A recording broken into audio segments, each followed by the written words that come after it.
All right, YouTube is launched. Yeah. So the thing that we are working on today.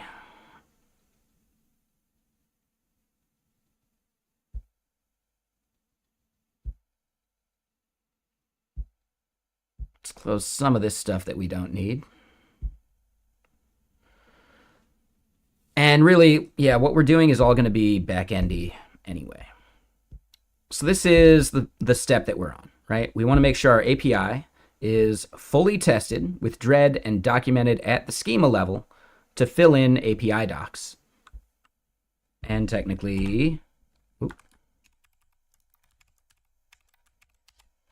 and generate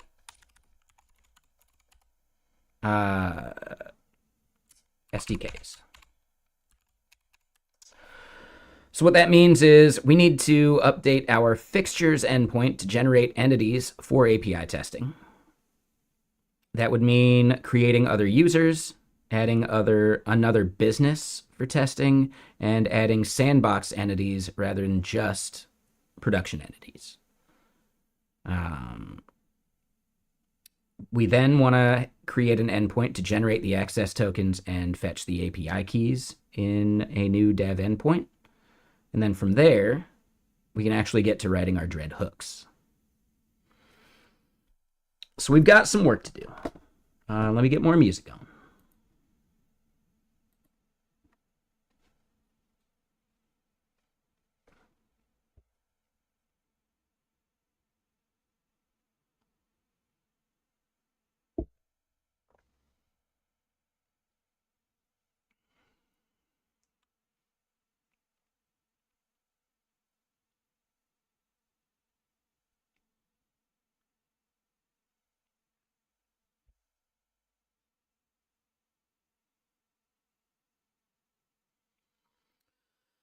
So this is the part we're doing, and we're partially there.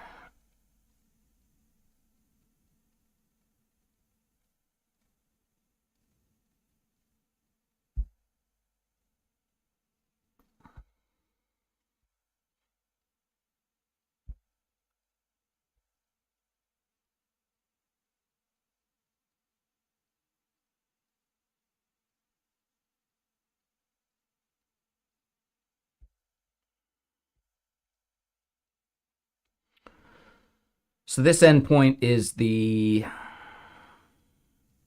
Dread auth endpoint. So we'll do that one later. This is the one we actually care about.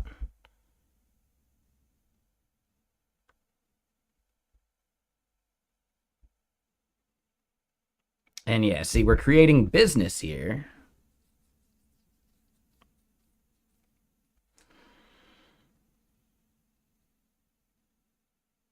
We need to create the fake business.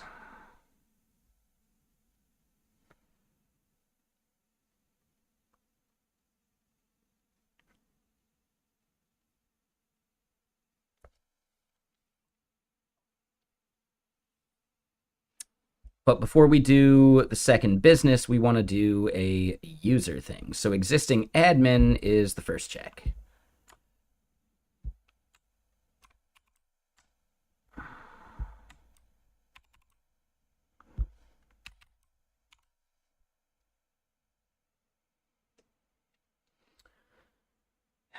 We've started doing some of this scaffolding so that when we generate our fixture data, we have these other users. So there's admin ID, writer ID, reader ID, and then other user ID. I'll say other user ID we can do later. But yeah, writer ID and reader ID, those two are important. And they're going to be added as business users. Yeah, all right.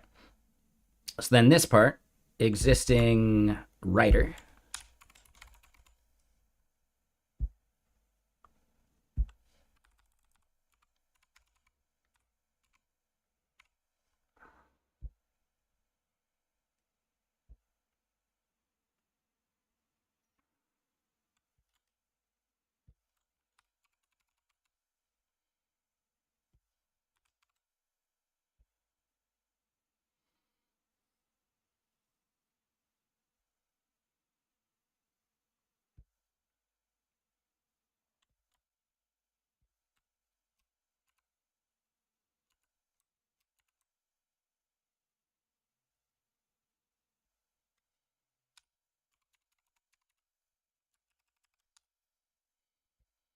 What is their email going to be?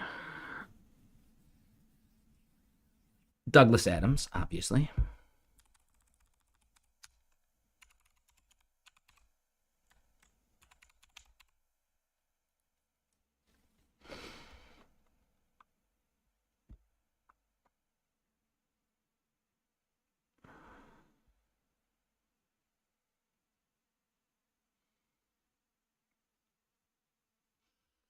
We can use the same base 32 secret key. This is a hack.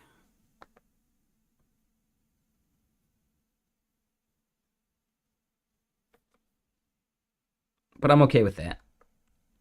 So that means we can use the same like authenticator app entry. That's just like if we want to do testing with those users.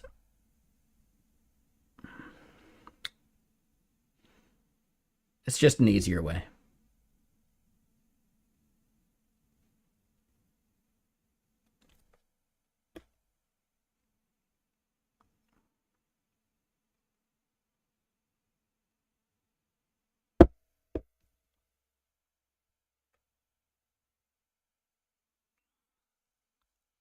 So we do that for writer.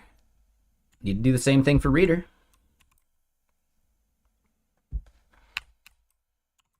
And yeah, it's a little bit of boilerplate. I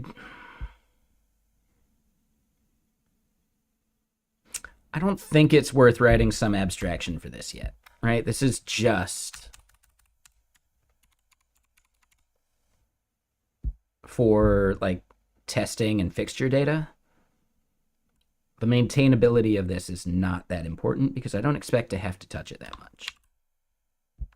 So I'd rather refactor this as we go. But we don't need to do it yet.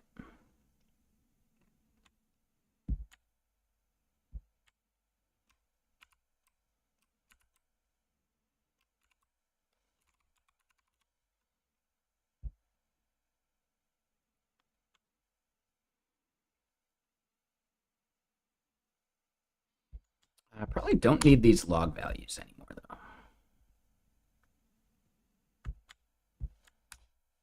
They will just be noise.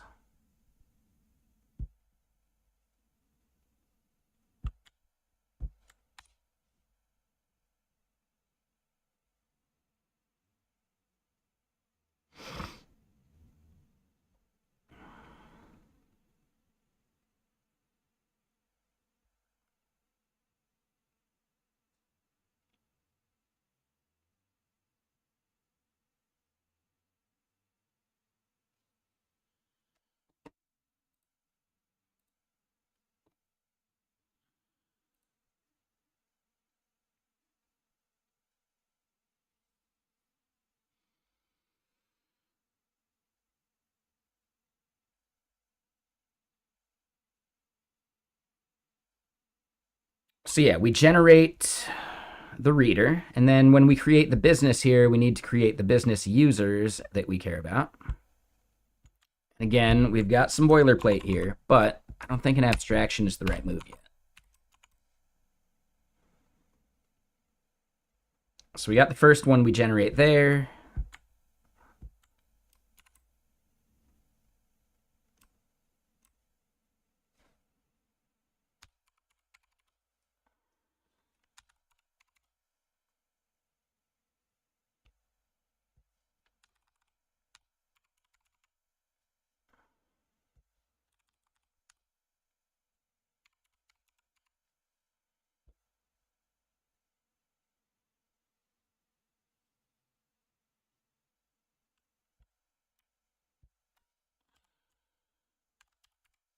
Let's do that, just that they're like, in the order they were created.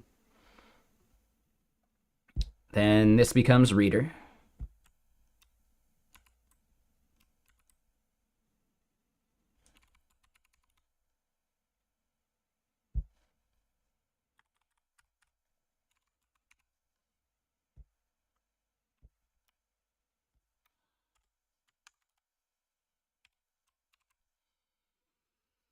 All right, so we've got the users and the business user entities made for the main business.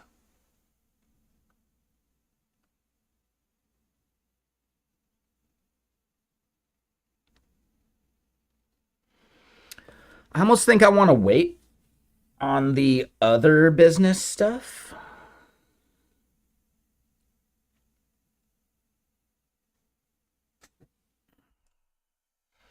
So maybe just as a note for myself for later.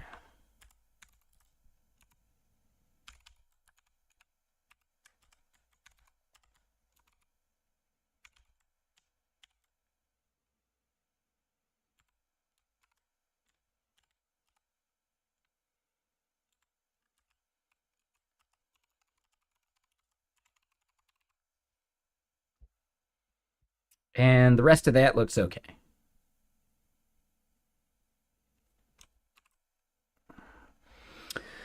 And yeah, we're going to have to go through and do like a giant audit of all of the to-dos.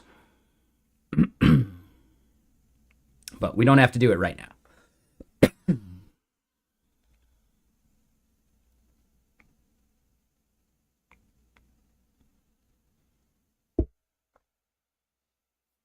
And what's up, Hoisky Poisky? What are you up to?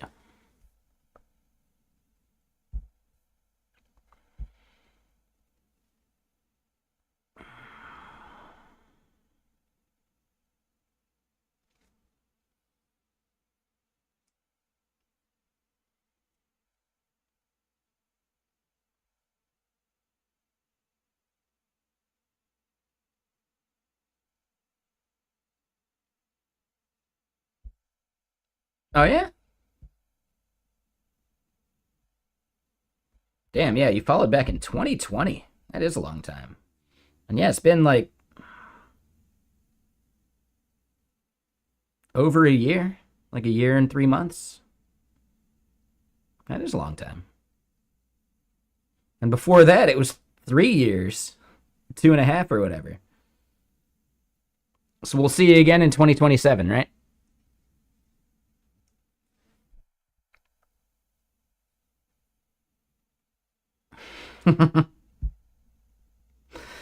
Yeah, I think it was easier back when I streamed like more like morning hours. So that's on my end. Sorry about that. We'll do it eventually. And Chunky Rooster, thank you for the sub.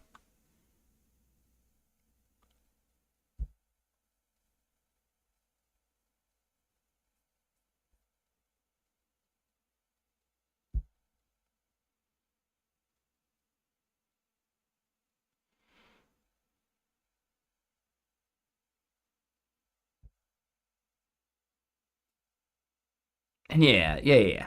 I remember the name change, Chunky Rooster. Yeah, cool. Just double checking. So the log that I mentioned earlier is not like logging in the way you think about it. It's more like a log that you would expose to your users so they can see who has modified things in the back end. So this isn't like CloudWatch style logging. This is more like a record of who changed what and when so that I can actually get like SOC 2 compliance. Yeah, the audit trail. Exactly. So it's less about like programmatic logging and it's more about compliance level logging.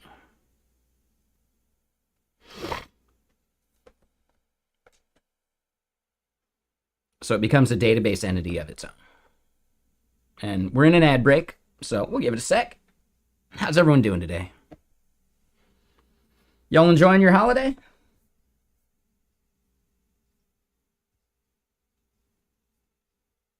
Oh, I always forget about donut shit.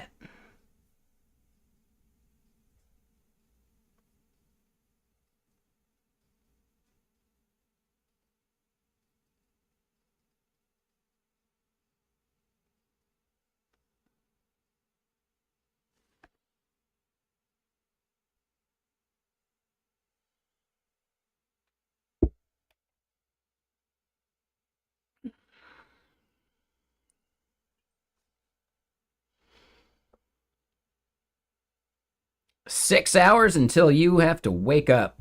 Yeah, that sucks. That's not good.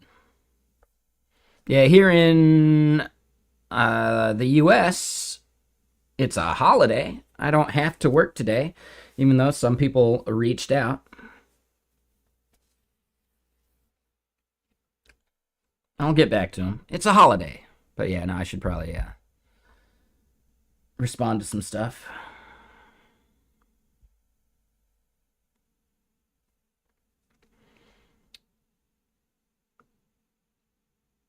All right, so yeah, saving those cached values we'll call good.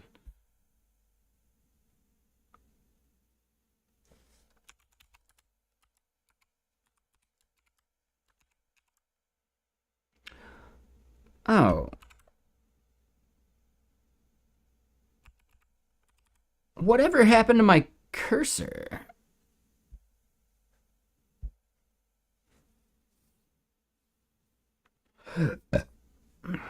Yeah, no worries, Whiskey. Have a good one. We'll see you soon.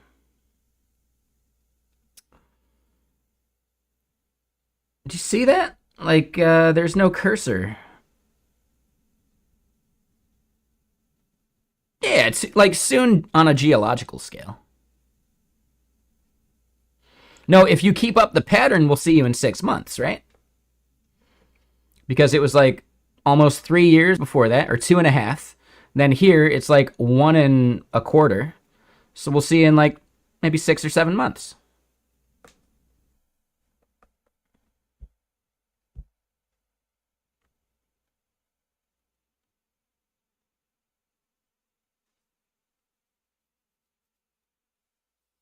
Yeah, exactly. No big deal.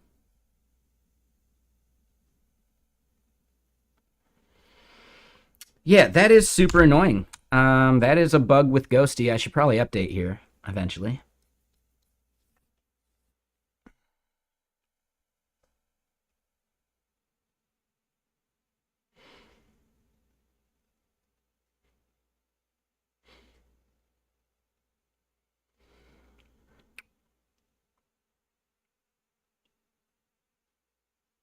But yeah, what is the command? It's db reset.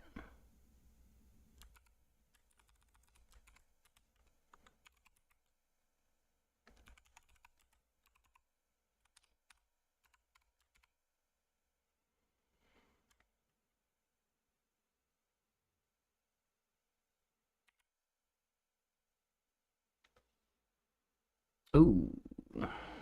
Failure. 500. Sad panda.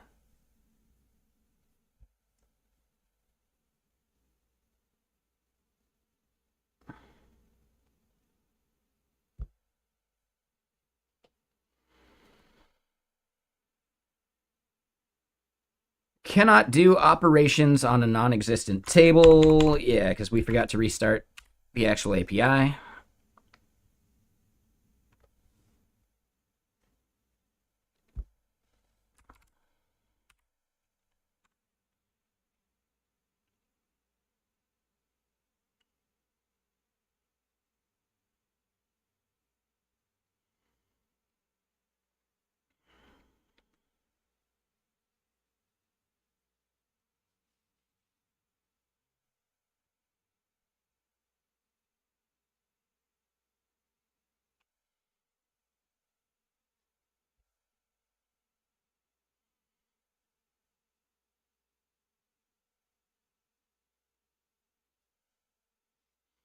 All right, so we do need to let this run just a little bit. It doesn't take that long.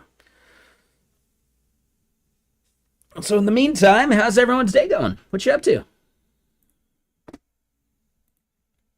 I think I like this song quite a bit. This one's fun.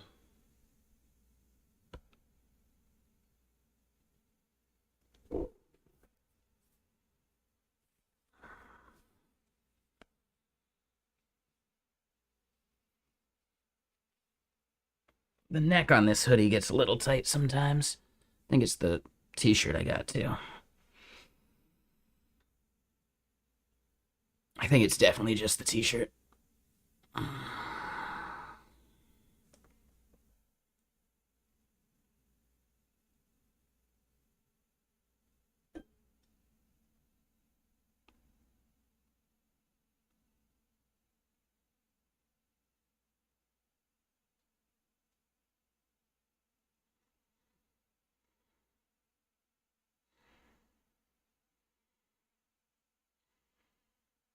So we're getting close.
All right, we should be able to refresh here. Yep, we get logged out quick enough. So yeah, things should be done there.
All right, where is this thing? Here we go.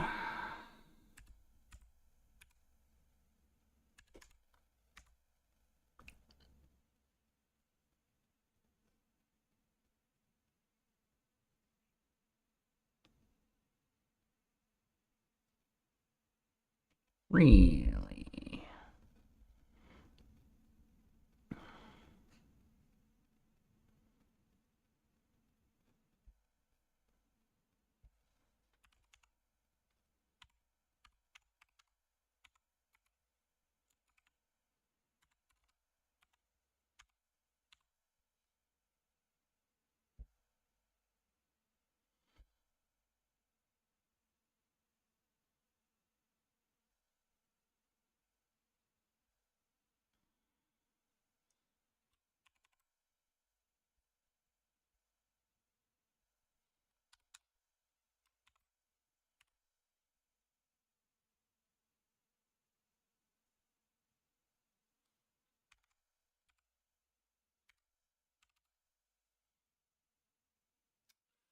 All right, so something is up there. And I don't know, we're probably like somewhere between 6 and 8 months.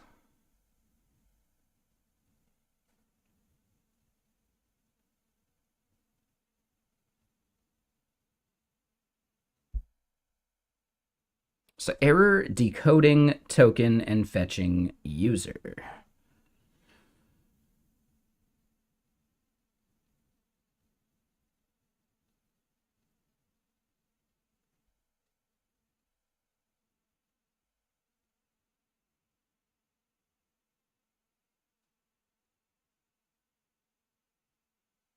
What the hell, man?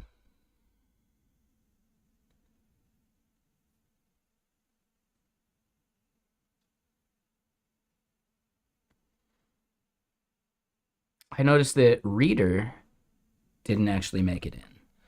Okay, so we got something wrong in our middleware. Or not middleware, in our scaffolding. Admin, writer, reader.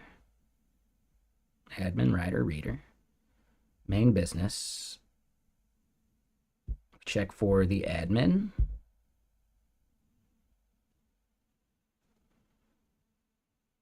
Admin looks right there. Oh shit, hold on. Did I forgot to update one of the emails. Ah, that was it. So yeah.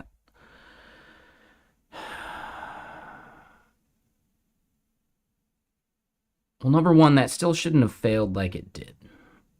But writer ID, sure. We saw that writer got created. We are doing writer in the places that matter.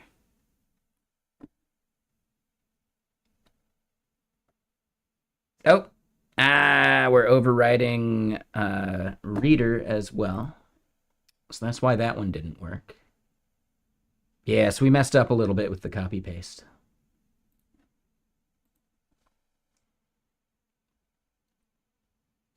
So then here,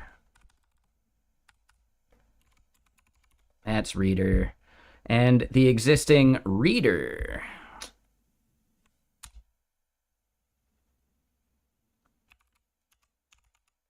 Johnny 5, because he needs more input.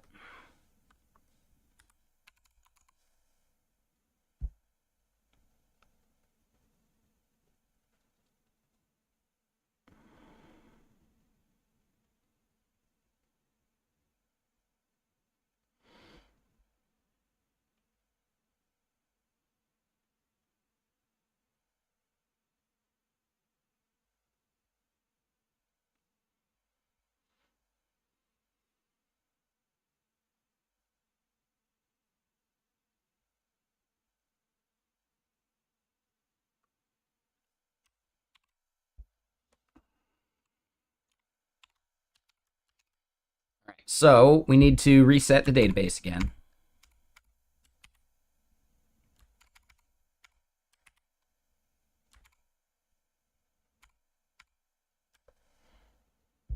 Then relaunch the API.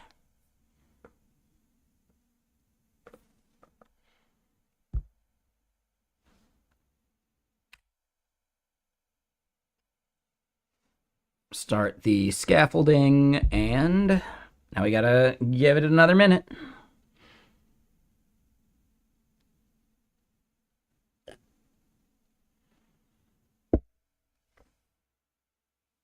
Basically out of water, and I should pour some tea. So let me go pour some more water real quick. I'll be right back.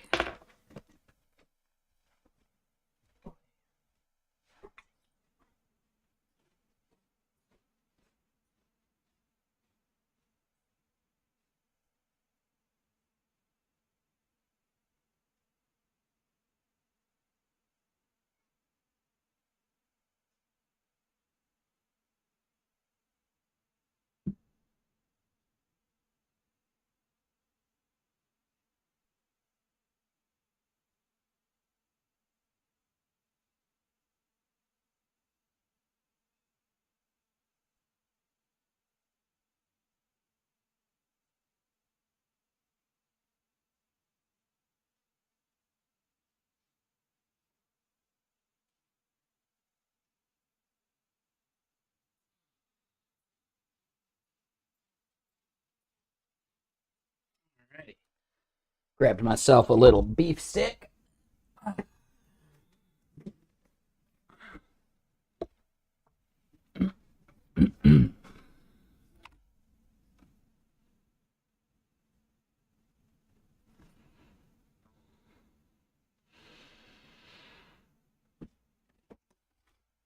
A tea bag.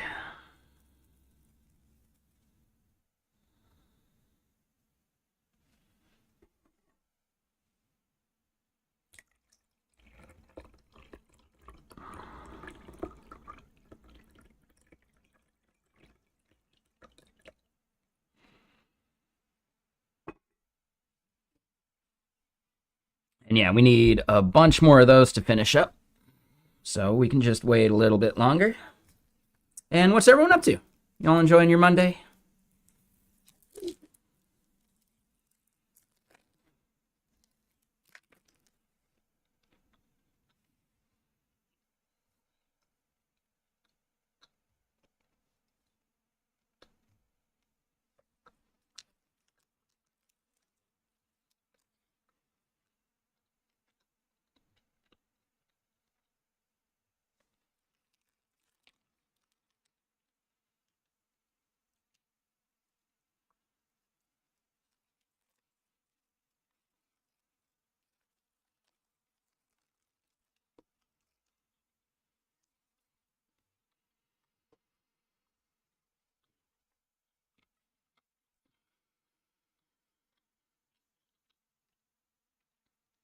Playing around with local LLMs, nice.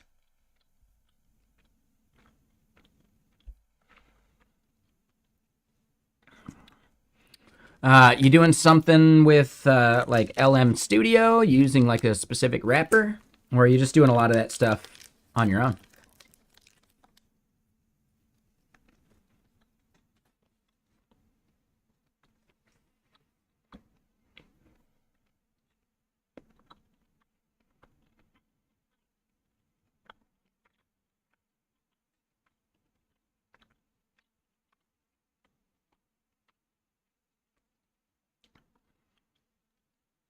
Okay.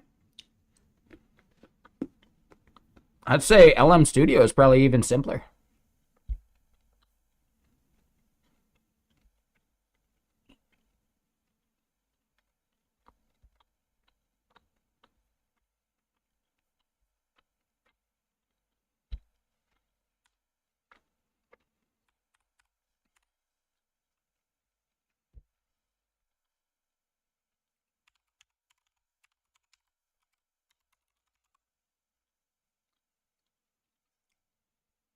No, that makes sense.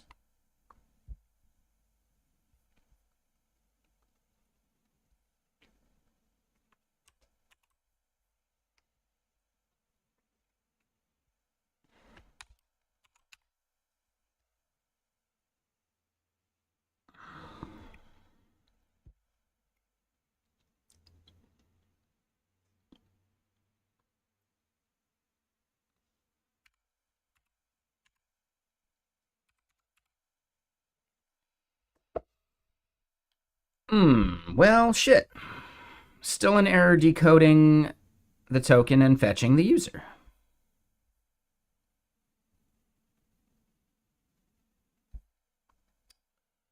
But how?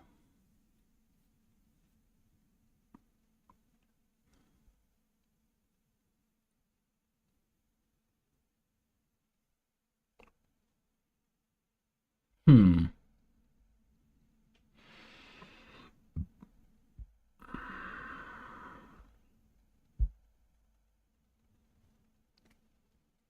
All right, let's go explore the database a bit.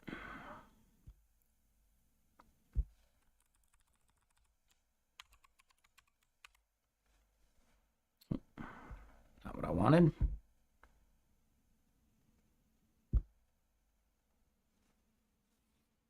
All right, so we get the 3 users created. KMW is the reader. FXU. Oh, FXU is the reader. KMW is the writer. Yep. And then, yeah, RXQ is that. So then, business users.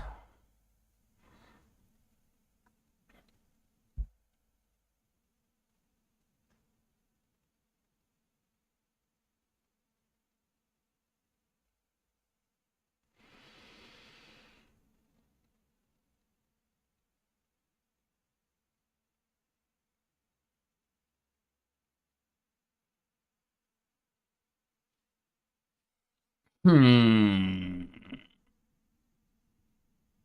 So business ID is the same. User ID looks accurate.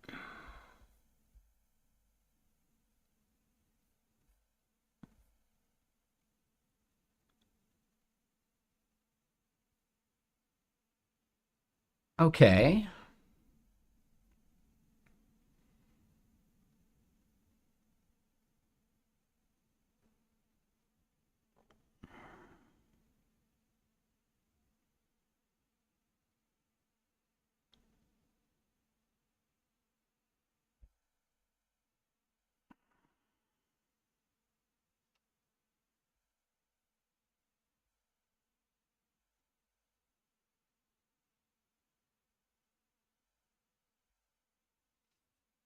In tertiary key, that's just the business ID.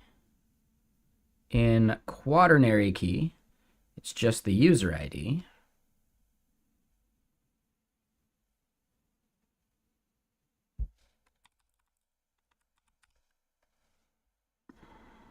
Let me just double check this part again. User ID, right? User's email looks right. The MFA secret key shouldn't be a problem. We're not doing lookups by that value. Our email addresses seem fine.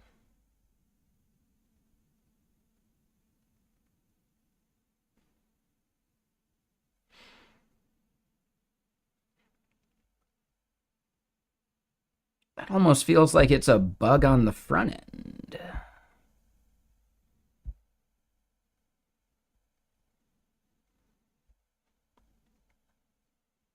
Yeah, so we get a 401.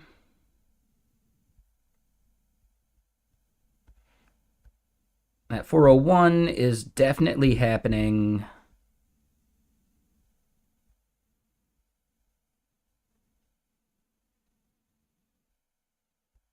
Oh, hold on. Yeah, let's do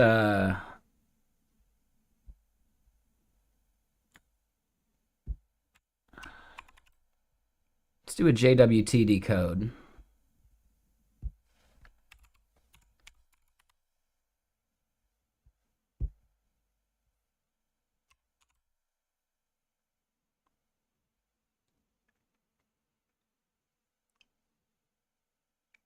Our XQ here is absolutely the business we care about.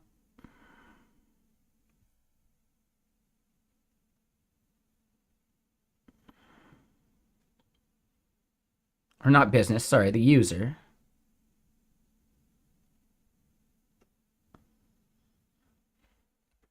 So we know that the key is going over the wire.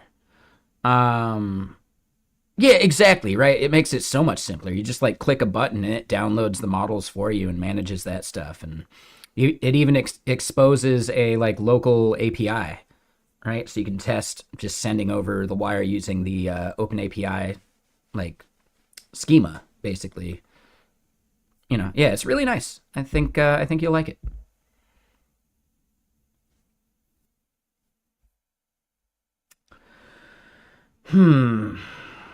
All right, so there is something up in our middleware.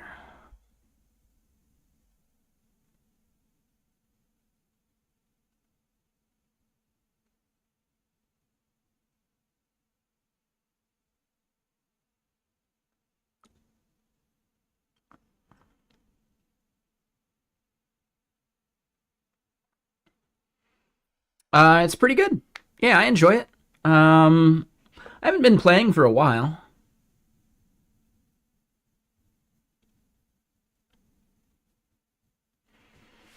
One of those games that's like really not like you can burn out on it pretty quick if you're playing solo.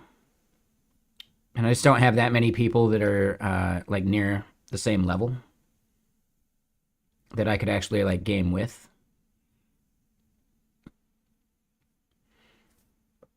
There's definitely a crew. Like James and Worm would probably be super down to like group up, but we still need to finish Baldur's Gate 3.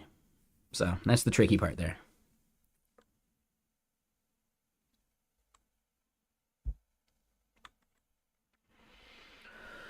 So yeah, basically could not fetch business by user or API key.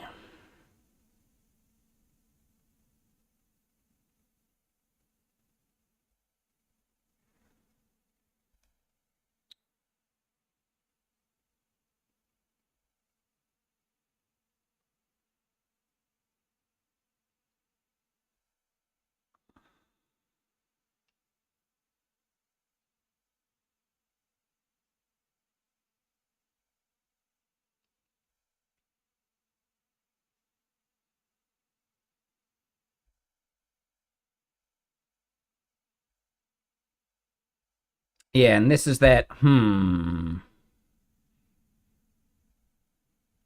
But where is the log for this part? Like, why are we not seeing these?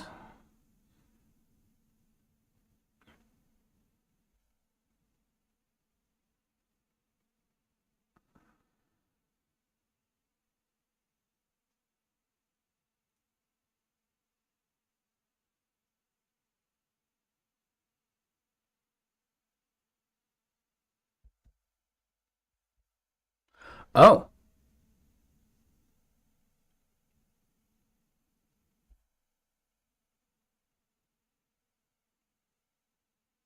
I think that's the issue.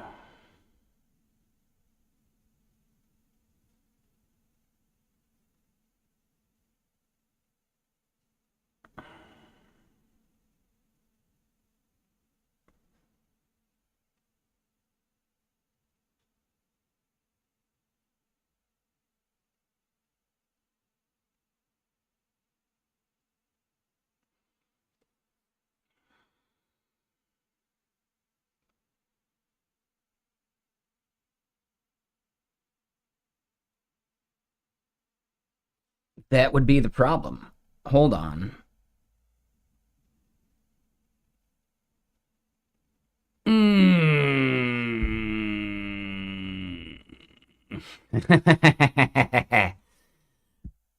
This is not the first time this has gotten me. So yeah, the stuff that we're doing for local storage, that's not the first time that's gotten me.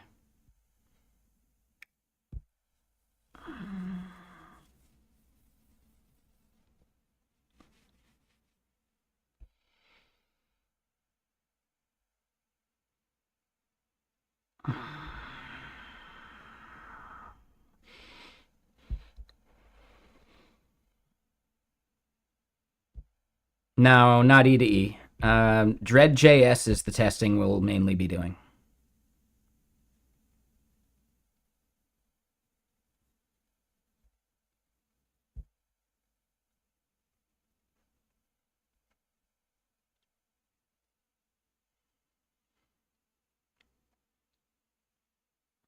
Dread.js basically takes your OpenAPI specification and validates it against your actual API.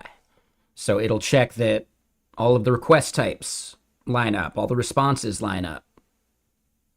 It will like iterate through all the errors that you've defined that are possible per endpoint. So it's basically integration testing, but validating your source of truth at the OpenAPI level.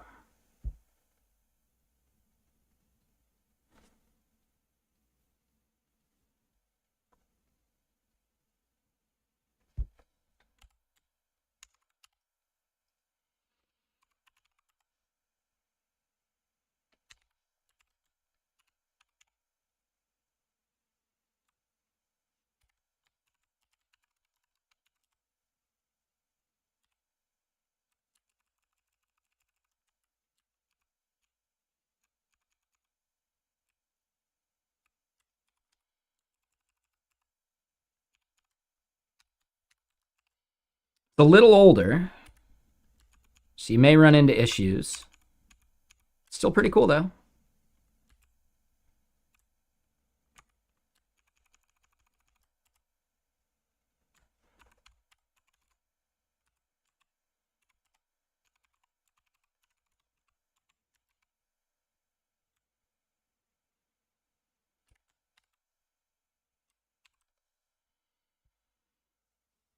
All right, so that should remind me, and then yeah, this should just work fine.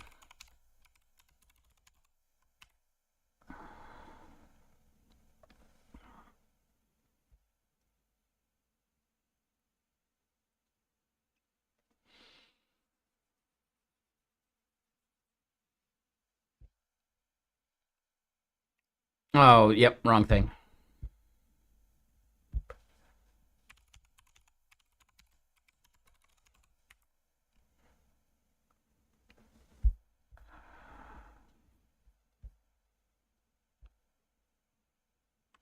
All right, so that's good to know. Yeah, we do have like the logs in place that we would have been able to recognize what that issue was. So that was good.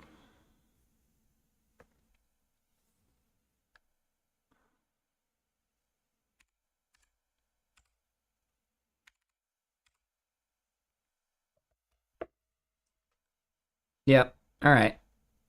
Loaded in just fine.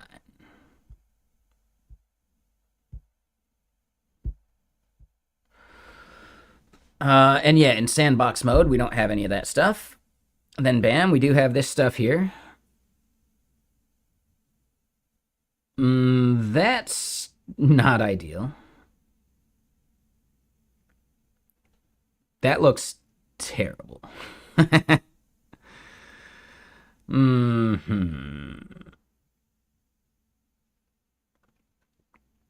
Yeah, it should probably only do.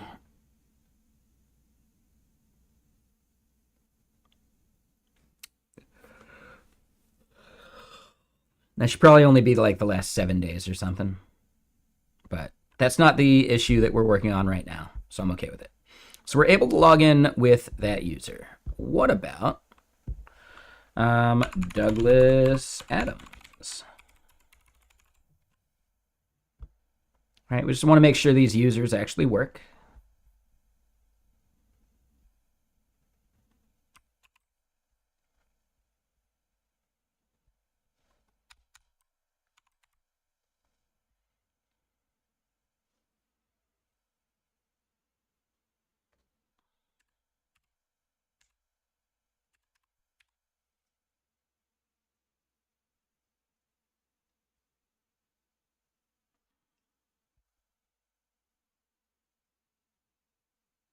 Yep, so that works. All right, and then the other one was Johnny5. More input.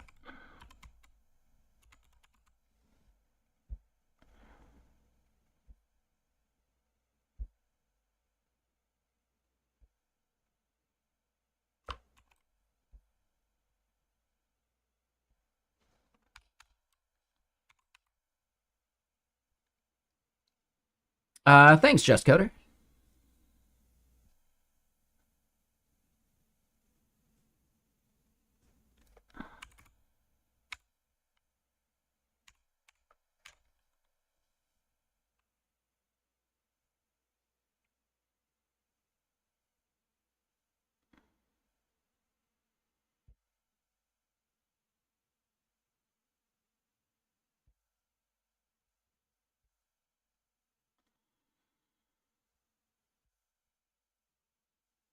Yep, awesome.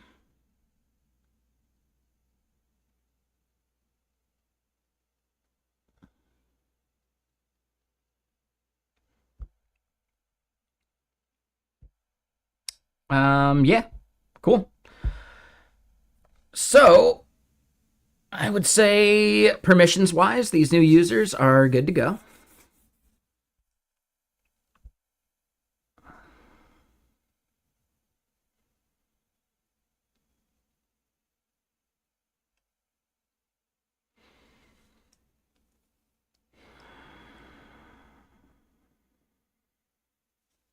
So the next bit, yeah, this dreadhooks.ts. That's actually not the thing we need to do yet. We have this other endpoint that we need to start hacking on.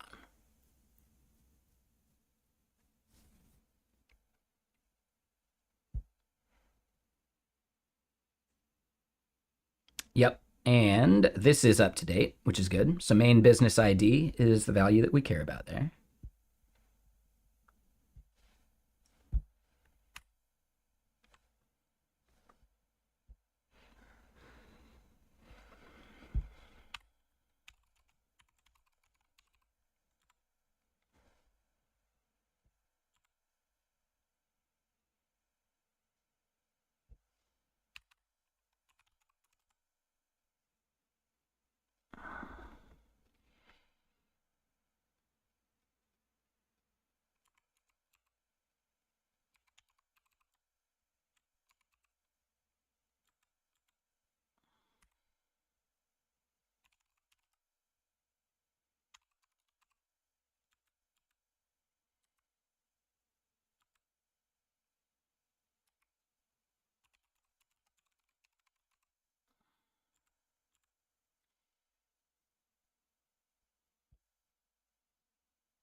All right, so we bring in those missing imports. They are just from the TSBS repo. Yep. So then here we fetch that business. Yep, we need the business's key map. And we just got to create that.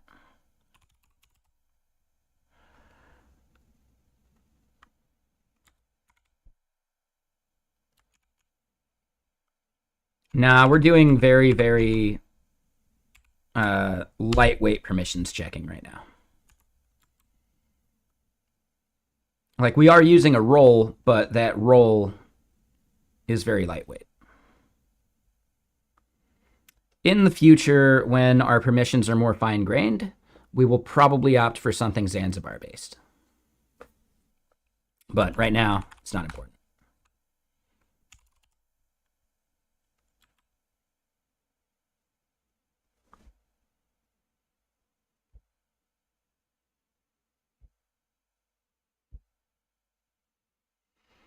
What's up, Bob?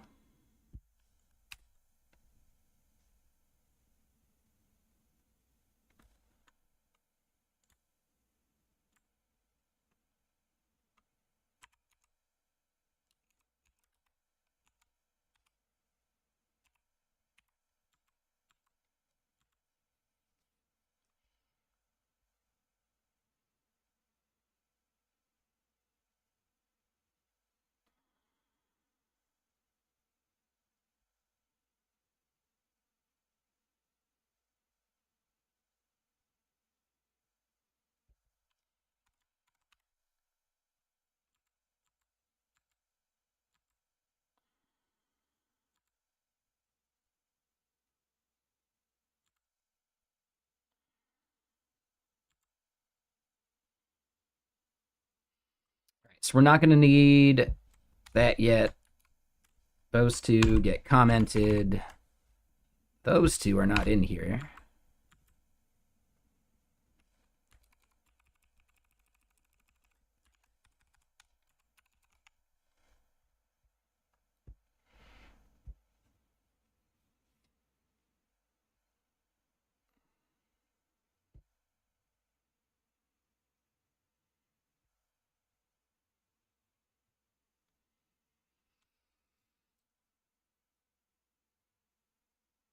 I think getting the business, is that actually even necessary?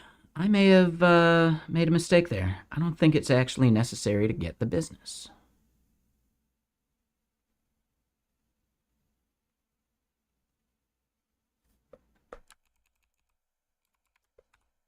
Running LLMs? Yeah, dude, you should definitely be careful on that one. Like, you should have some kind of like temperature monitor check.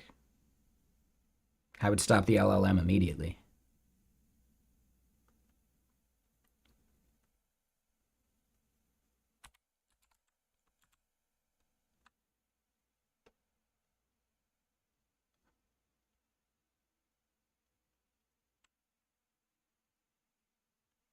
Yep.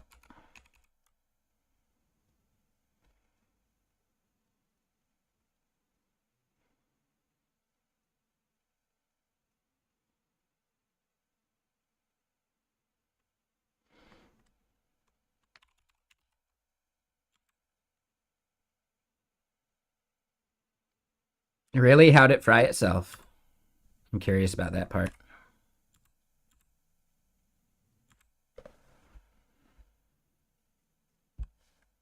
All right, so then, ooh, yeah, getting an access token.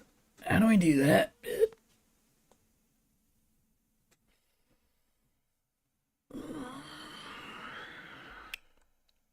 I know it's something we're doing on login.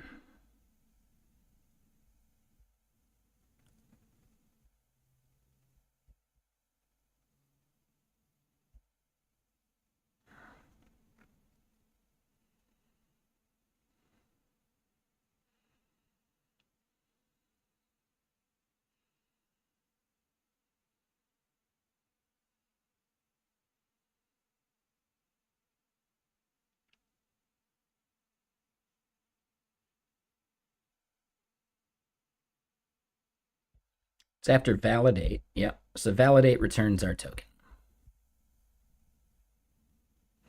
So encode access token, we just pass the user. That's easy enough. All right.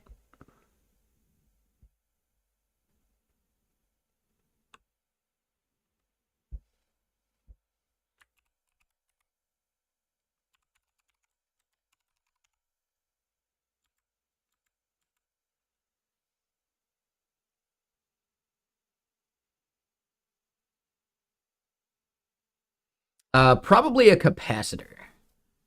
Resistors are pretty stable, but capacitors do blow.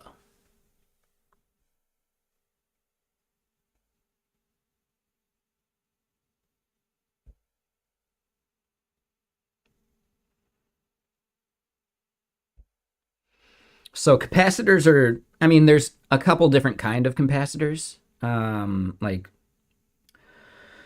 there's the ones that look like just like a weird brown, like kind of like flattish clay thing. It's actually really rare for those to blow. But the ones that are like a cylinder with like the cross mark on the top, those blow all the time. And often when there's like a broken TV at a Goodwill, that's probably the thing that's broken inside of it. So you can actually like refab a TV pretty easily if you have access to the exact capacitor that you need. It's often not worth it. But they have like that cross pattern on the top of it specifically so it does like blow and bubble rather than explode. And it's like because they have the cross mark on the top, it's easy to inspect like when you're looking for damage. Sometimes they blow from the bottom. That's usually a little weirder, but it has happened.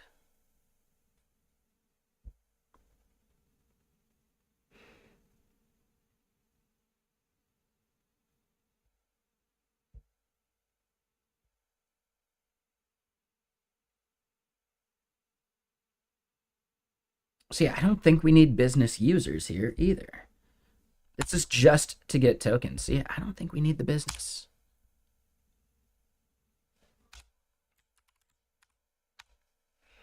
So yeah, it's just the users, then the access tokens, which we're grabbing elsewhere, and the API keys. We'll do const sandbox API key, which I don't think we have generated yet.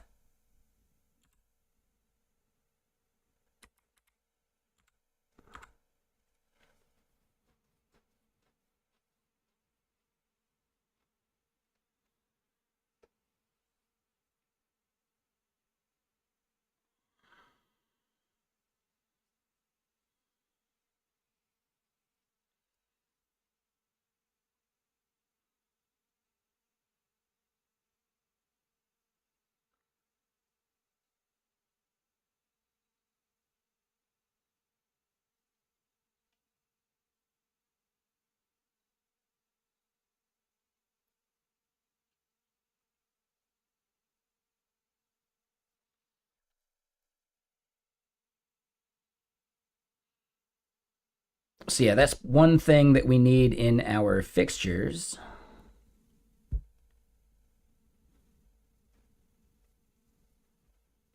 All right, we do the quotas and we do all of that junk. Create the balances, and we write those values.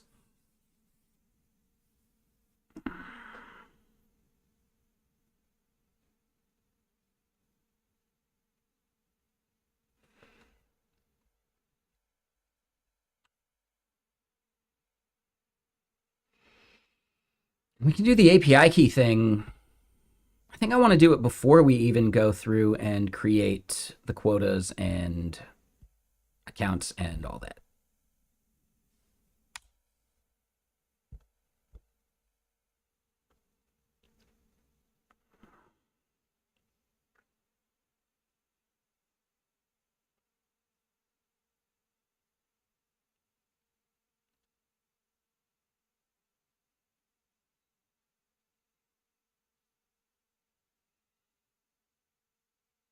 Oh, yes. I definitely want to do that on this endpoint.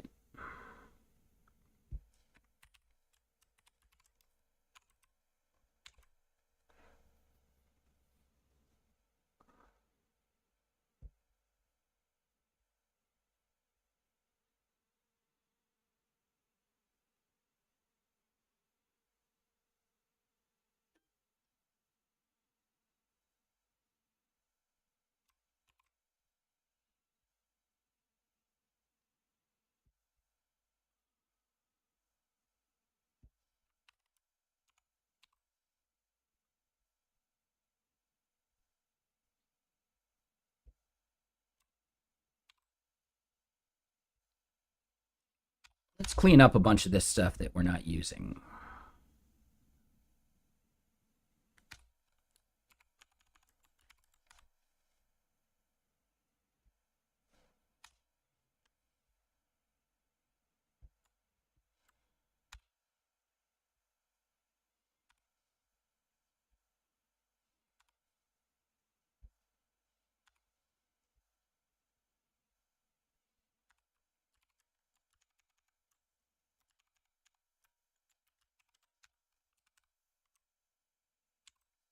What's up, Empire? How you doing?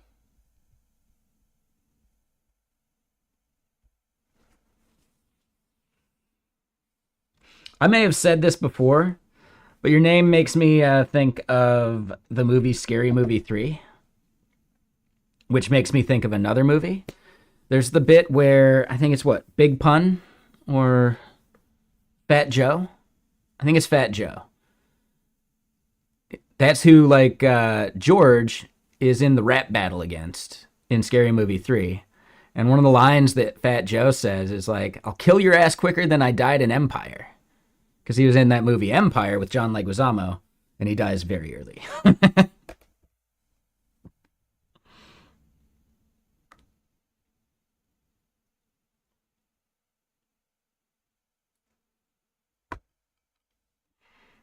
Spoiler alert, sorry.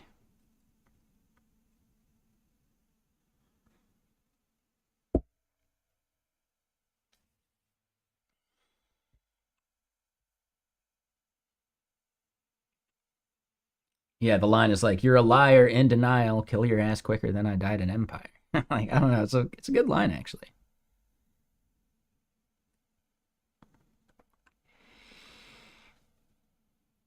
All right, so back to this bit.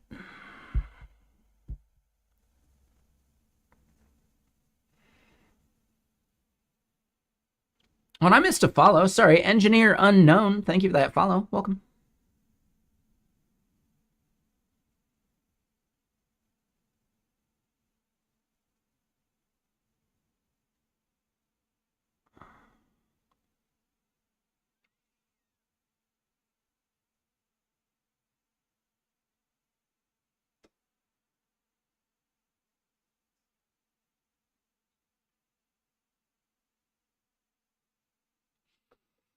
So here's the tricky bit. How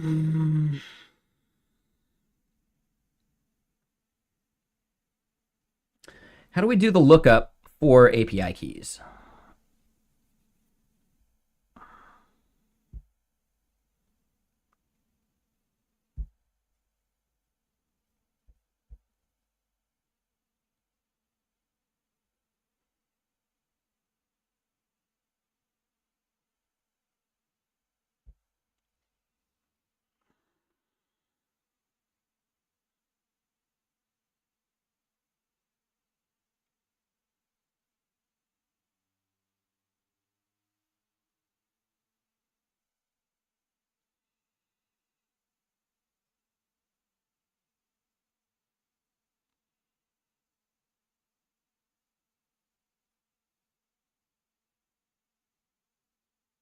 Yeah, we'll just store the API key values separately. Yeah.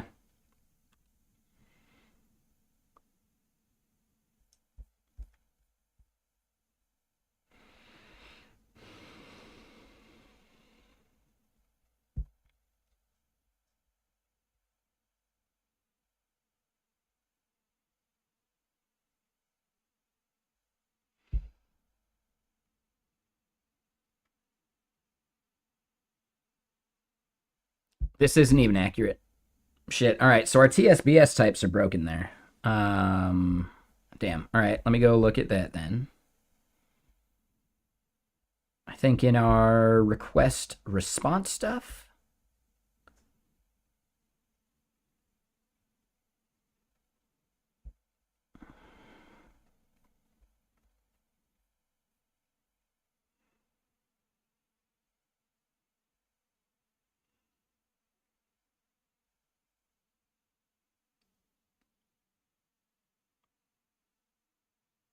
Those just aren't right. Nope.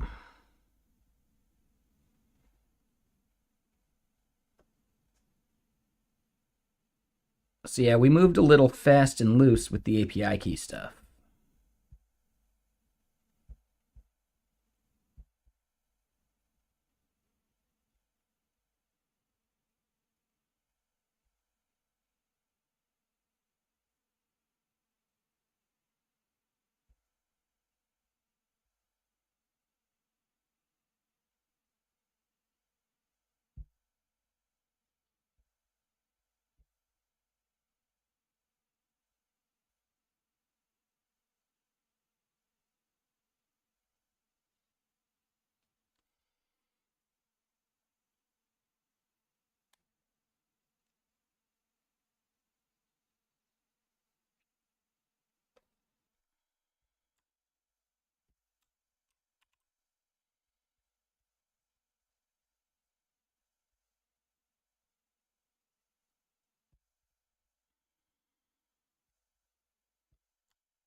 All right, so those are the actual values.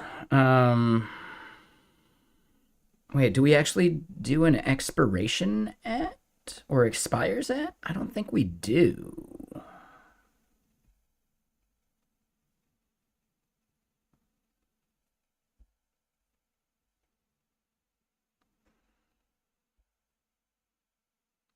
We can always add that after the fact.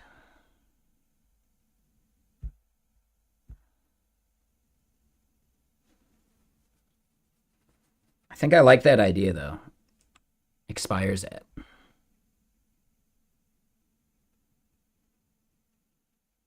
Oh, no, this part's fine. I thought we were going to have a bug there with these values not lining up. But no, we're good. I actually want to make sure the ID and the key value are not the same.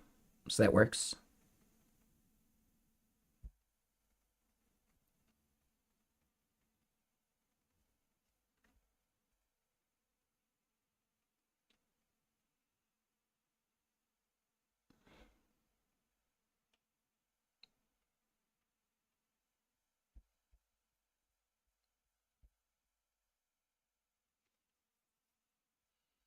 Okay, so then we're back to here. I want to grab all of that.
And we can do references. Okay, perfect.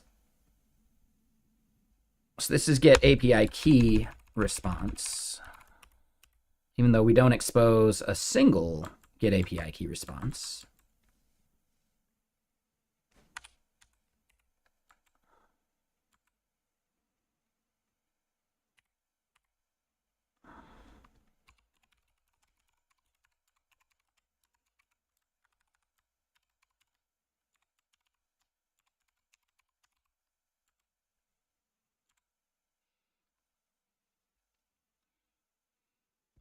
We don't include the metadata.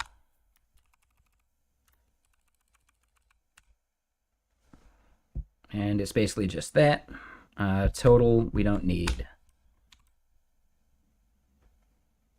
So then if we go double check that in the endpoint, the get all just spits out that array called API keys. Perfect. Okay. Yeah, I like this so far.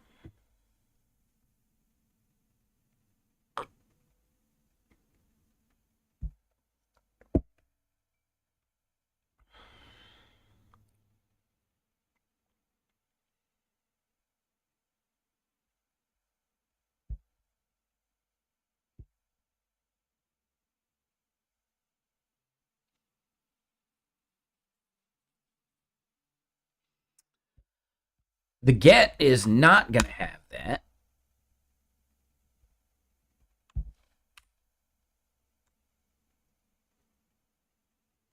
So name, permissions, environment, creator ID.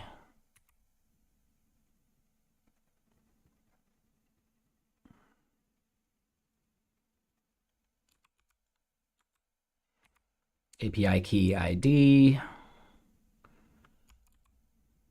We'll do last used at, why not?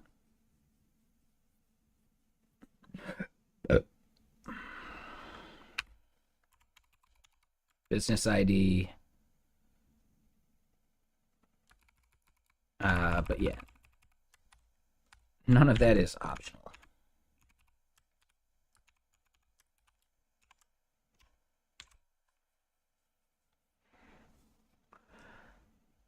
So yeah, they're very similar, but they may diverge at some point. So I'm okay with those seeming like they're a copy paste.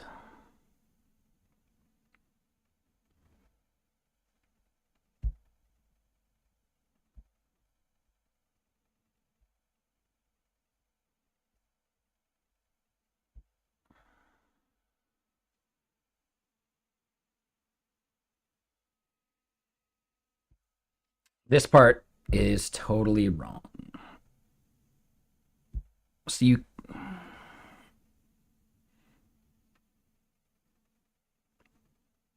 I don't think you can update an API key.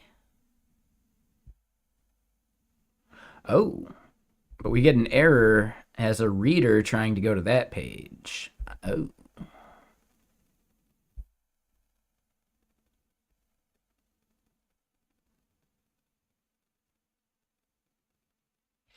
Oh, it's because the API is down because that endpoint is broken.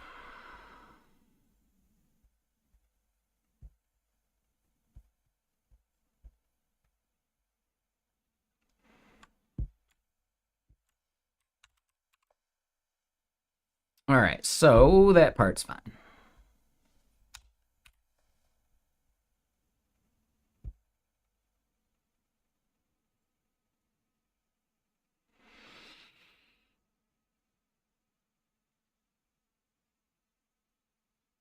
So yeah, I don't think we even have an edit.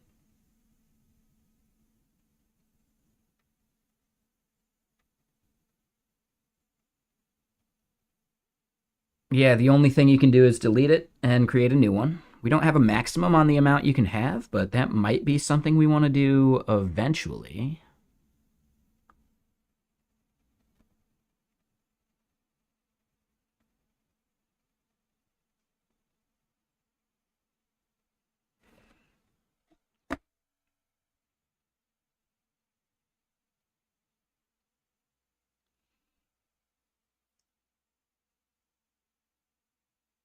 Yeah, all right. So I think we're good.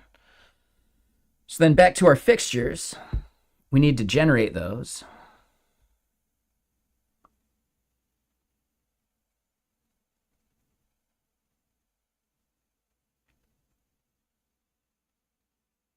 Oh, and that was the thing I just forgot.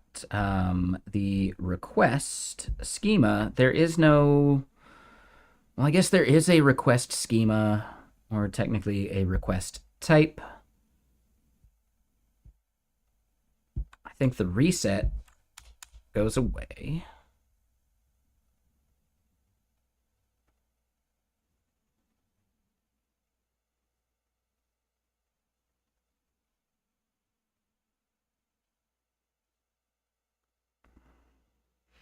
here we go. So yeah, post API request.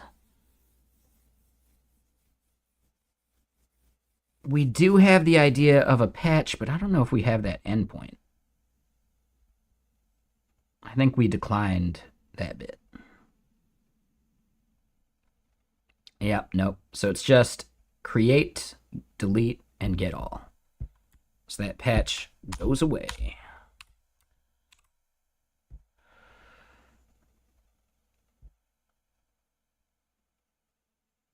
Okay, so now that we know that, we got it. What we want to do here is in our main fixtures endpoint, we need to create those API keys. And we'll do it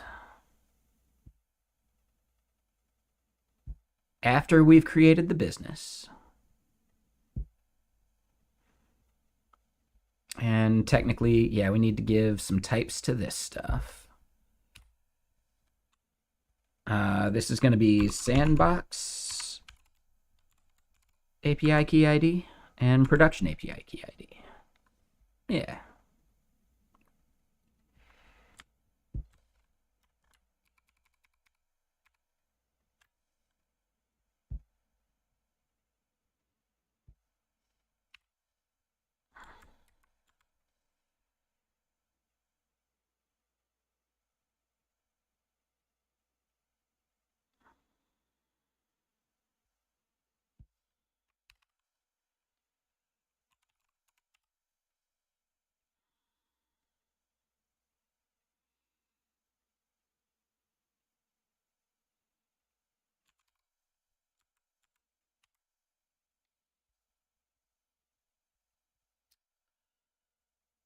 Okay, so then, yeah, update import from there.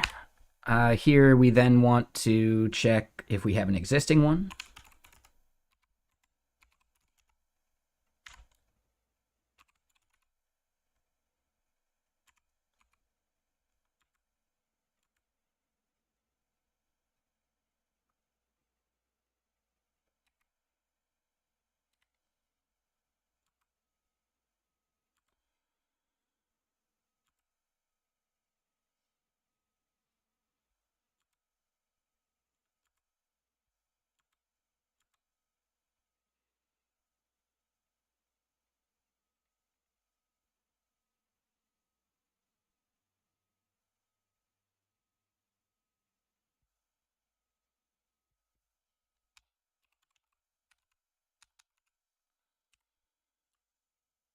But we don't want to do it by that value.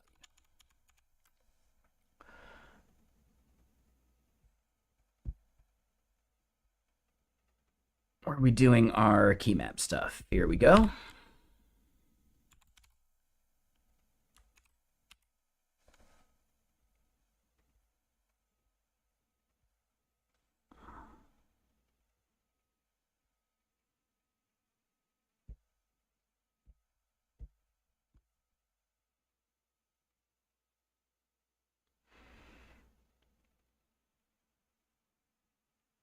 So we have the business ID and we have the API key ID.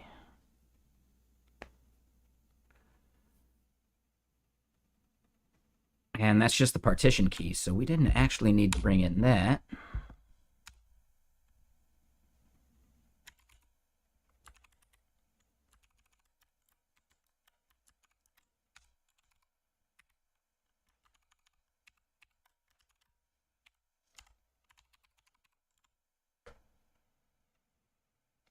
Nope.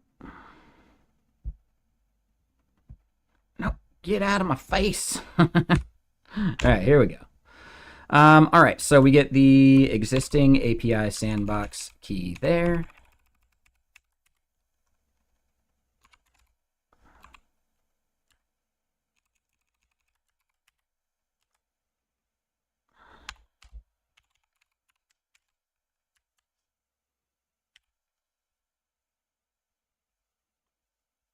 Oh, and this is just a sandbox API key. No?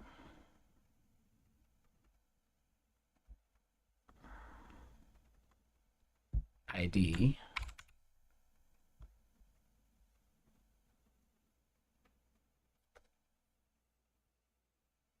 We got to generate that value.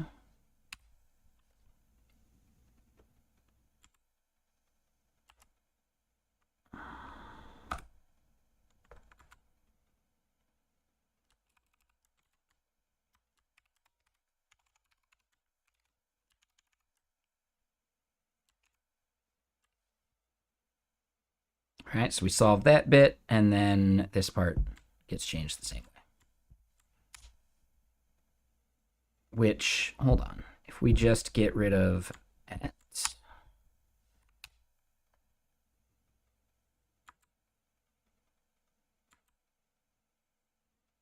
yeah.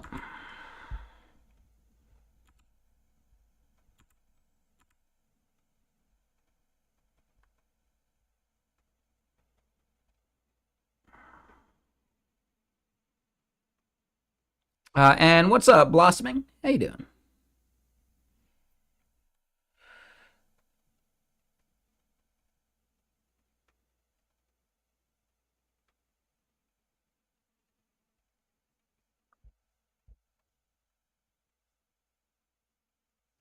Okay, so then after we generate everything, we do this.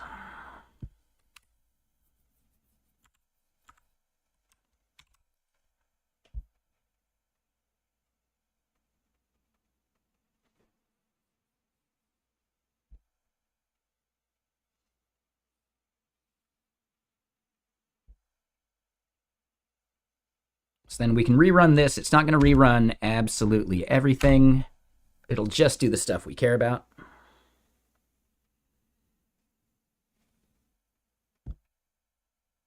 All right, so we skip a bunch of the other creating log statements.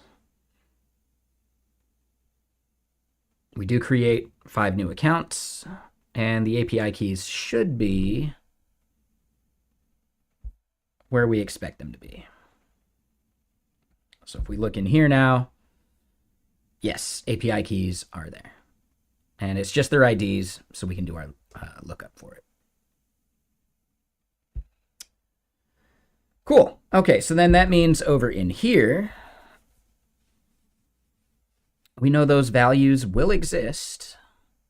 We just need to fetch them. We do need the main business ID and the production API key ID.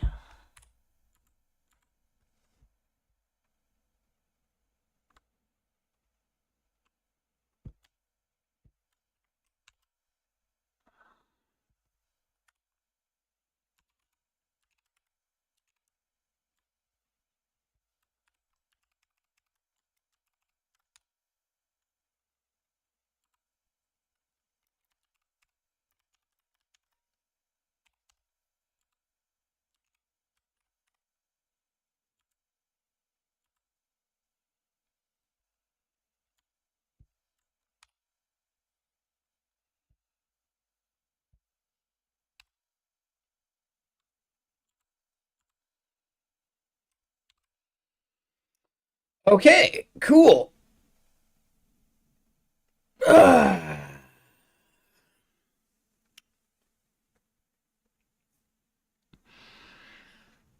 So now what we can do, I mean, that's still building some stuff.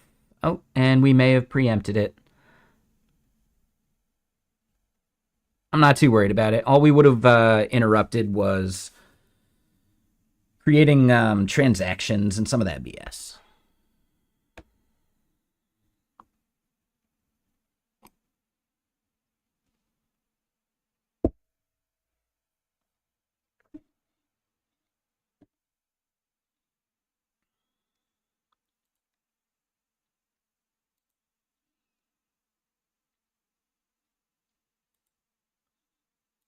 And yeah, what's everyone up to? Anything fun?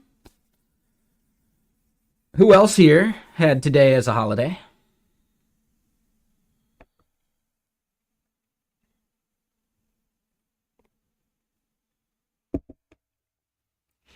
Javi, thank you for the follow. Welcome.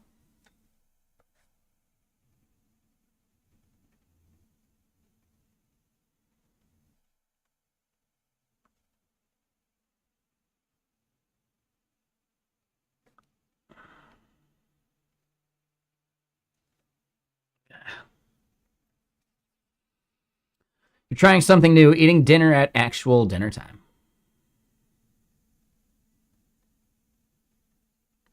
Kind of weird. Yeah, I agree. Very strange. What's that even like?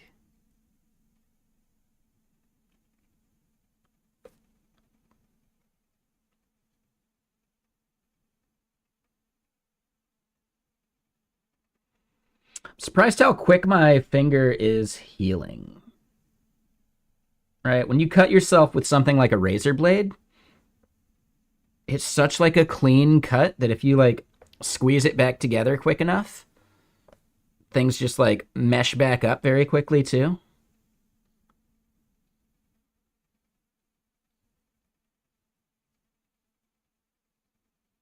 Like this thing was a bit of a gusher on the tip of my finger there. Not a gusher, but like it was bleeding more than it should.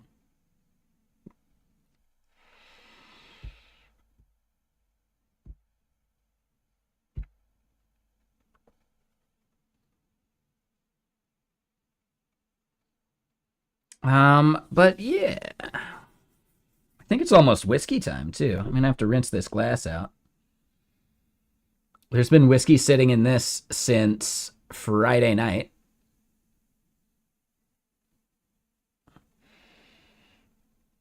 Wonder how much of the alcohol has evaporated away. Probably most of it. So yeah, we'll rinse out that glass before we actually make a beverage.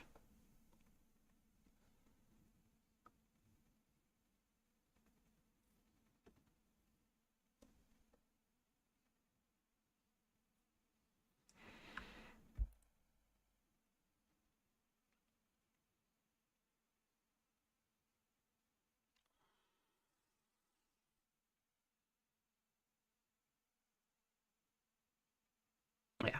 Anyway. Um yeah, we've got these values, the APIs back up. I think we need to just start doing our dread testing. Let's look at our notes and make sure I'm not missing some step.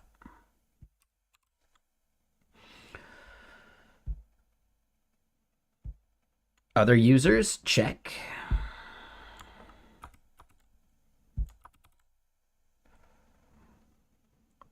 We didn't do the other business, which I don't think we need to. Generate access tokens.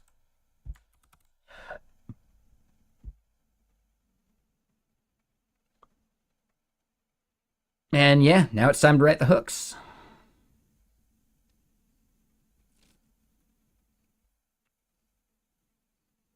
Okay, so here in Dread Hooks. Yeah, I guess the tricky part.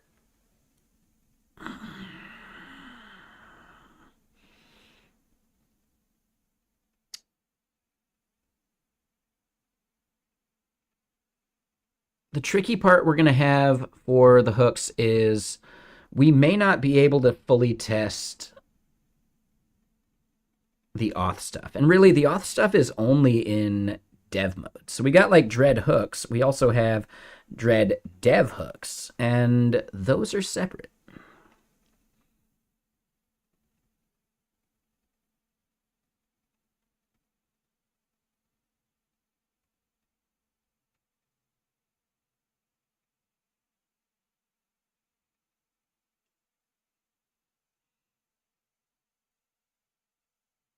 Yeah, so the fact that we have those split out, that's fine. We can ignore that part. So then login response is not a thing. We do need to be setting some values on the stash, so we'll do that here in a bit. But yeah, we're going to break some stuff as we do this part. So this is going to be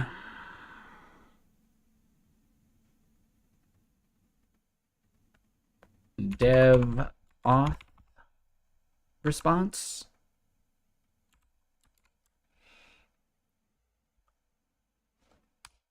And it's not a post, it's a get.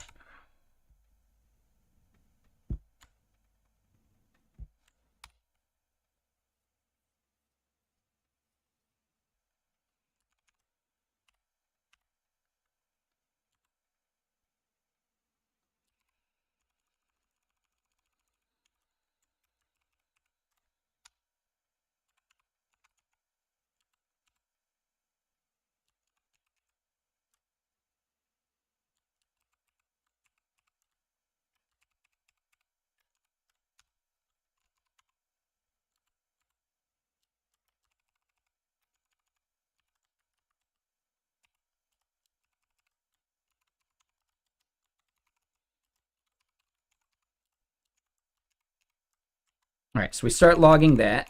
Um,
okay.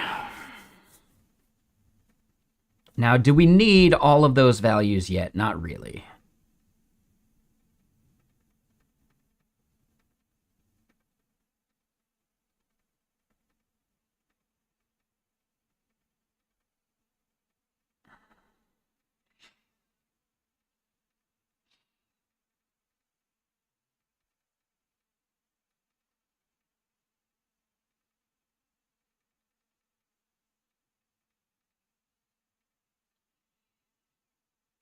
So then, yeah, before all of this, we also need to do another thing here, and this is const get business response, axios.get businesses.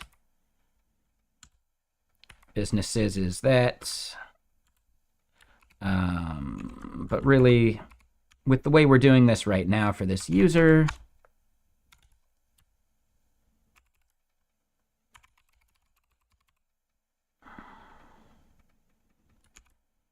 we just grab the first one.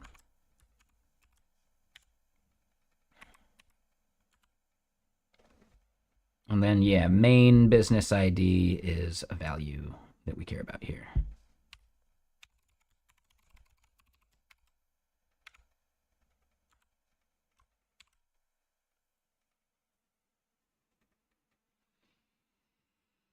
Oh, what do I want to eat tonight?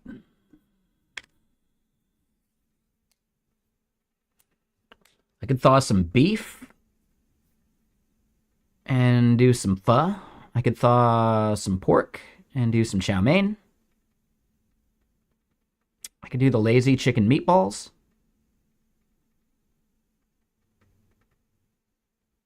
Probably need to use up the rest of those chicken meatballs.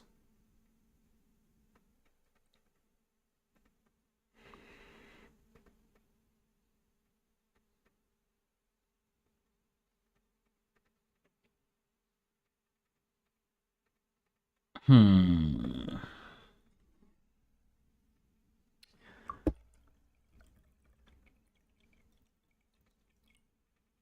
No matter what, I do want to go get whatever protein I want to eat thawing. So let me go rinse out this glass, and I'm going to go look at what I want to thaw in the fridge. And yeah, I think I got a few hours of streaming in me still today. And I think we can make some really good progress with these dread hooks.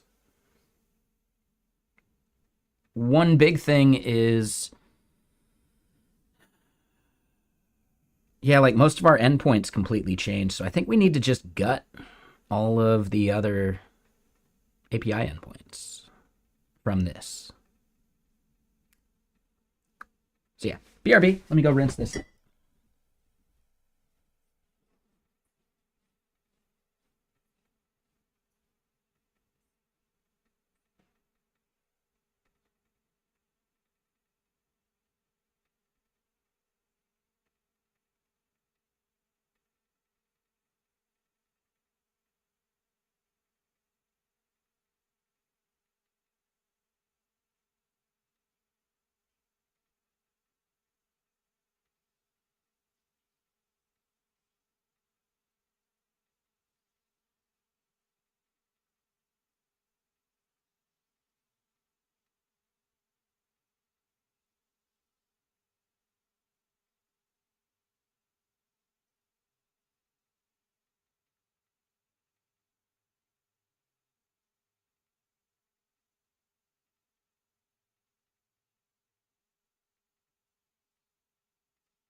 I decided on the pork. Still not 100% certain on how I want to cook that pork. I got options there. I could do like some beef skewers or something, or not beef skewers, but like some skewered food. That could be good. Probably just gonna do chow mein, but we got options.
Man, these might be my favorite chips currently.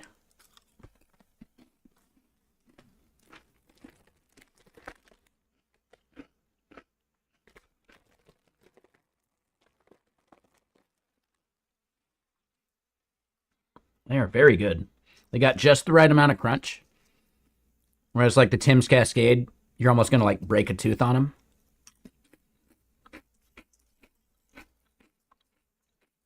They got just the right heat and sweetness.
All right, so we're gonna have some Mictors.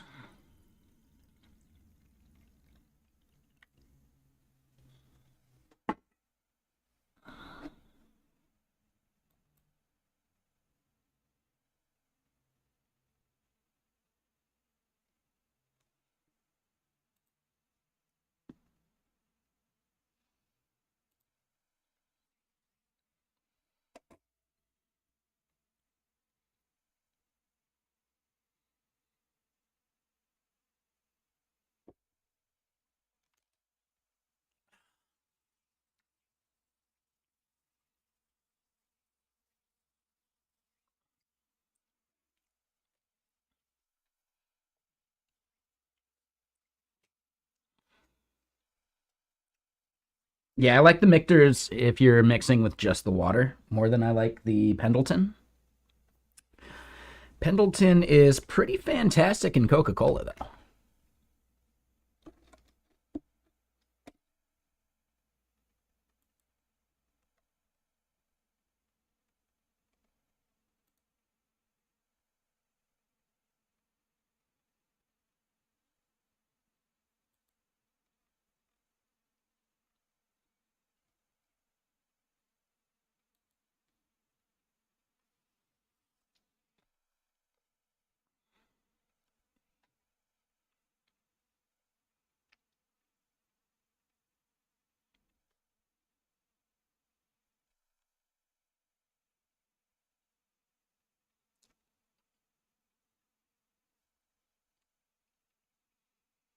What's up, Scoville? Is that a reference to the like the number used to like rate the spiciness of a pepper? Scoville units?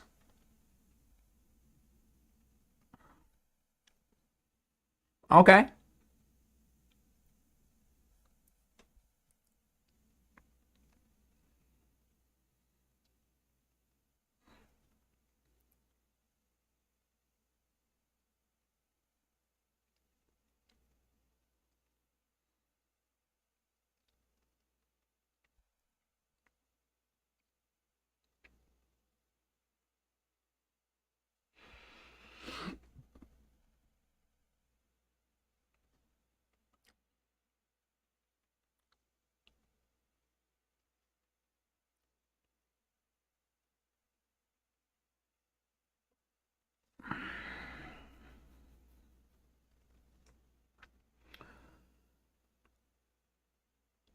So as we look at this,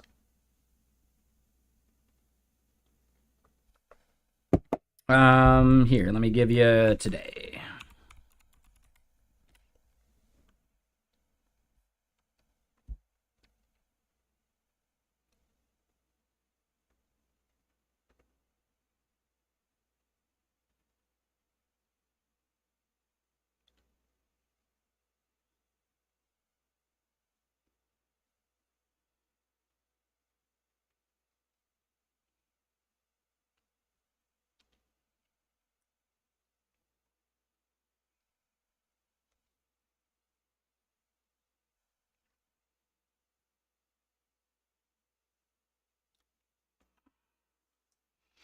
Yeah, some of this logic is going to need to majorly change.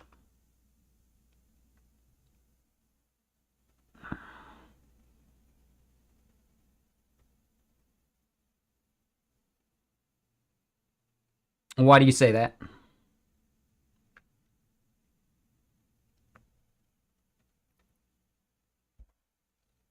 Just because it has JS in the name? Nope.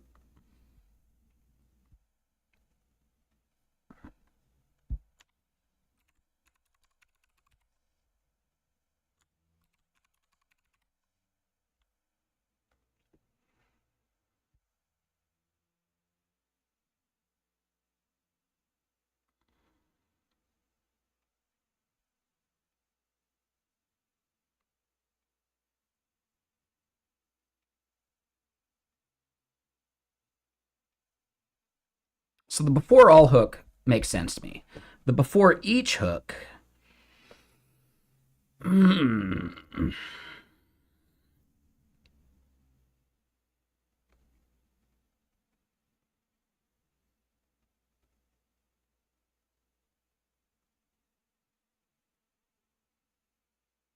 I almost want to create like a third API spec doc.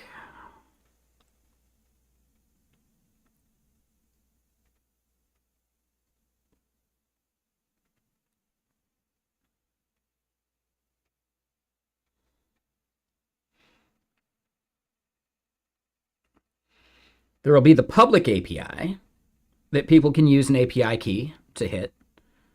There will be the dashboard API that you would be using your access token to hit.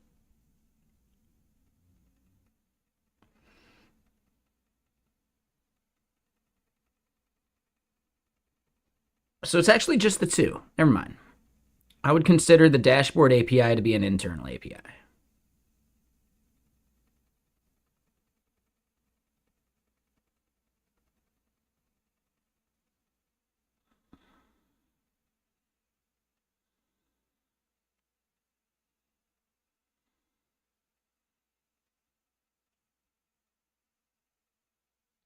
The way that we're splitting those out,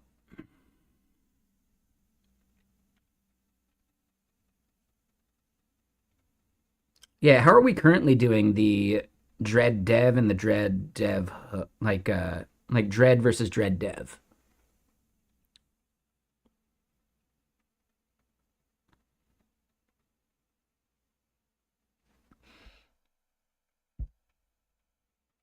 We see dread dev YAML. We see OpenAPI YAML and OpenAPI dev YAML. We're not building the dev YAML at the moment. I think that's going to involve making some changes to Calatrava.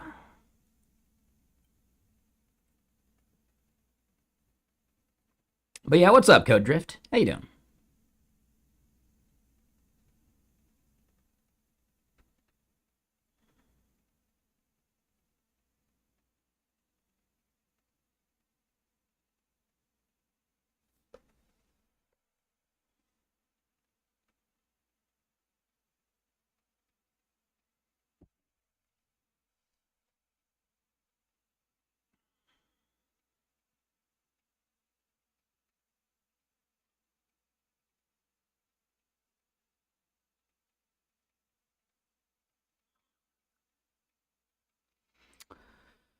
Doing all right. Yeah, today was a day off because of President's Day. So,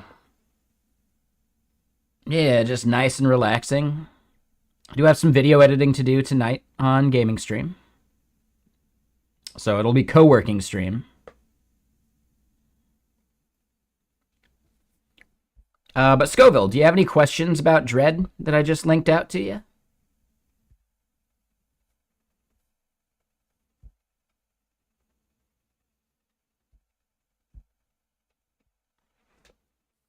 You know, are you unaware that you can build backends with TypeScript?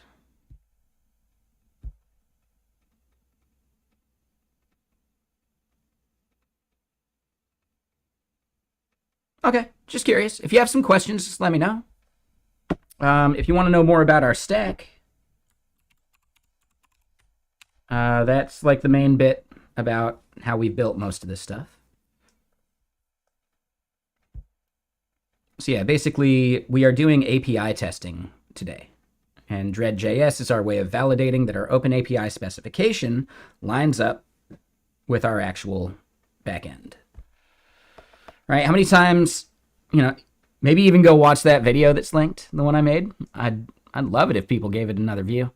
But the idea being is, how many times have you been working on the back end, you made some changes, and you forgot to update the OpenAPI document? It's happened. It's definitely happened.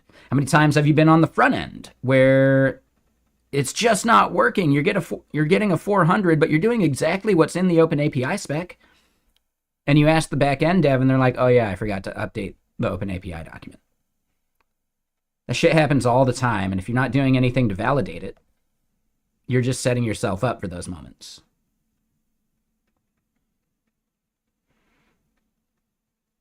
That's fine. Just letting you know.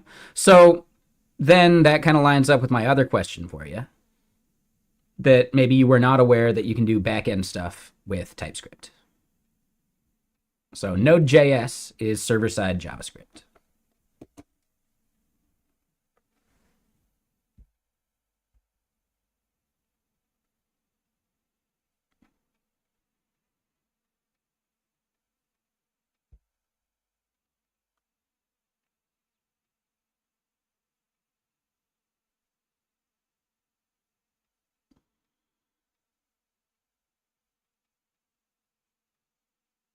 Okay, just double checking. All I know is what you told me.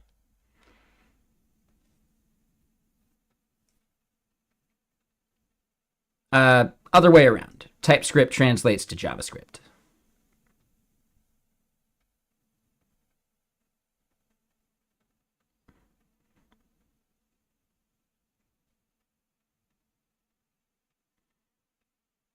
It's fine. Just letting you know.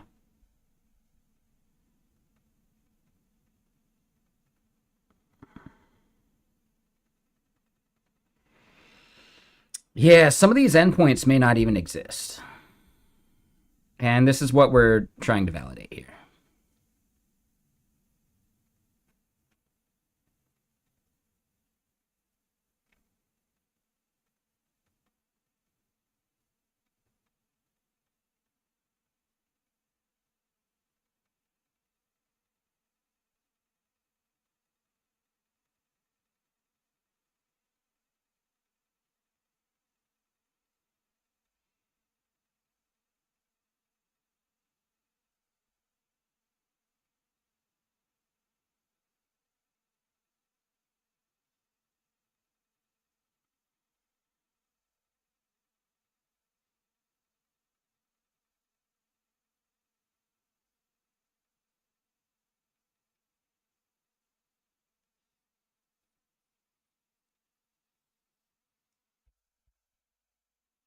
That's fine.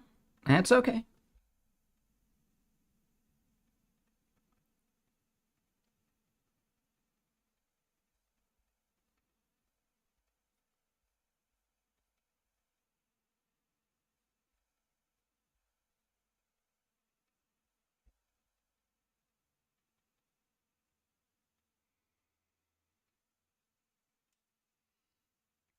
We got to skip this song.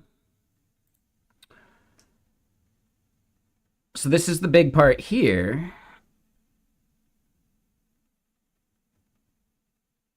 We make the API key auth the way that we do auth for this, but we're not doing it here. Oh, this probably needs to update more.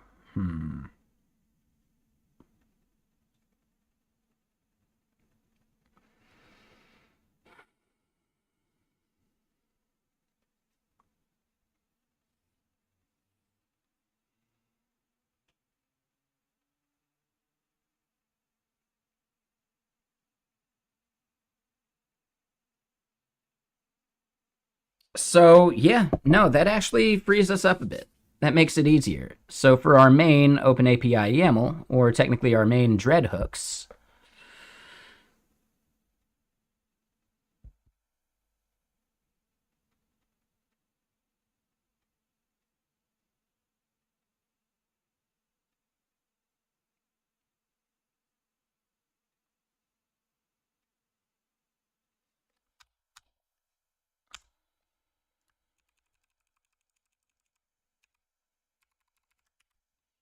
we'll just make that the production API key for now.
Yeah. I think we'll do this for now, but like this is gonna end up being a little weird.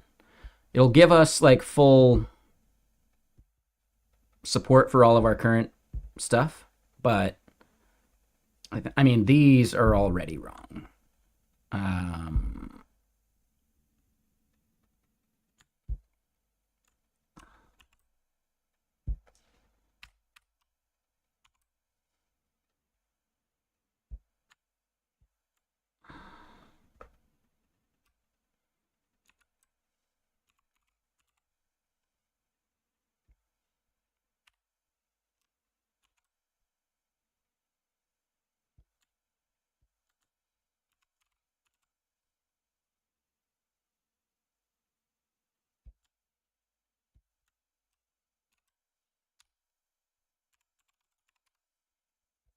we need to do it with balance, and that should be fine.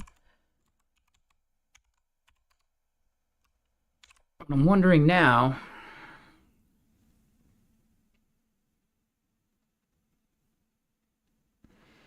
I don't think we want to be doing created for a lot of that stuff. Because of the way we're doing our scaffolding,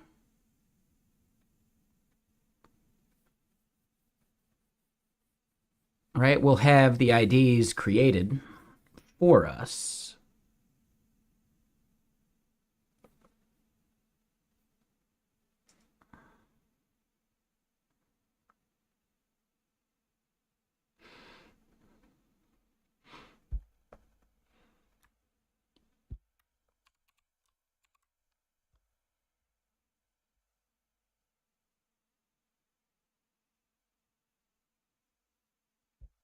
Oop.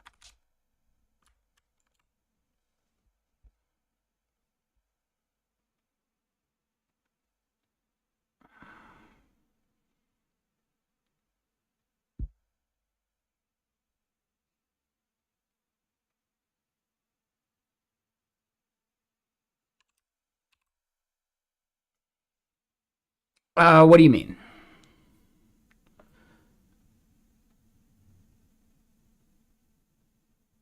So, as an example, if we see a 404 as a response that we're expecting, we want to replace whatever value that should be 404ing with an ID that doesn't exist. So then we should get back a 404 from that request. That's all Dread is doing, making sure that the OpenAPI spec does what it says it does.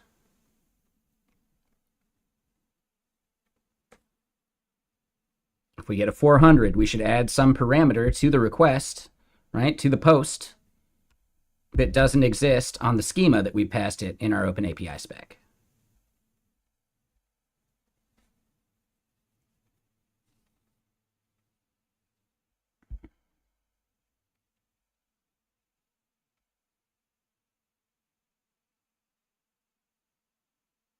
There's no point in deploying something that has an API that might not be accurate. Deployment doesn't matter until we validate our OpenAPI specification.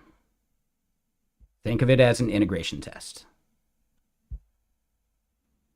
We could deploy it right now, but we don't know if our OpenAPI documentation is up to date. So there's no point in deploying that yet.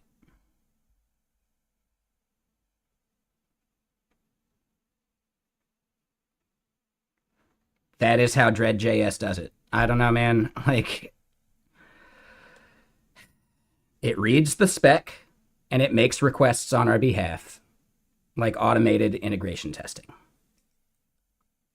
If the part of the specification says it expects a 400, it's going to try and get a 400. And if it doesn't get a 400, then that's a failure.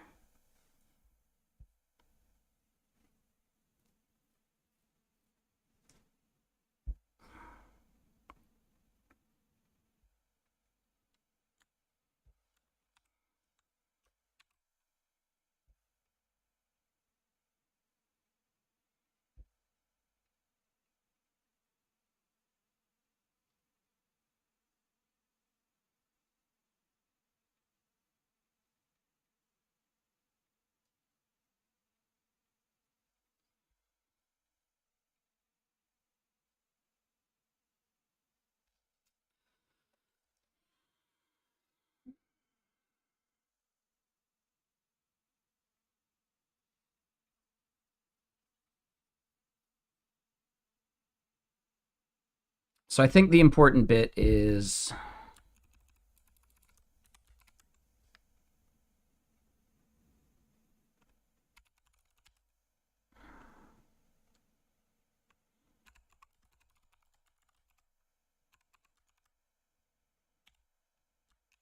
I have in the past. I'm not using it for this project.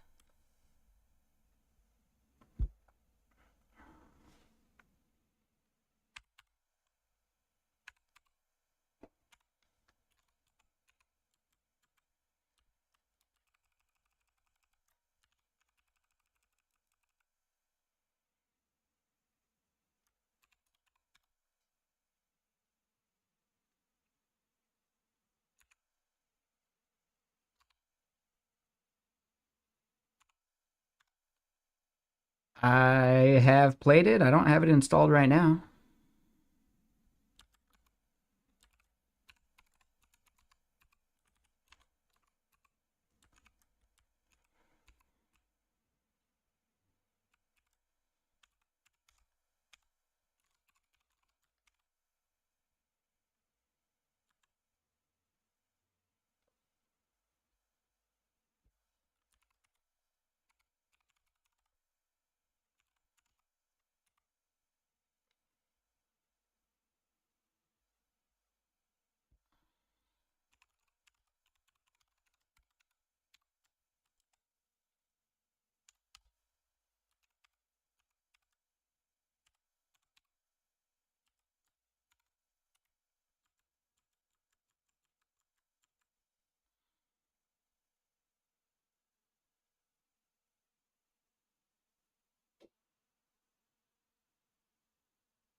All right.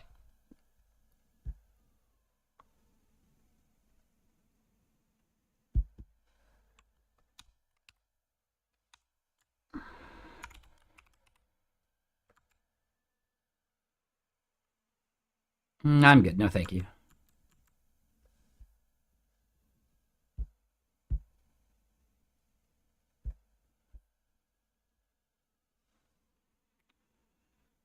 Sure.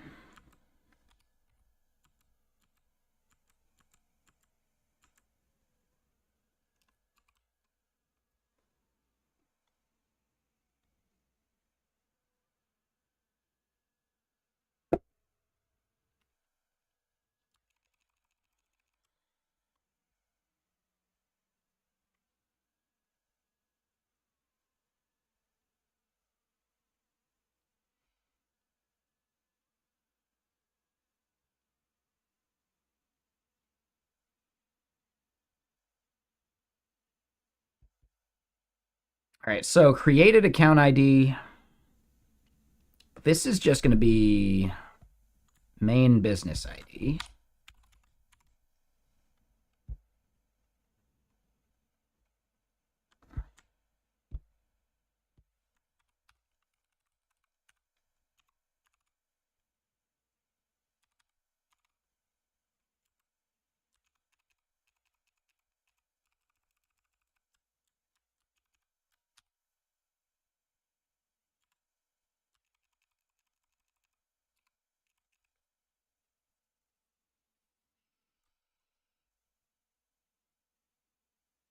Created payment ID, created transaction ID. Those ones actually make sense.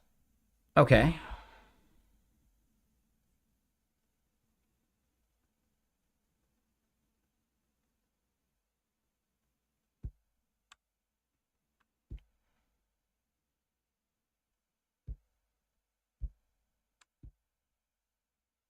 All right, let's just go to the bottom here and comment all of that. So we should be able to get at least some of those tests passing.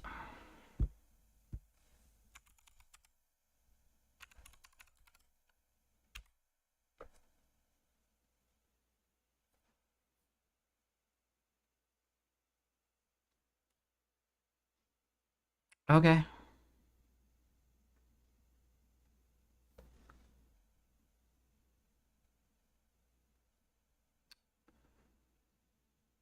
Interesting. So all of this is failing.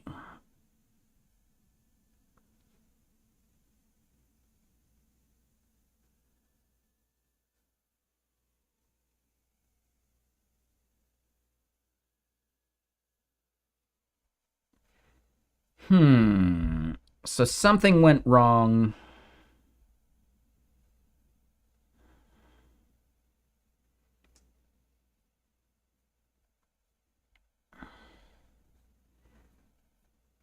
And yeah, we get way up here. We're getting just a lot of noise from the response stuff.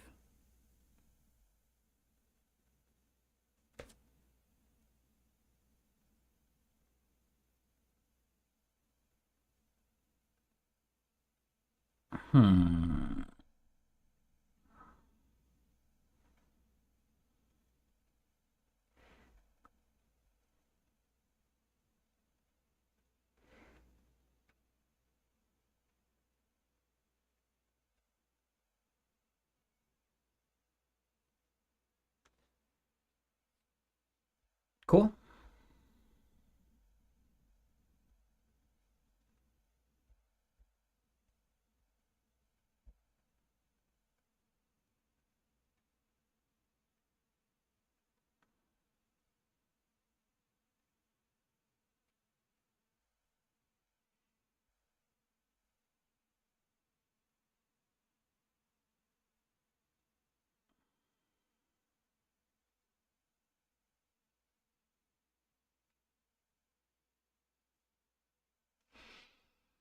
Ah.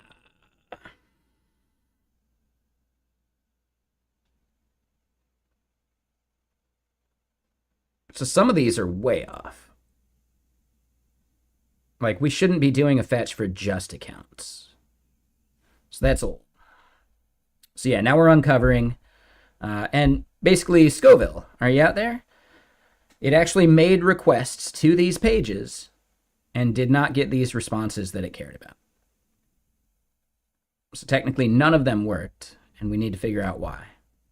But these were actual HTTP requests that are in my OpenAPI spec that we want to work, but they get something unexpected. For almost all of them, it seems like we're getting either a 401 or a 404. And a lot of these, right? Like accounts here, that's actually giving us a 404 like we expected. Except that it's giving us the wrong header because we're getting like a not found from our framework. Because the path that we have in our docs isn't accurate. Does that make more sense there, Scoville? Let me get more music going, though.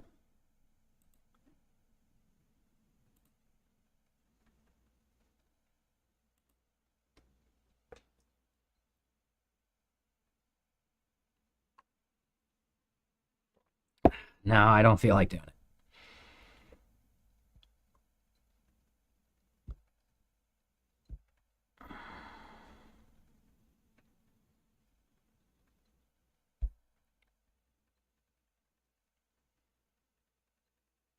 No thanks, Goose Dude. It's not what we do here.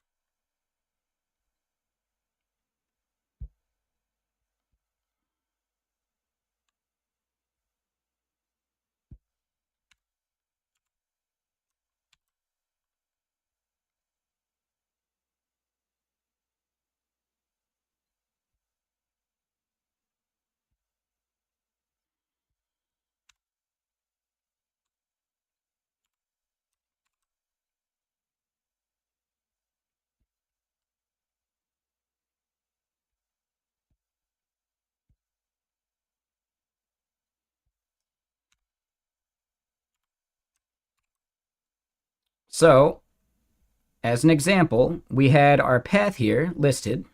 This goes into our OpenAPI spec eventually. But the URL that we had for the path is no good.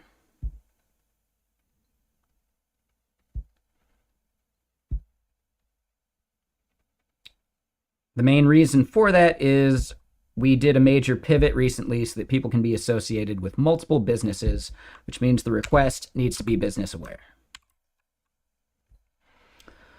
So now, right, we can head all the way to the bottom.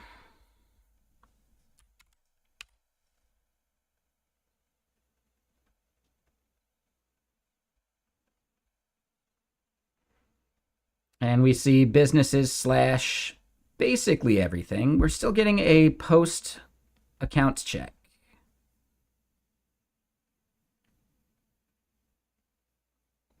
Because, hold on, yep, I forgot there's another step we got to do. It's scaffold public.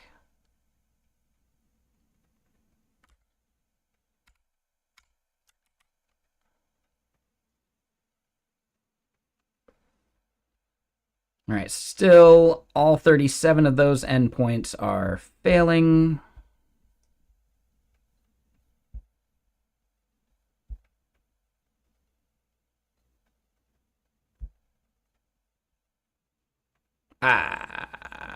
What?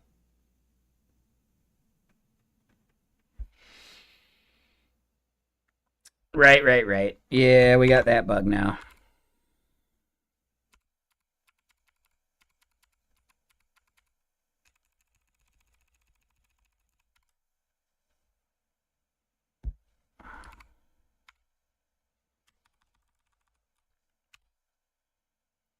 We'll just scaffold all of it.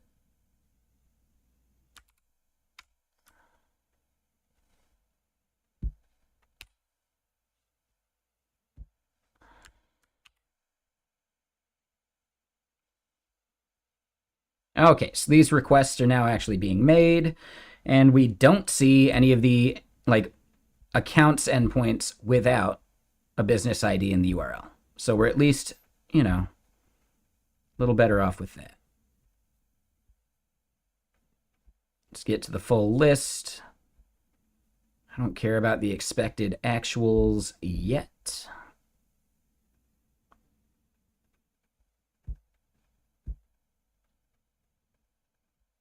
And the extension. So hold on, if I'm typing here, I mean like the much logic Rally VS Code power or like the 12x thing? That is power mode.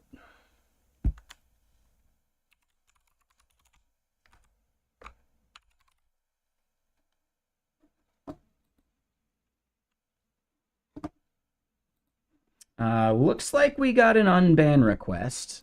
Are we taking bets on whether it's sincere or not?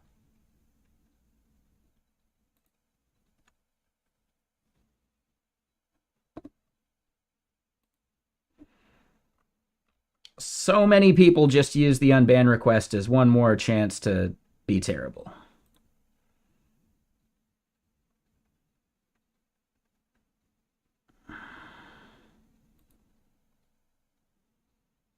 Oh no, this one actually seems good so far. And it's, yeah, something that we've had around for a while.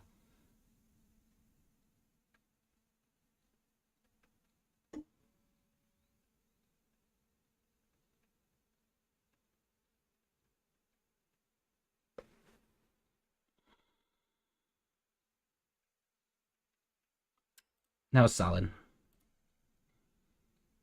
All right. Wow, that's rare. An actual, like, heartfelt unban request. That's awesome. What they said was definitely really bad. It was actually something they said over on the other stream.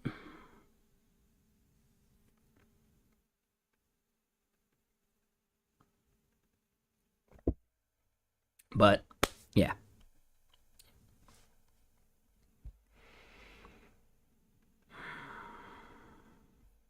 We'll let it be. It's fine.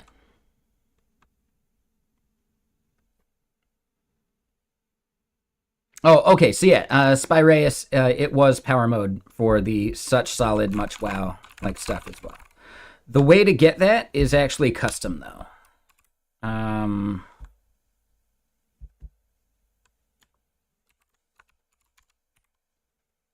There you go. So that is the Doge theme, like not Elon Doge, but like the Shiba Inu like meme that exists way before the shitty coin and the shitty government thing. But that can be found in that gist. So if you want to set up VS Code to be able to do the much wow stuff while you type, that's in that gist.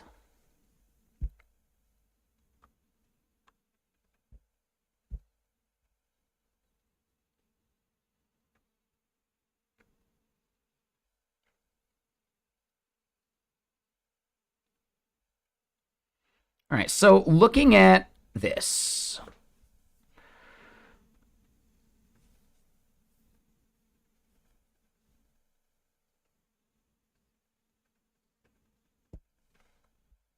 Let's go start at the first one.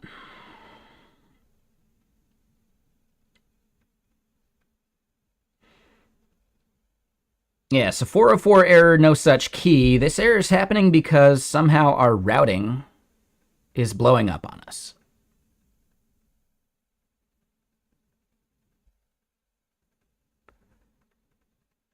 So now I need to go double check our architect file.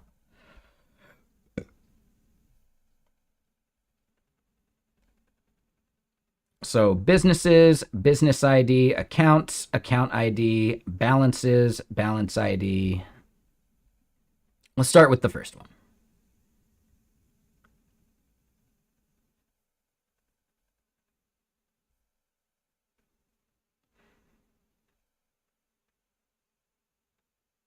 Accounts, balances. Maybe it's just here in accounts.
So yeah,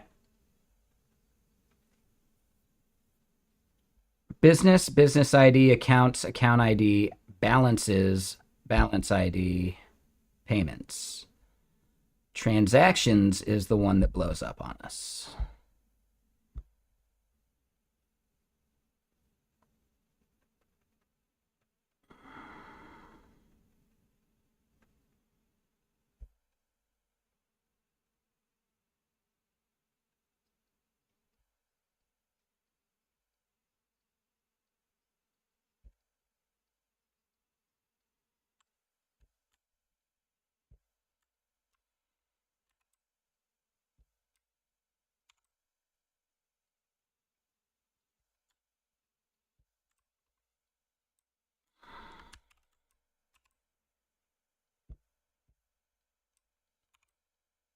Yeah, so that was annoying.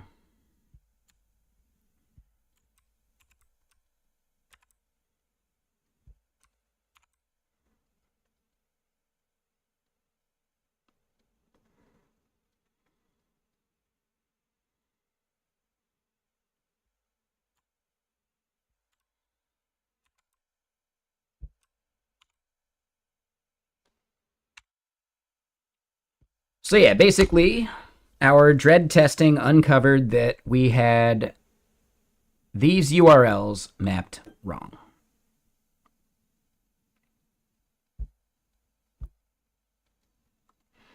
Which means I probably also have that mapped wrong with our front end stuff too.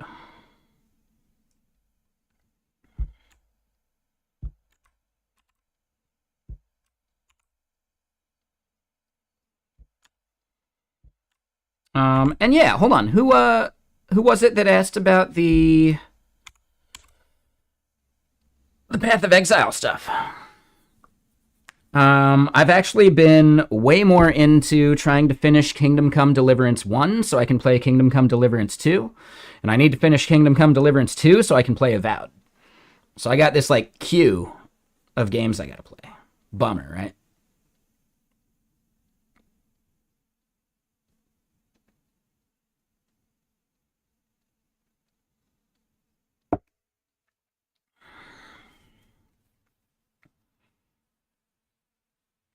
So yeah, Path of Exile is taking a backseat for admittedly games that I like playing more. I really like the solo, single player, take your own pace kind of games. You know, you can go your own way. Go your own way.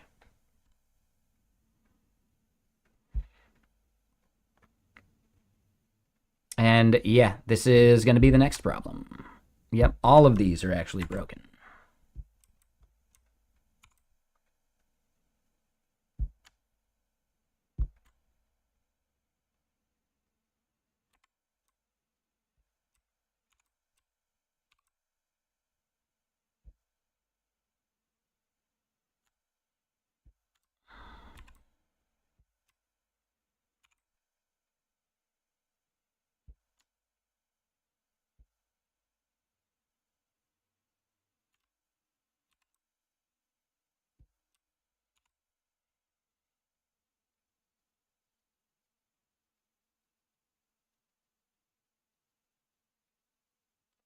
And I guess that's the tricky bit.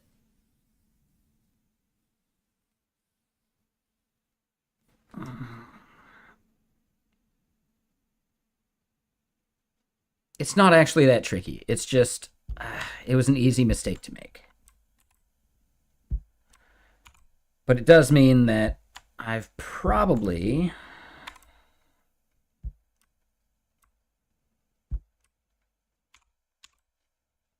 got bugs in the front end too. So we just did those two for the balances stuff. Let's go look at it.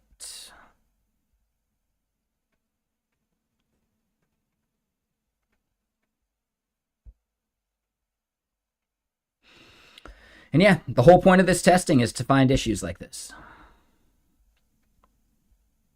The easier fix would have been to just update our schema.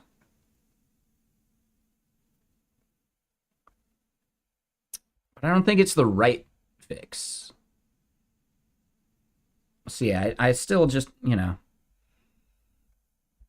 it's worth uncovering these bugs because it's important.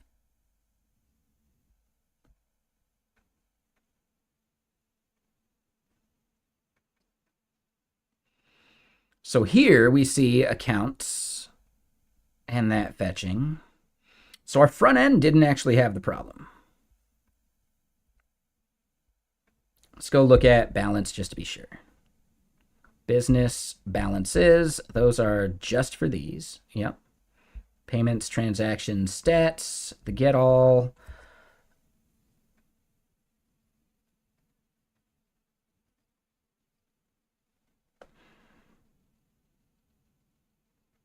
That get all is that way, so we're good with that.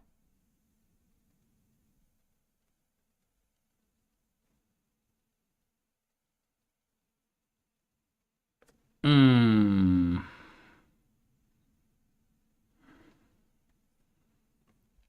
Hold on.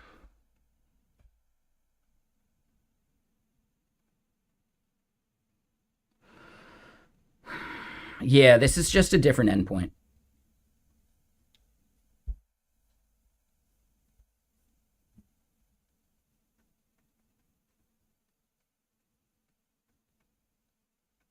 Yep. Yeah, so those are just nested differently. So I don't think our spec is going to have a problem with it.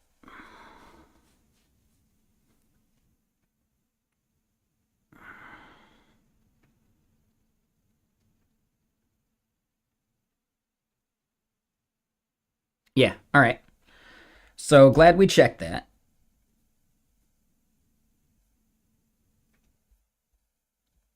We're going to have the same exact problem here. Nope, it looks like I did the account ID thing in the right order for quotas. I just messed it up for balances.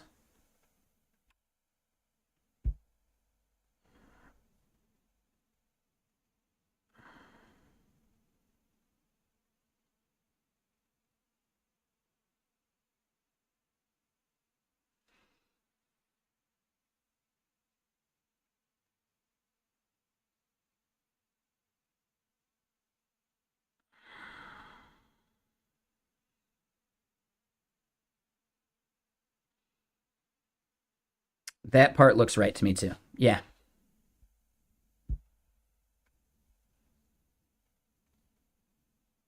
Yep. That part looks right to me too. Okay. So that's at least a few of them.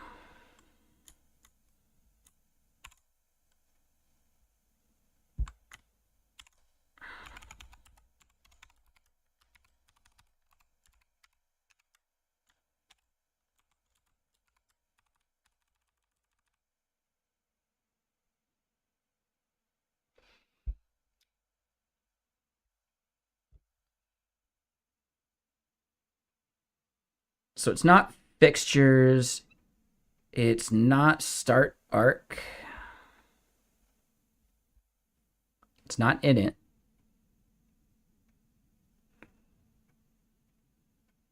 Not arc env.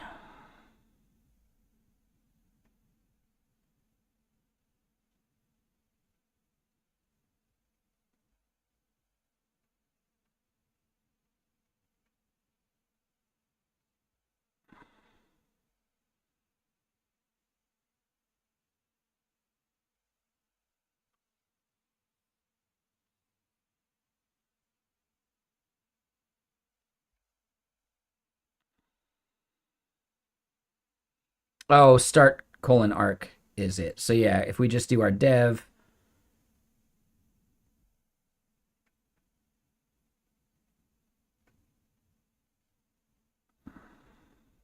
we run start there. Yeah. Okay. So pnpm dev will build out our spec again.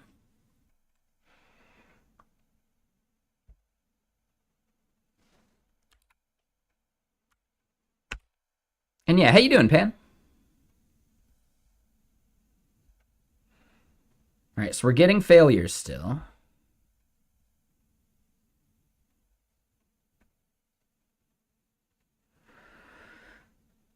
The fact that these are taking longer is actually a good sign, I think.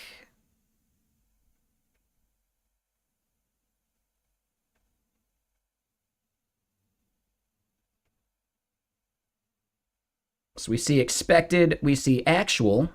Hot damn. All right.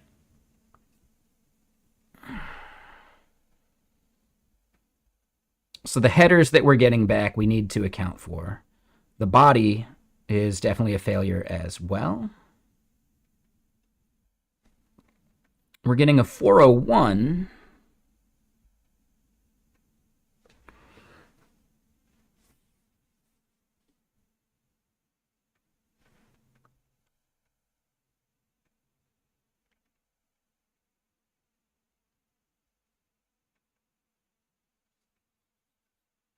Okay, so this first failure.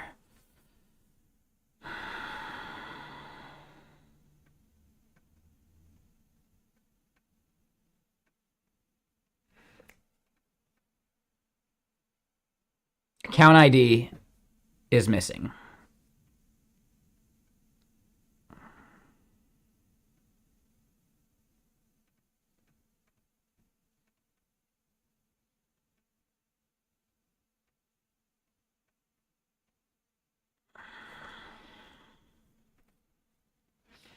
All right, so what we need to do there is, right, because we can't necessarily determine the order in which these tests run. We could, but things will change. And that level of things changing will break a lot of assumptions and it will lead to brittle tests. So instead,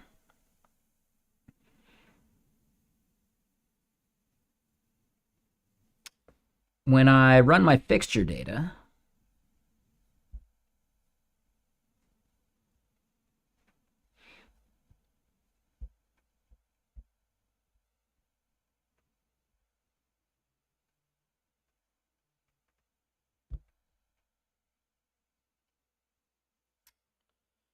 we need to be storing at least one account.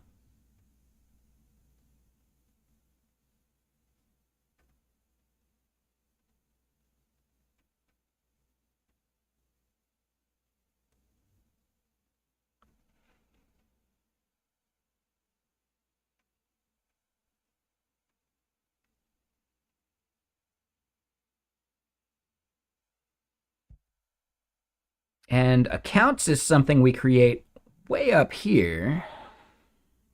That part we do synchronously. Aha. Yeah. All right. I'm okay with this. So then we're going to have const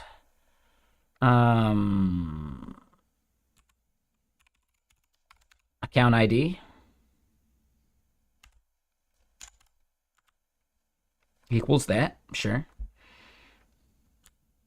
Not even sure we need to do that. Nah, that's fine. We can just do it where we are saving this data.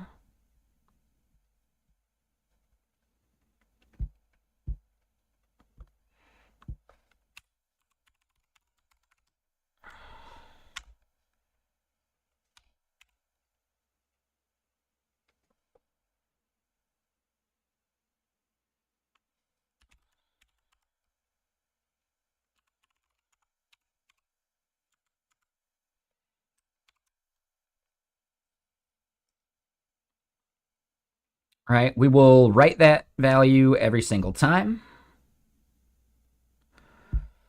What I can do right now is hack it out. We need to look up an account ID.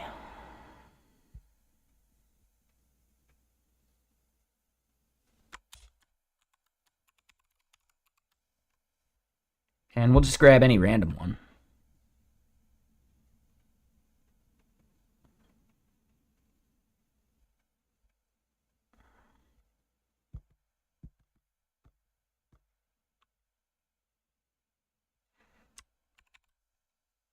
Because it doesn't actually matter that much.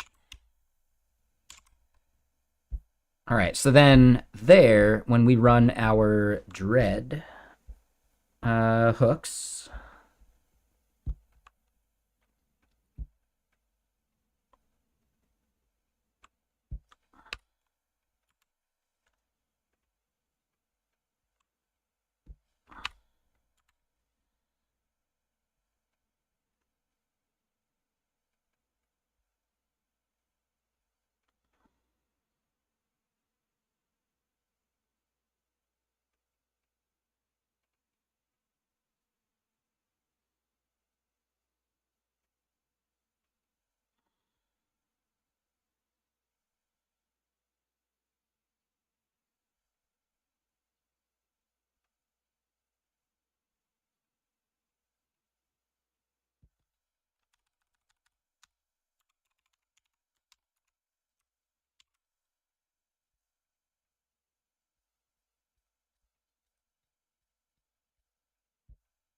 Let's do Command K to clear that out a bit.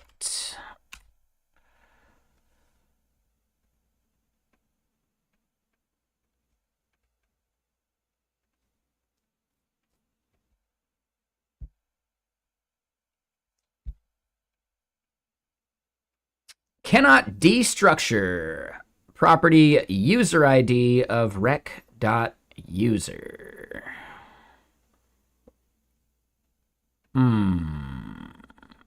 That part is not a problem, except that API key is still failing on us.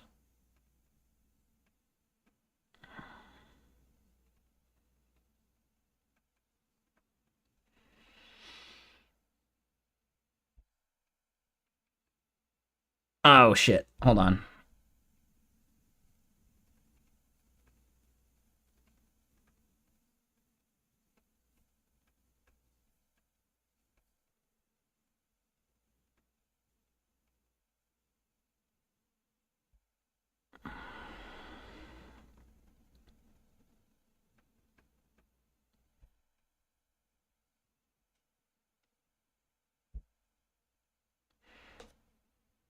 So we don't actually see the log statement.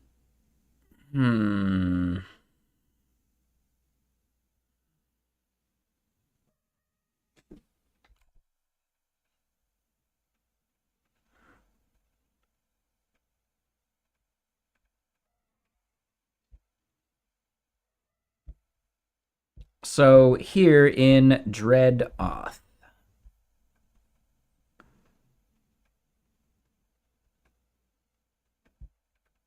am I hitting the right endpoint there? I'm not.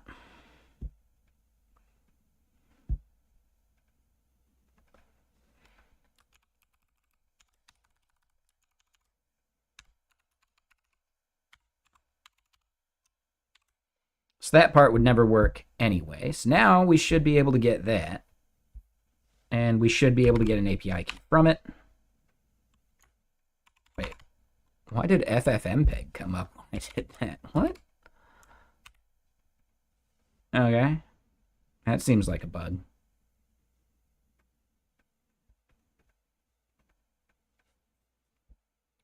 So then looking at the API responses here, could not fetch business by user or API key.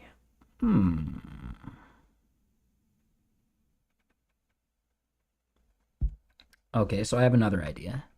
We'll let that finish as I find more music. I think I want to log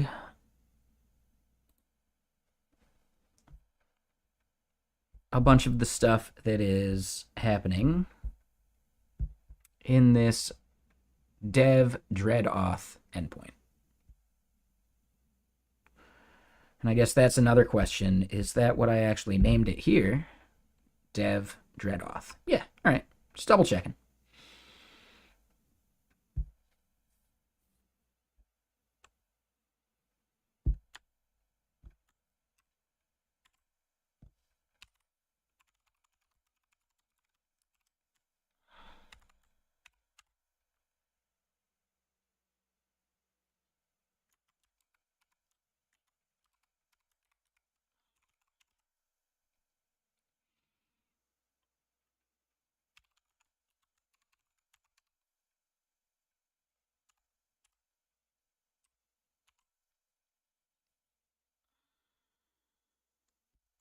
And yeah, we'll just call it JSON. Why not?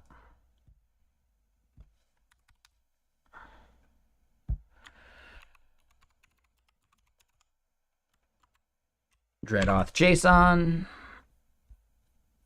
Go down here, we stop it, we go Command K so it's clearer. We do a pnpm dev. We will Command K this one too.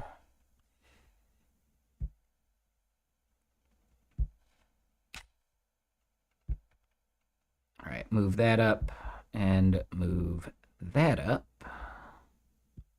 So then, yeah.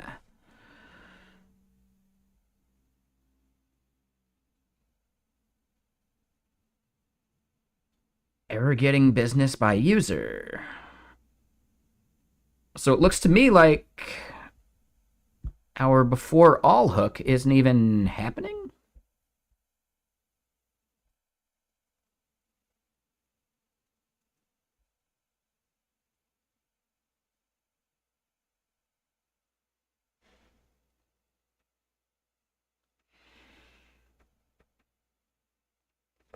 Hmm.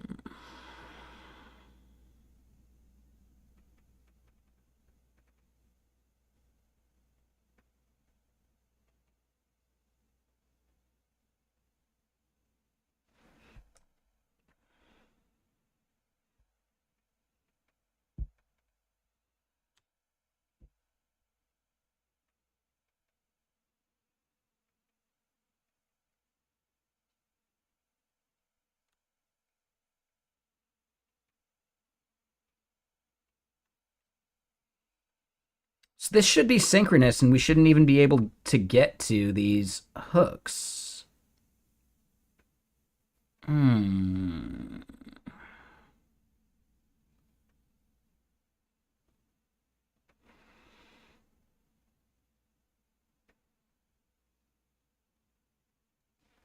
Yeah, I think that might be part of the problem.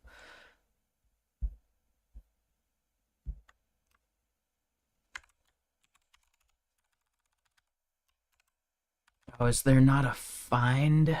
Uh, oh,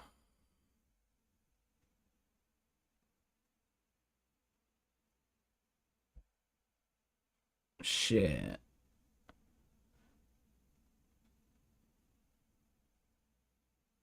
Hmm. That is a major bug in Ghosty. Shit.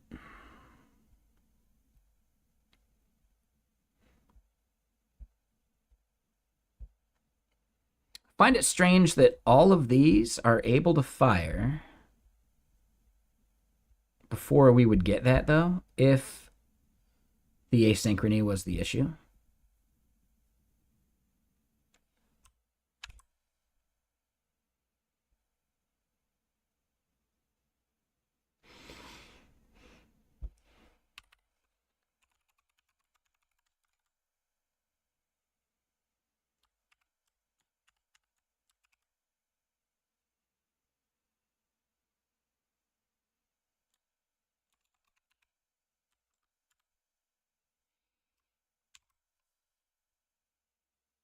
I want to see where that ASDF happens.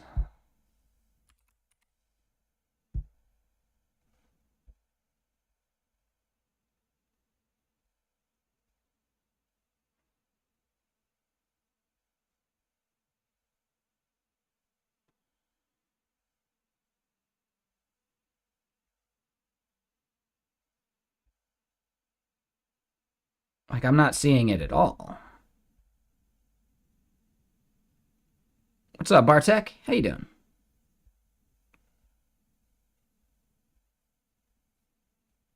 Okay, that's gotta be our problem then.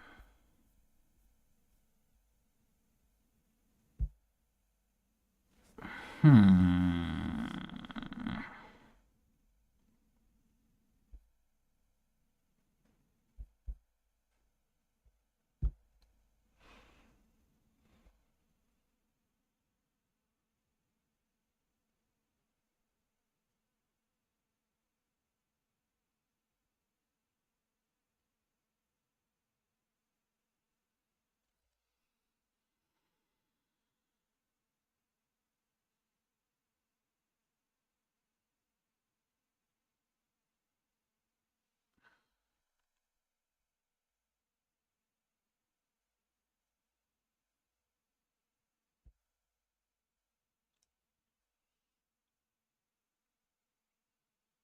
Our log statements are in there. So that. Ah, okay, hold on. Yeah. Wrong place. It would actually be.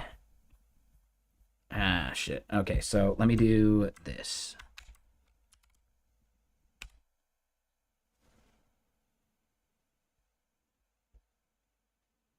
And we don't get logs in there. That's right. Fuck. All right. They're doing something to prevent the log value. If I do dread YAML and we turn this into info,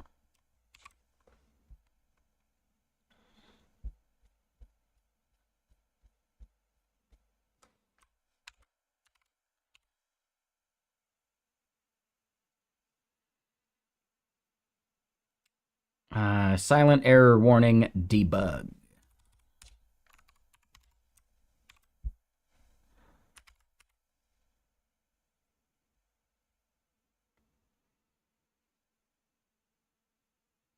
Ah.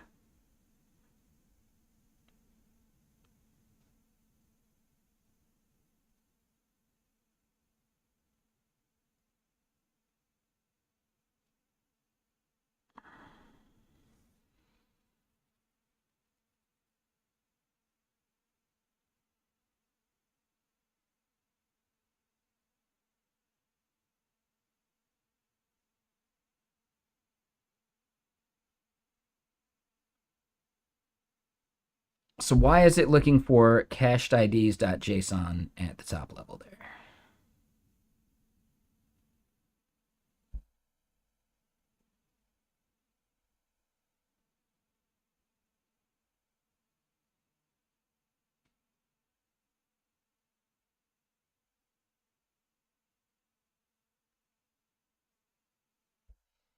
Okay, so hold up. How are we reading the JSON in here? That would probably be it.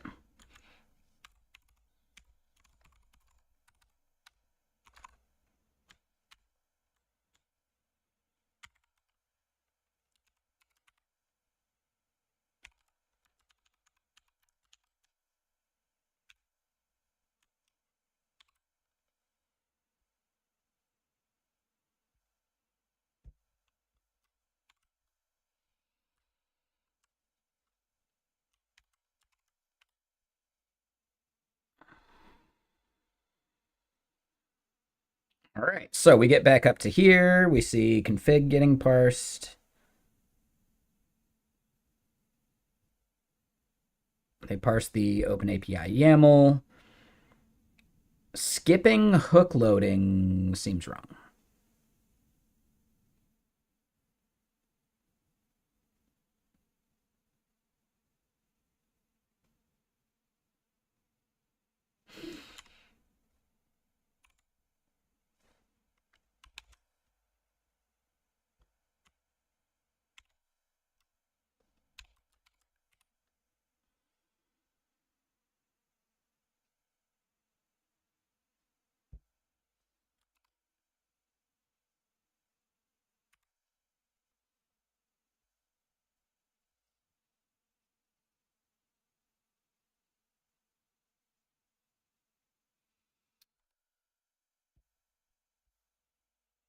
Where the hell is cached IDs.json actually being, or trying to be read?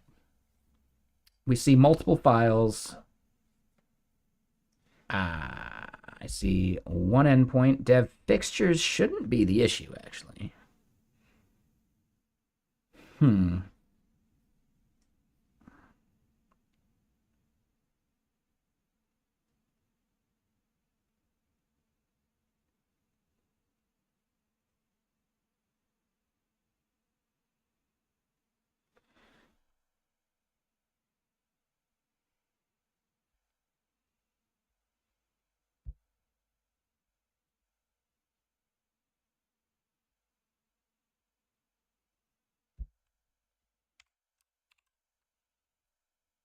All right, so that should trigger this to reload, which it did.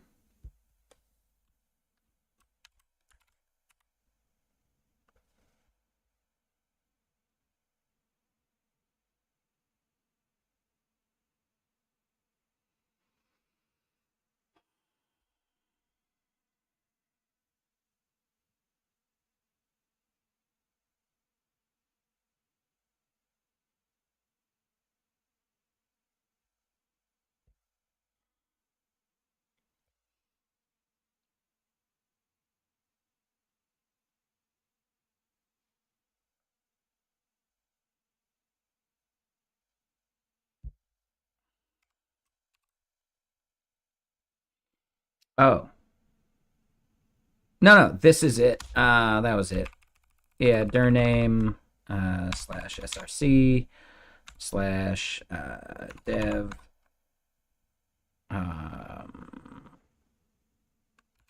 either one would work.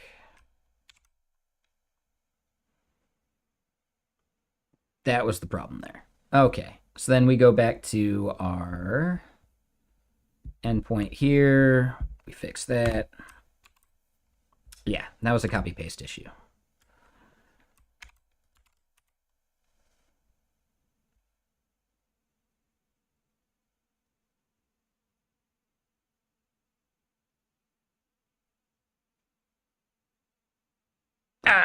And it's source HTTP.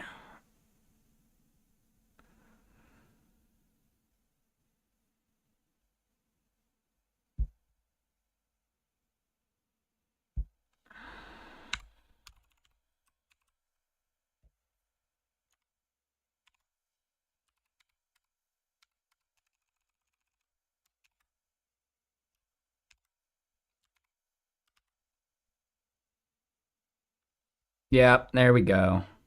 So then devauth response, the ASDF. All right.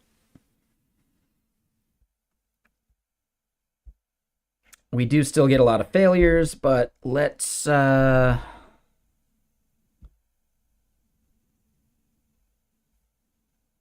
get back to our dread config and change this back to error.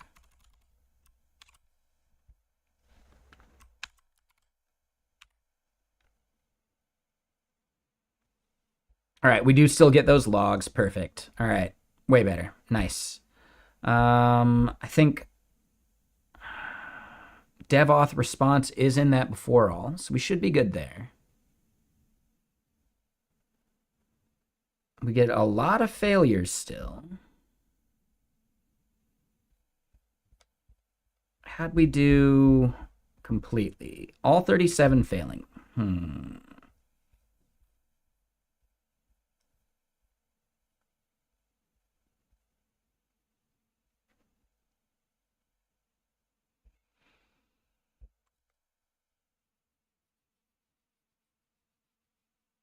Okay, so now we're getting a 403.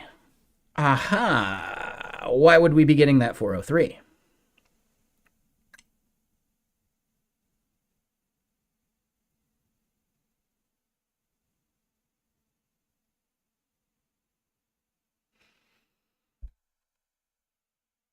Let me double check my middleware.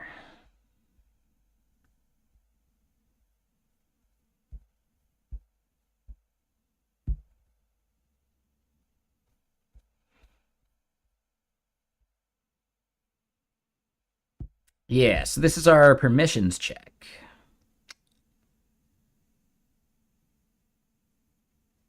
Aha. Yeah. So we're checking for a business user.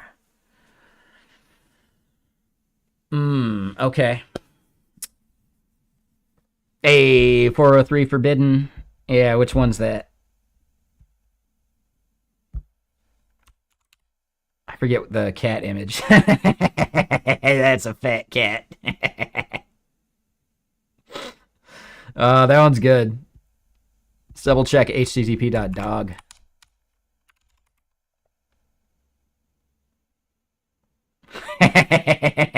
That one's good too. What are some others? HTTP goats.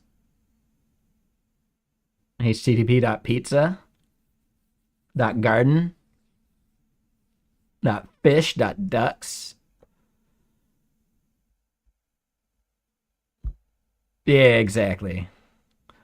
I would argue that the cat could care less as well. Or couldn't care less. As far as like the responses, oh, absolutely. Yeah.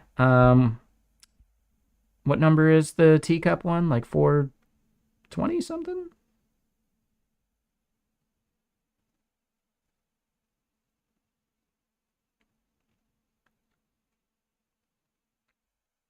Yeah, teapot. Where's the teapot one?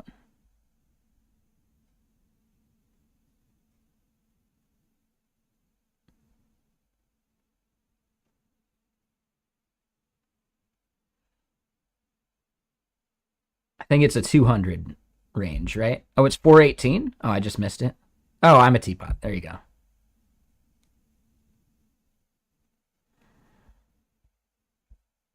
Here's some of the others. There's the cat one.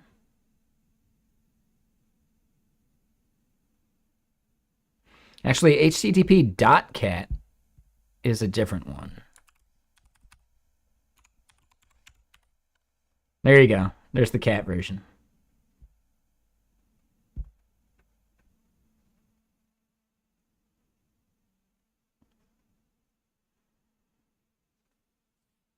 Oh, dude, I hate that one so much.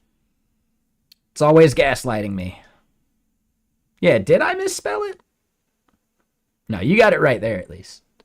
And I missed a follow. Toxic AF Timo. I mean, you could have just said Timo.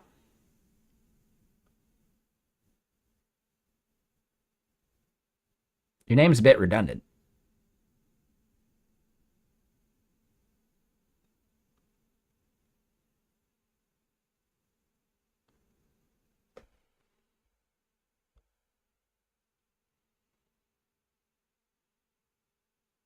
It's okay. I'm a singed main. It could be worse.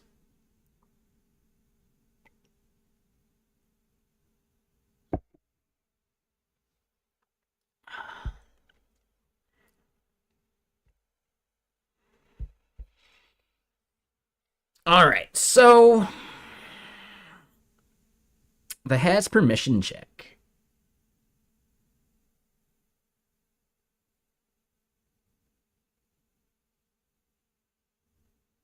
Right? And that's why that's failing.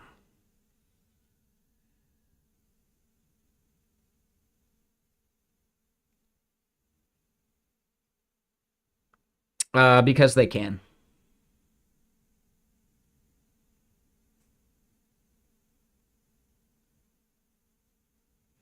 Right? What was the thing where someone had like $2 million of investment and they spent like 1.8 on their domain name? And it's one of those bullshit AI products. What was it, like friend.ai?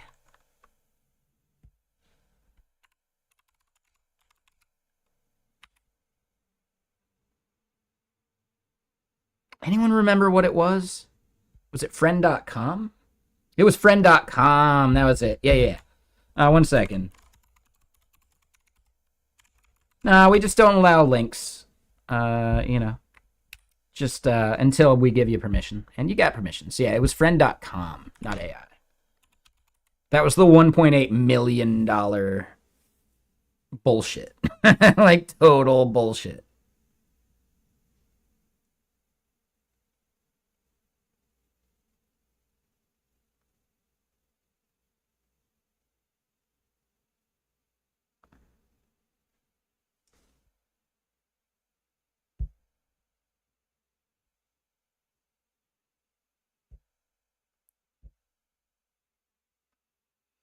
Oh, what was the other expensive domain?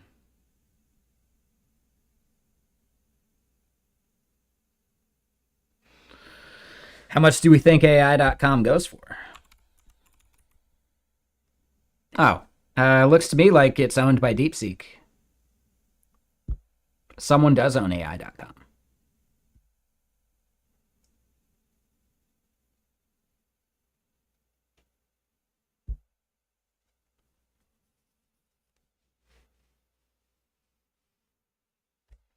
Oh, is that it, Blossoming? I didn't know that. Oh, that makes sense. Okay. That's kind of funny. So, yeah, I think we can just assume that whoever does own it, they're probably asking for like 10 mil. Is that the dude? Avi Schiffman? He's the one that owns Friend? Yeah, he paid 1.8 mil.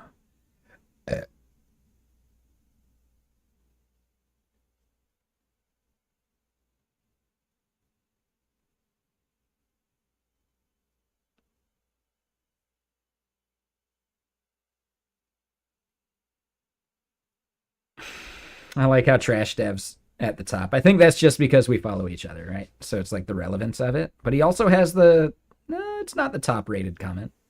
No, never mind.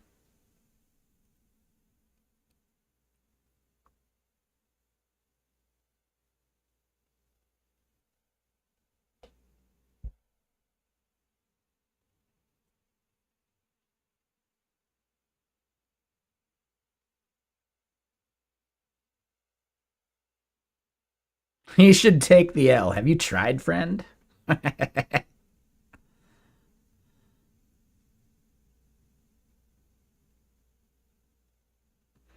Oh, okay. See, so it's not. Yeah. It's not actually another domain. This is his payment. Yeah, it's on a payment plan, which I think makes a lot of sense.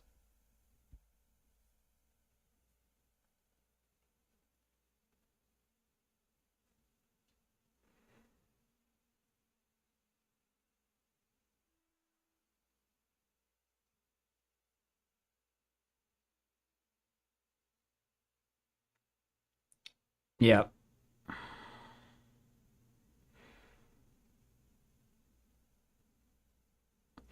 What else has this guy done? Like, who's giving him money to do shit like this? That's the part I find kind of crazy. His parents? Sounds about right.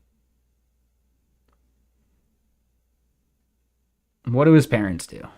Just some crazy billionaires? He's probably looking at it as an investment. Honestly, like, for 1.8 mil to own that forevermore, you could probably sell it at some point for a hefty chunk that would outpace inflation.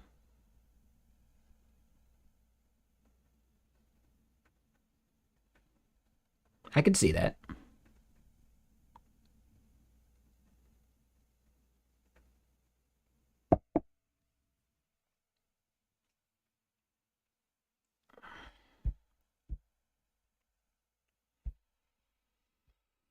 So yeah, the thing we just uncovered is a permissions check for API key stuff.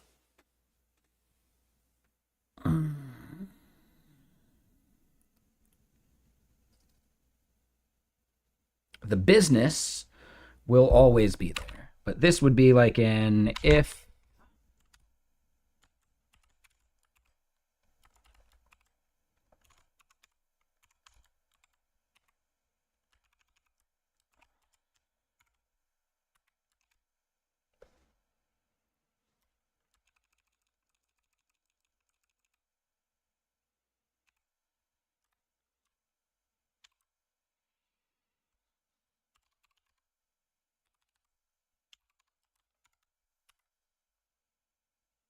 And this is actually if it's not by API key.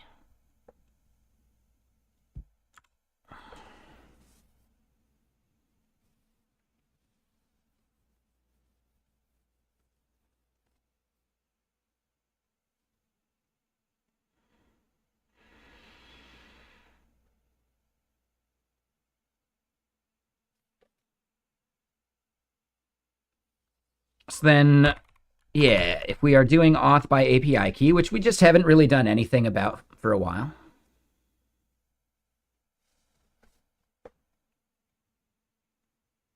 They are both valid spellings, right? One is basically like the European version, one is the American version.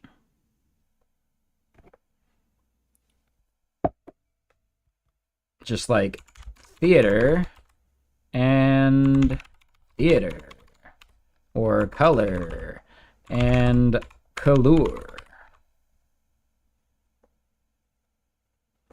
Both are entirely valid English spellings. But normally when you see someone spell one, you can make an assumption about where they're from. Yep.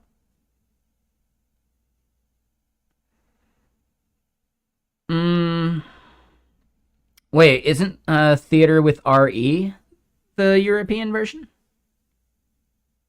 I think you might have theater backwards.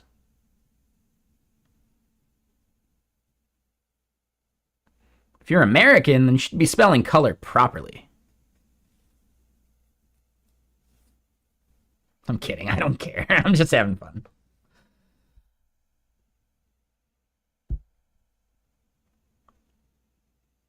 Yeah, that's what I thought. It's not theater, it's theater. I don't know.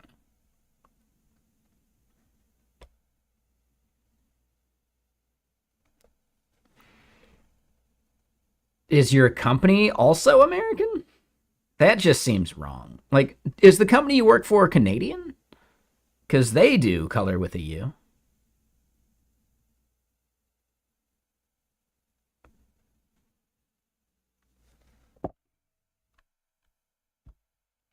So, blossoming, hold on.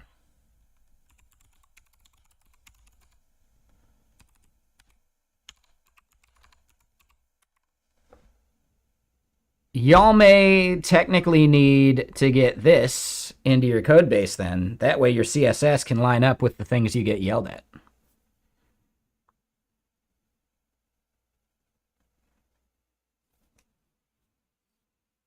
All right, instead of important, sorry.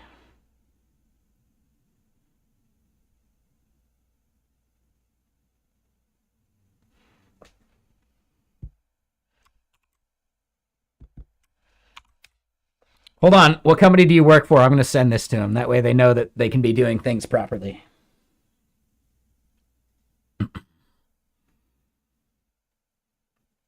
I don't know.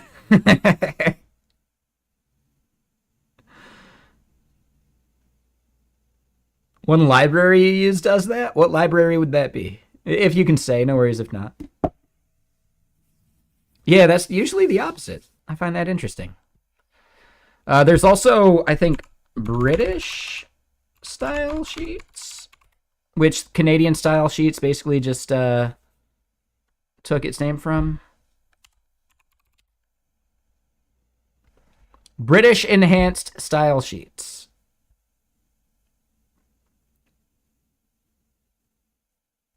Their website's not great. I thought there was another one, maybe.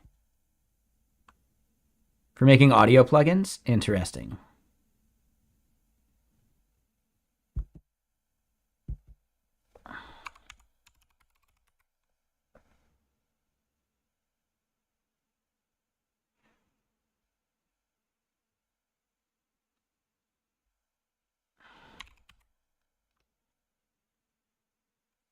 Hmm.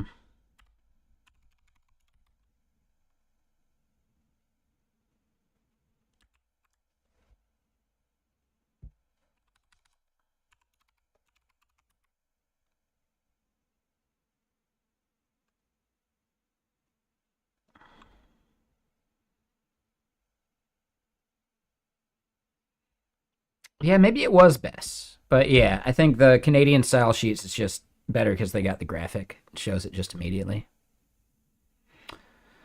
I thought there was a British one. I know Wes Boss posted about it at one point.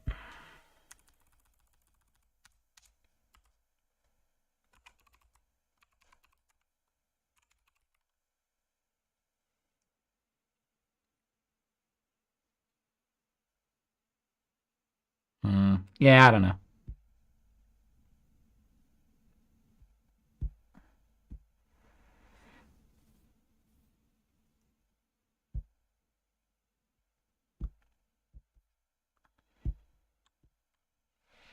You can if you get certified as a software engineer in Canada, but whether that certification exists is the tricky bit.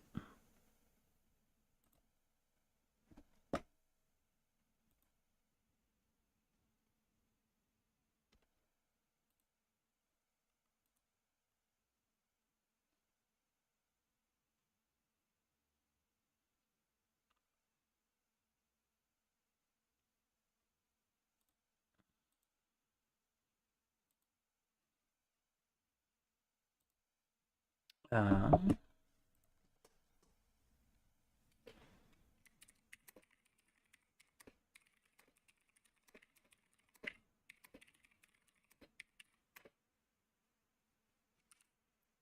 1 second here too.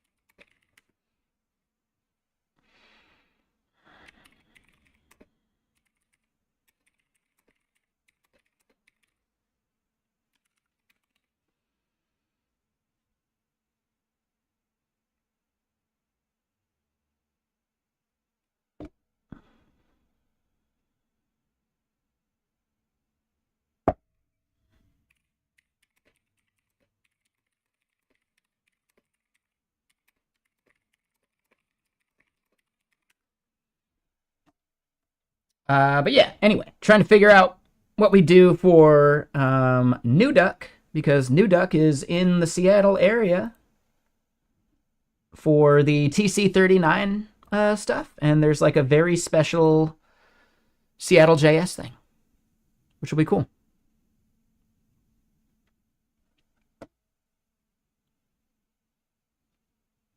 But okay, so let me get another album going. Something crunchy? Yeah, let's do something crunchy.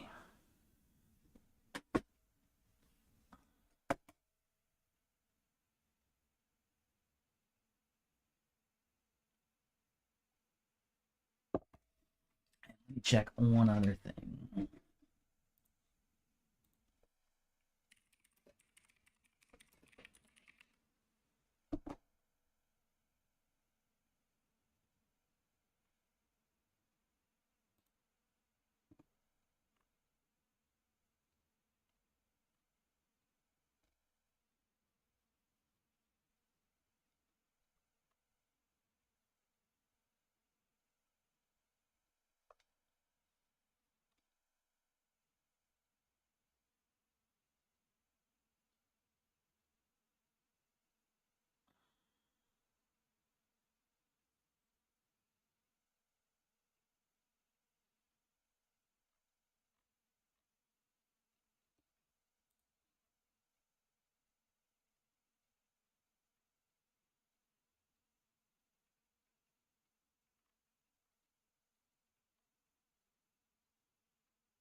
Oh, I could do pork skewers tonight. I am thawing some pork. That would be interesting. It would take like an hour to marinate though. So I might just do the chow mein.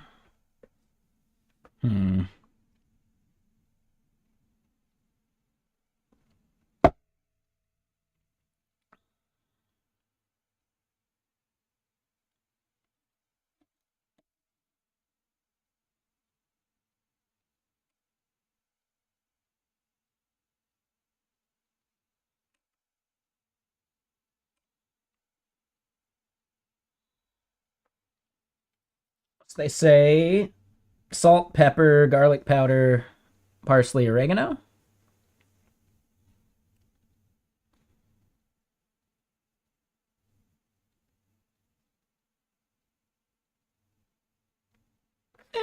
Okay.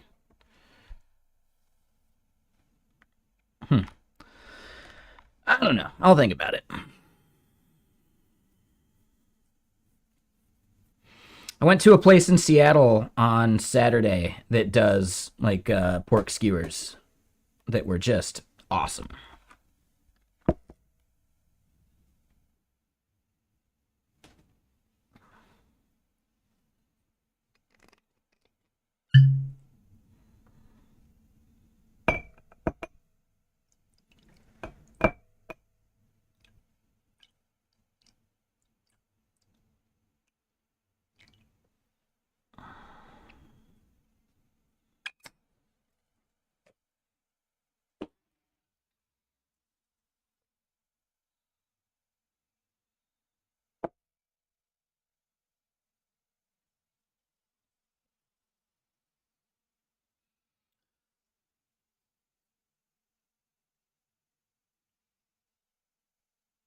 That could be interesting. I bet I could freeze that stuff. Ooh. So one of these days I'll get pork meat and I'll cube it and get it ready for like skewering. I'll do the marinade in the vacuum bag.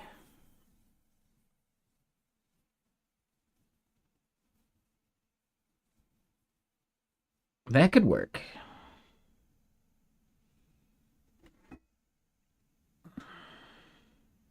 Because then it's just part of the thawing process at that point to like let it marinate.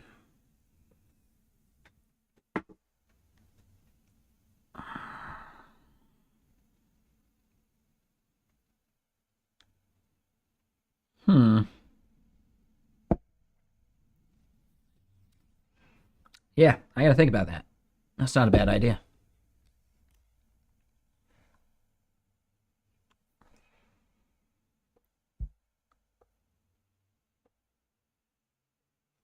Okay, so back to this bit.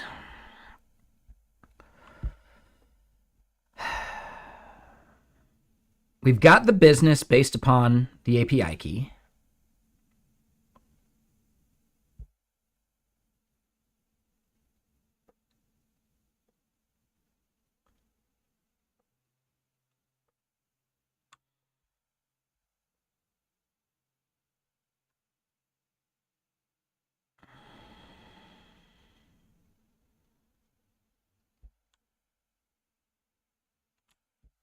And yeah, we can do this part outside of that. But this would actually just be roll.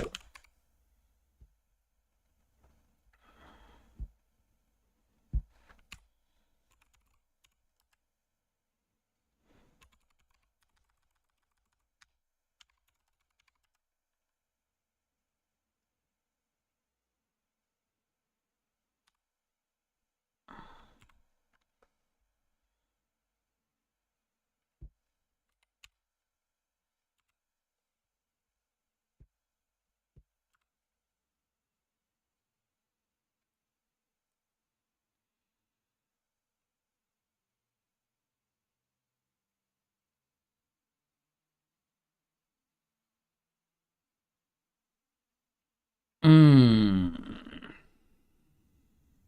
What's up, Kyle? Nope. How you doing?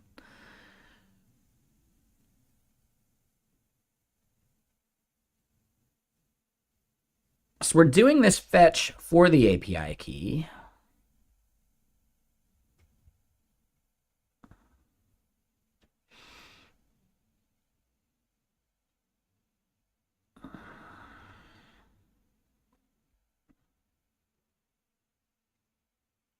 Up in here.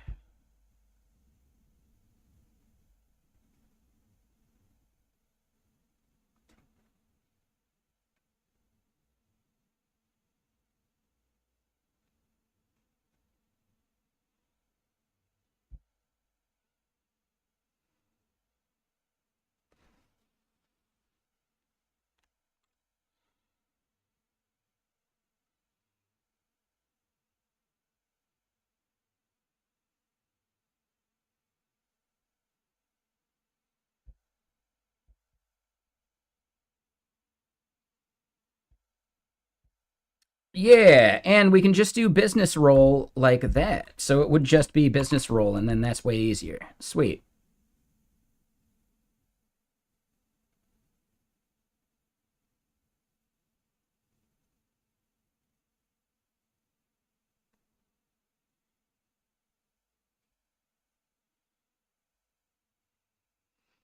Which means our permissions check gets a lot simpler.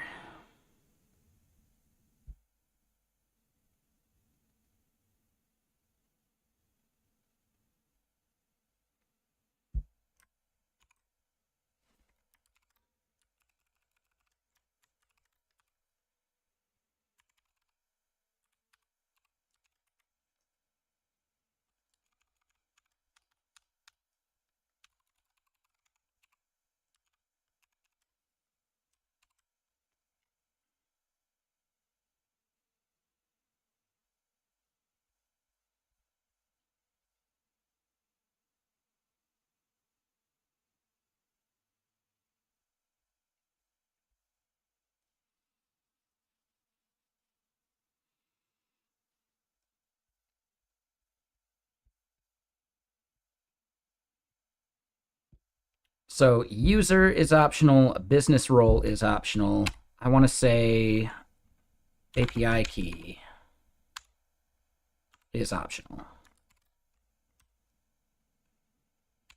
This is TypeScript. So I would say I don't know the actual type system in Java, so I'm not sure. This is not as robust of a type system as maybe like OCaml and some of those languages. So it's not, what is it, Henley Milner or whatever? I think it's like a nominal type system. I don't remember. I don't know. It does have types. It's just built on top of JavaScript, but it adds types.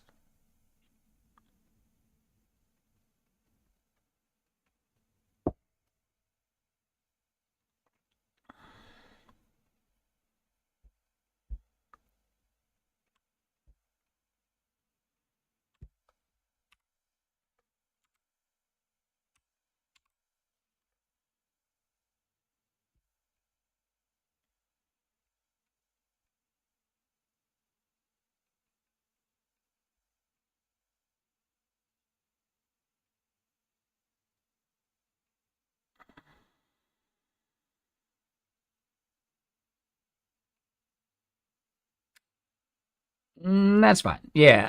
TSX is just the TypeScript version of JSX. Same stuff.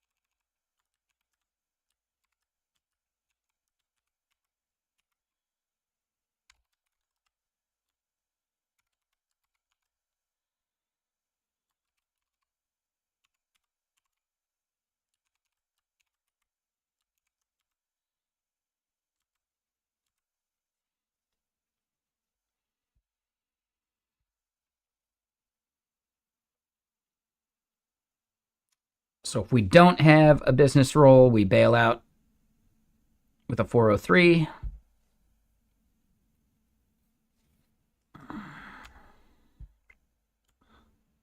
And really, we can just do this.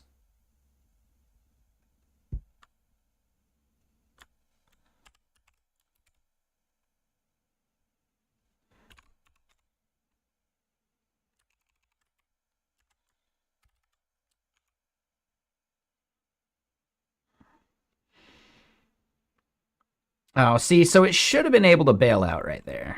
That's annoying.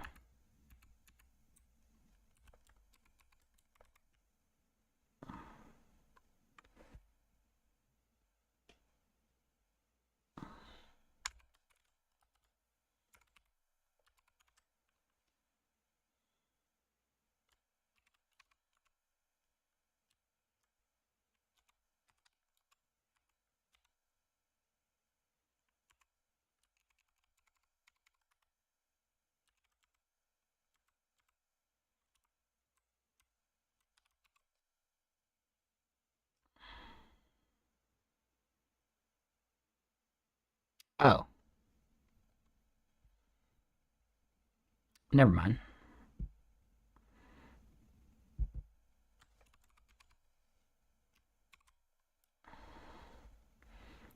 So I bet we could have done that check.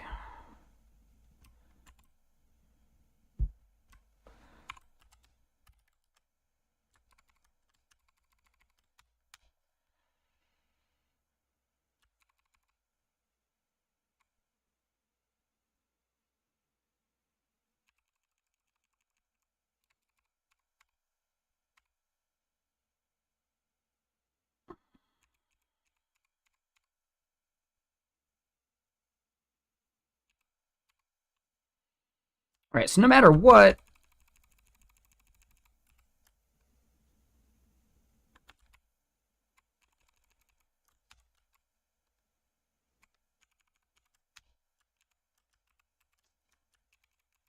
oh, We actually want to do this.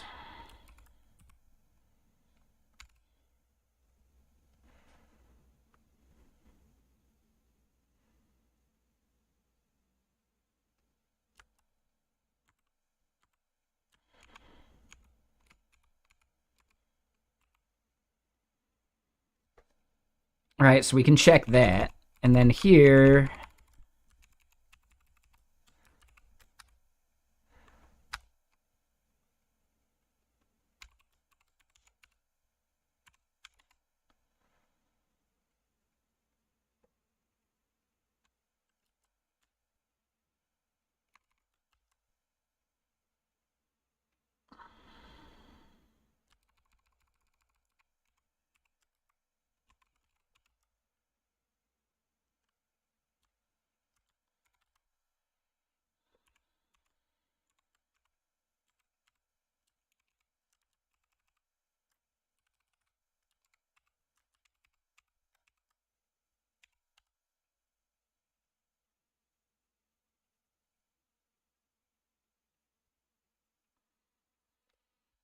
oh, and where is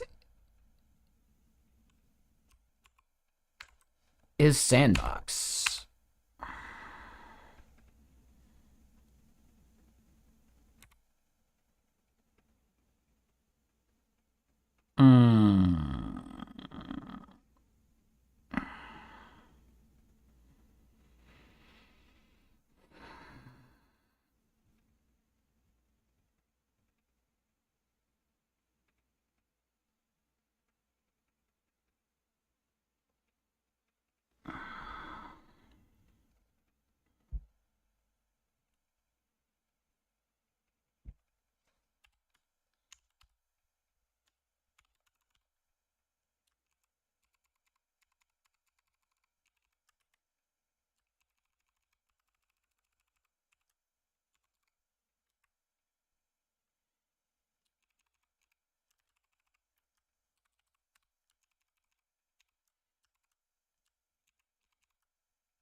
How to improve reading and writing? By doing it. Like, I don't know, man. Sorry.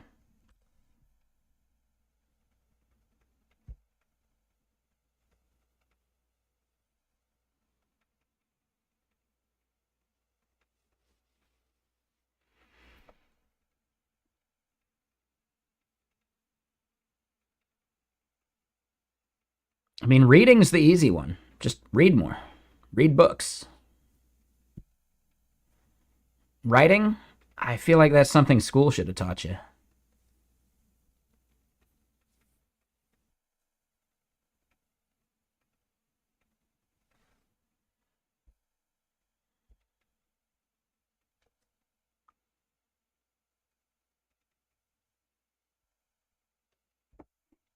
But yeah, the only way to get better at either is to do them.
Okay, so that should allow our API key to do stuff now.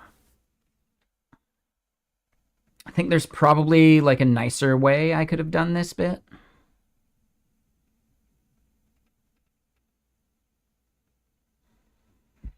And really, we can just do this.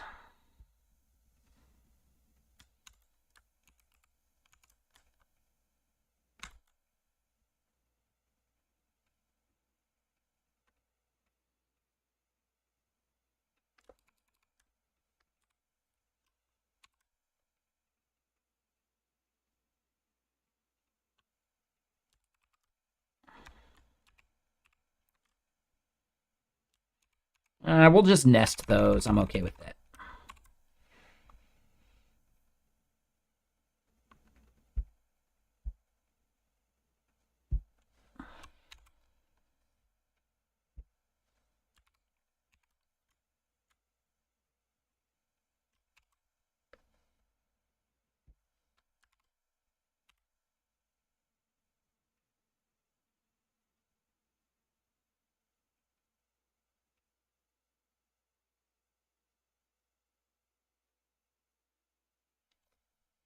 So we do see a bunch of failures still, and we're kind of expecting that.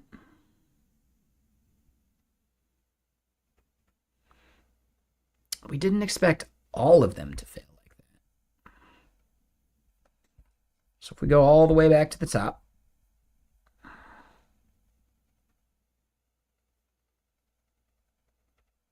this one has singing. We skip it. There we go.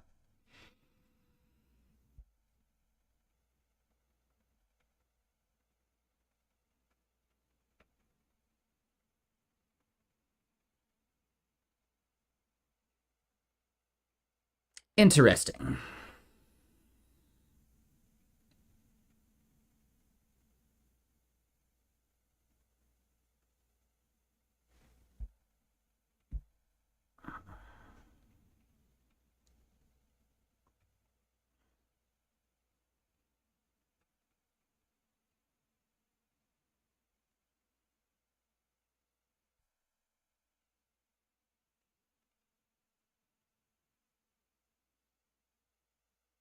Oh, nice. Thank you. Yeah, that was fun. Could you tell he was like really nervous? Like he's an amazing developer, but he doesn't like speaking in front of crowds and stuff. But I think he did a great job. So, yeah. We just got to force him to do it more. No, it's fine. I think he did a really good job though.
API key environment mismatch.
Yeah, I feel like I did a pretty good job in that AMA or whatever by like sprinkling in the questions as we did it. So yeah, that was fun. I really enjoyed it. And real quick, Omni, thank you for the follow, and GFF, thank you for the follow. Welcome.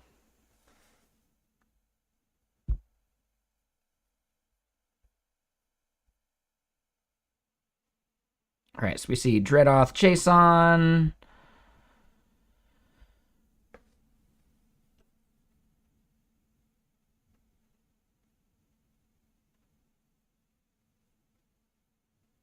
Oh, did I really make that mistake?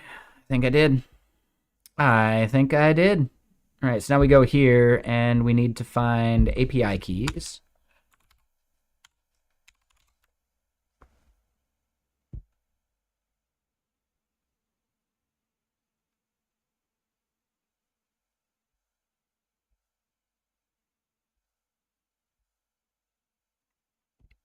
Boo!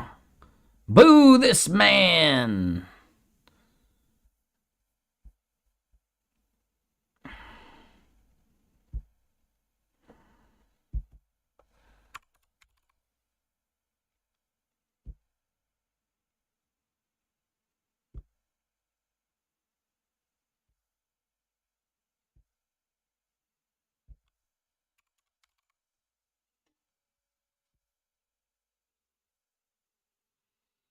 All right, so let me go fix my fixtures endpoint.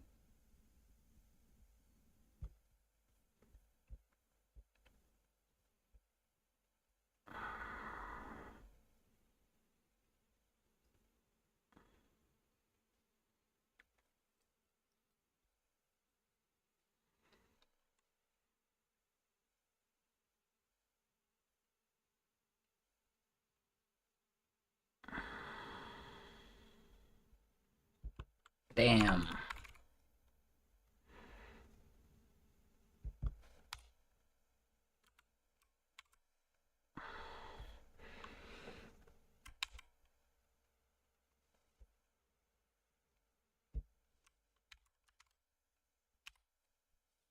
All right, so are we going to get any of these to succeed? Probably not. No, that's a whole lot of failure still. But are they still going to be 403s?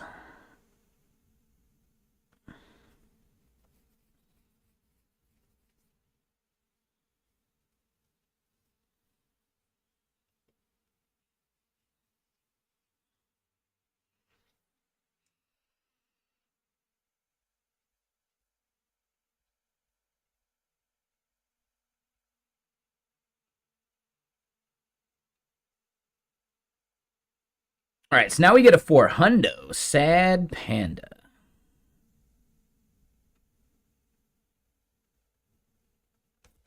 Okay, we're finally getting some of these. Yeah. So the problem here is what I sent.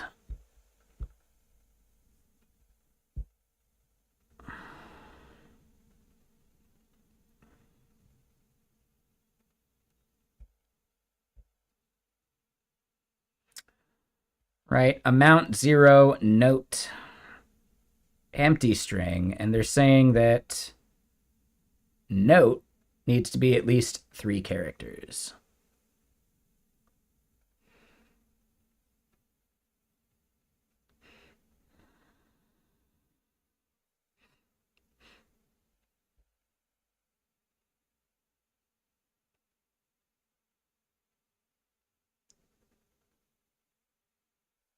I'm a little surprised that none of the endpoints worked, though.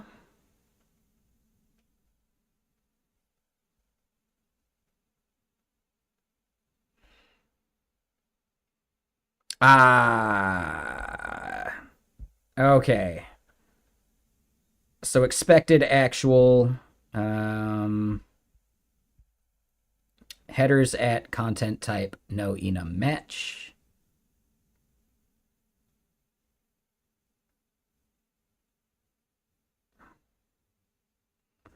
Missing required property message. Well, that doesn't seem right at all, though.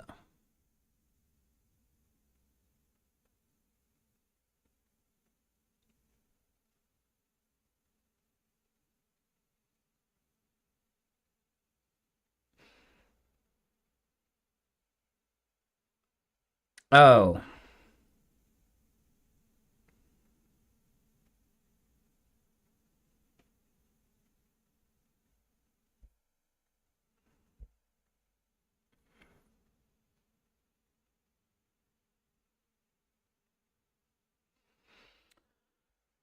So that's actually a response type issue.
Yeah, so let's go look at our response types.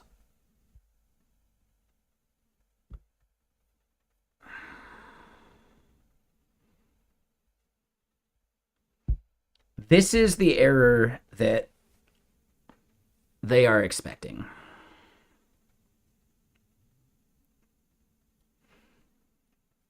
Hmm.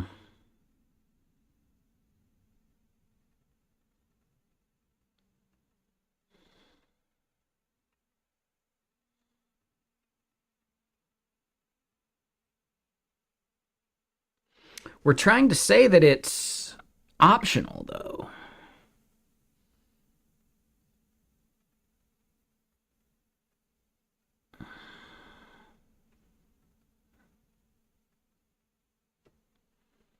Hmm.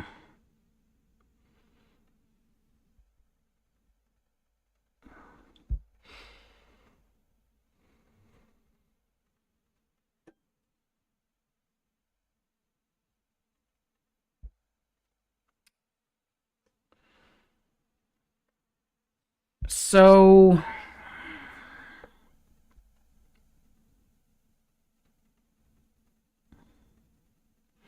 Zod seems to have a problem with the optional property.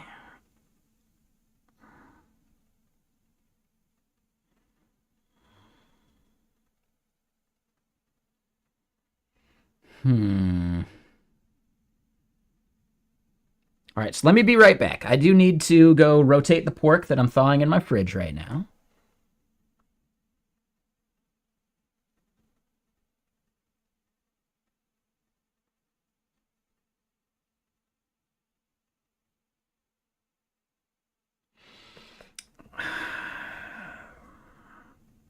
So we got two flaws here. Number one, the headers that we're expecting are no good. That one we should be able to override just fine. I feel like the character set thing isn't even necessary. Yeah. Let me go rotate this pork real quick, and we'll keep thinking about the problem. BRB.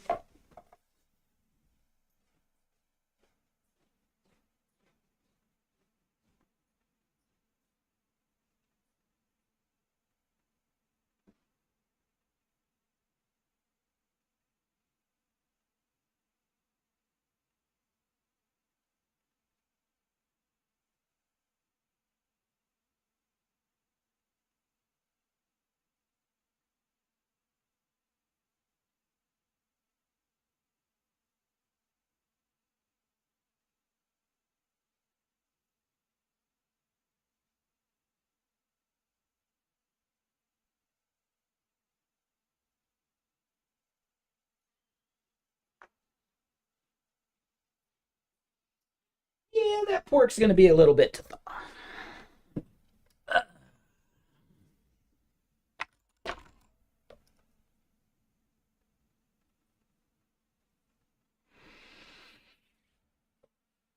So let's tide myself over with some chips.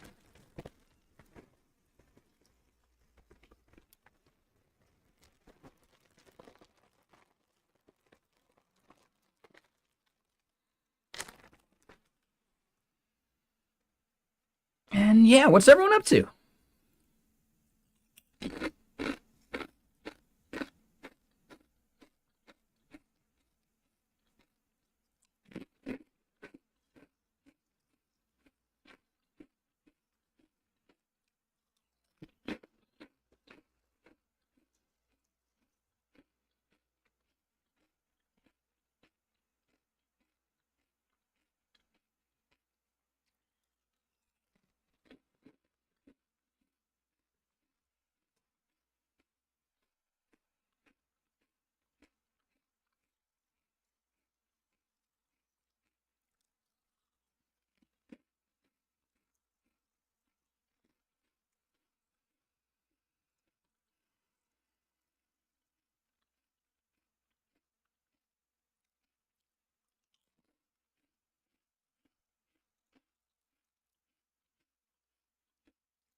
Celebrating President's Day with Ruby Port. What is Ruby Port? I'm guessing that's a wine?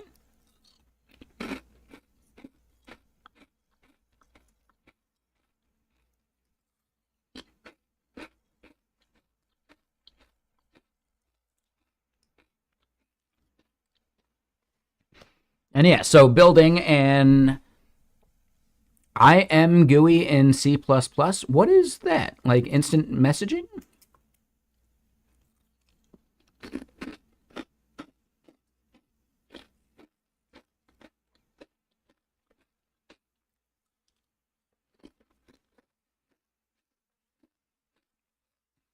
Immediate mode GUI. What?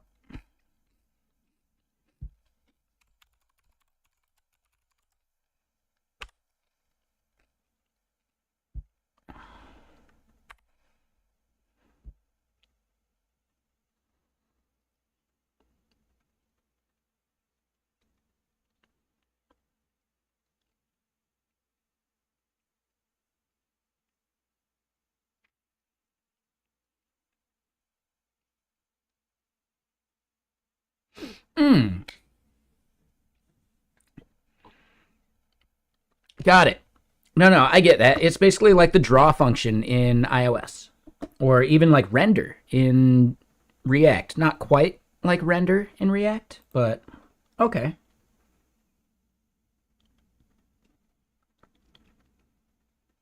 That makes sense to me.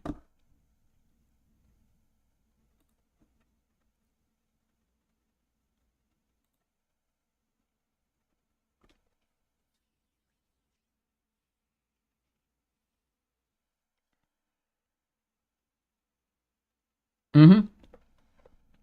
Yeah, I mean that's how iOS works too, right? So every like view inside of iOS has a draw function, and you override that draw function when you want to do custom stuff.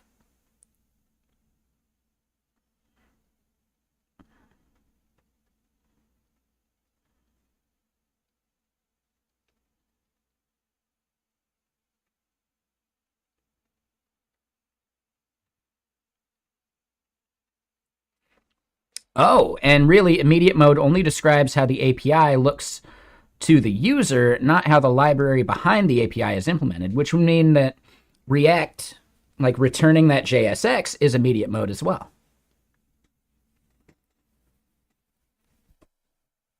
Okay. That makes a lot more sense to me. Okay, cool.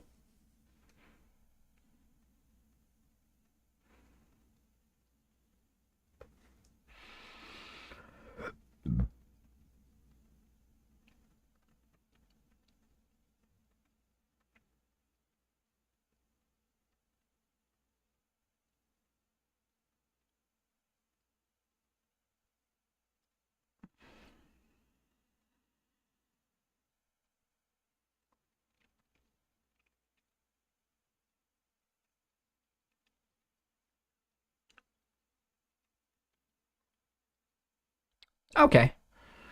No, that makes a lot more sense. Cool. So you're writing one of those from scratch, huh?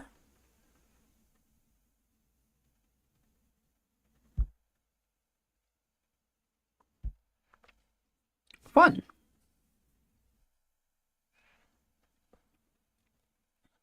I'm guessing you have a target frame rate of 60 frames a second, right? Which means you got 15 milliseconds per frame to do all your heavy lifting.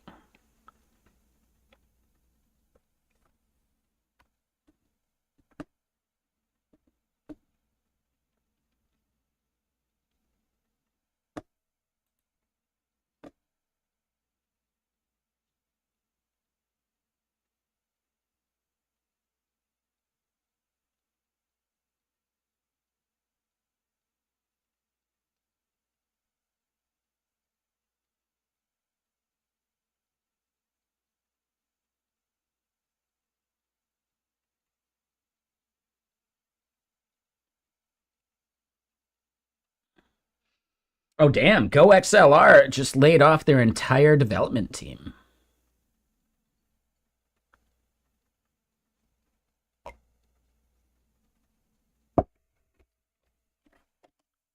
Yeah, that's gnarly.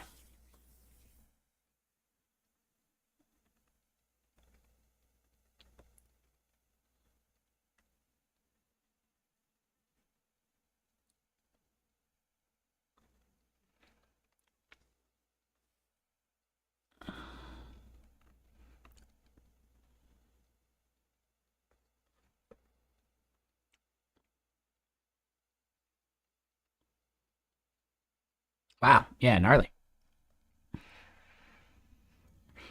So the system is renderer agnostic. You just give it function pointers to match to matching renderer commands that should draw rect, etc. But yes, you are correct. 60 frames, only 15 milliseconds to draw. Yep, exactly.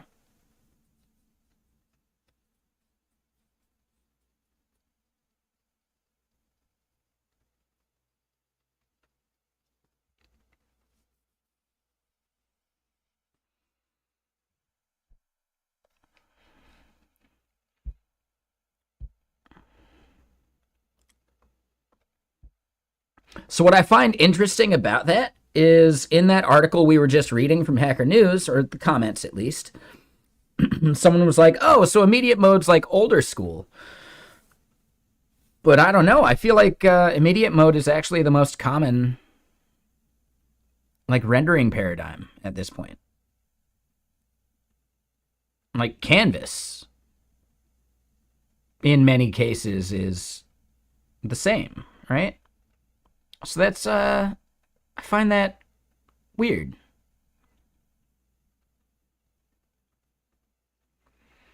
Like, why did they think it was so old school?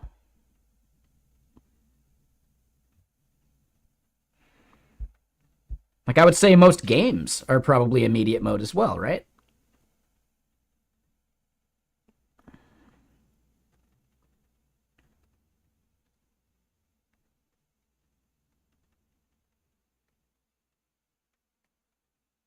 Oh, really?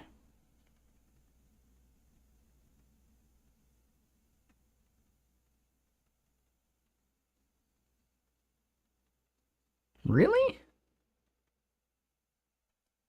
Huh. Wait. Are we talking about the game frames or the UI frames? Because those things are often composited.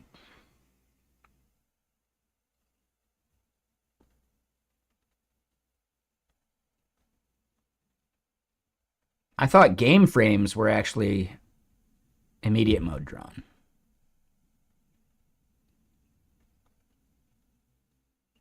Yeah, I guess not. Hmm.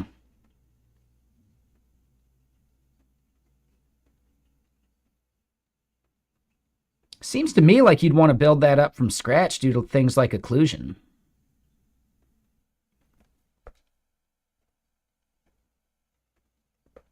Oh, got it. Yeah. No. That makes total sense to me. Took me a second. I gotcha. Yeah, the game frames, right? Because of things like occlusion and blah, blah, blah, right? Like optimizations are immediate mode. You're talking about the UI part. Yeah. Got it.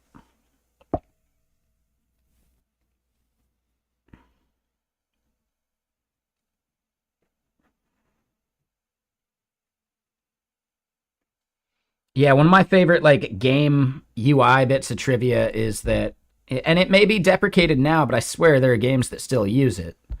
Scale form is just Flash.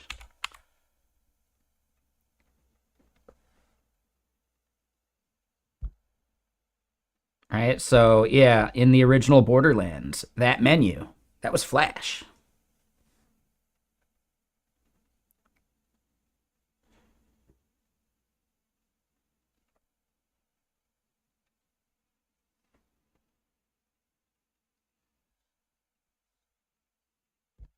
There are plenty of games that use HTML for some of their UI elements, as evidenced by like New World and the injection attacks that they had.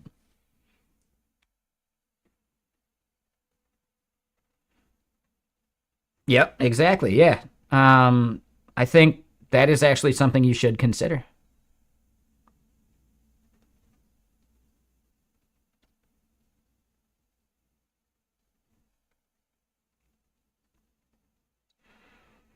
I don't really think it's something that you should build out from scratch yourself. Like, there should just be something that you integrate. But, you know, that's up to you. If you just like building, that makes sense.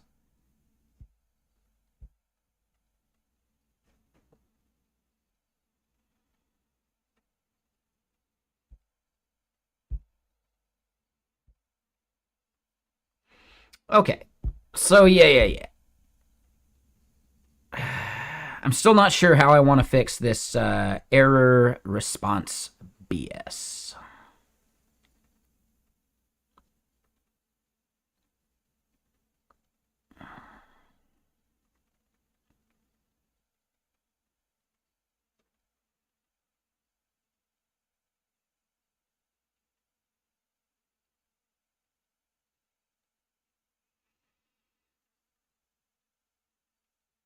No, I appreciate it, Lightspeed. It's, yeah. And maybe remind me over in gaming stream with another unban request. I I probably overreacted a bit, but man, what you said was so toxic, in my opinion. But it's okay, man.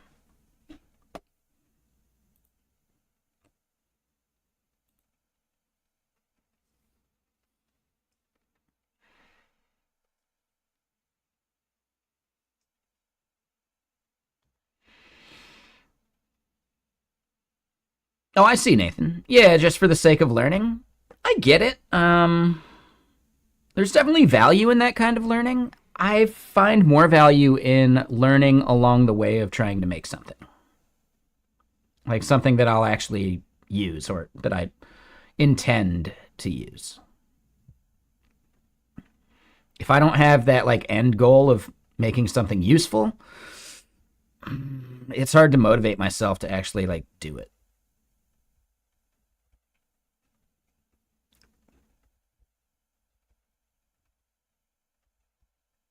It's very sad the software streamer list is dwindling.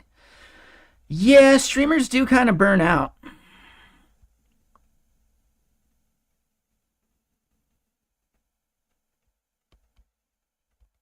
Yeah, there was the thing by Zach Bussey.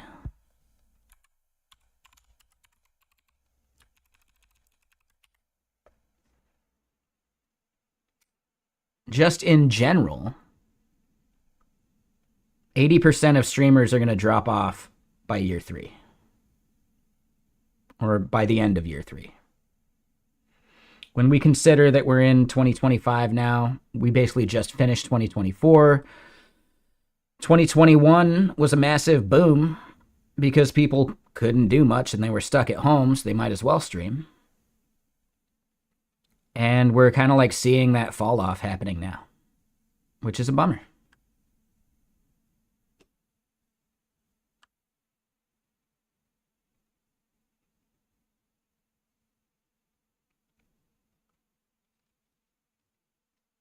Before COVID, it was actually kind of a small category still.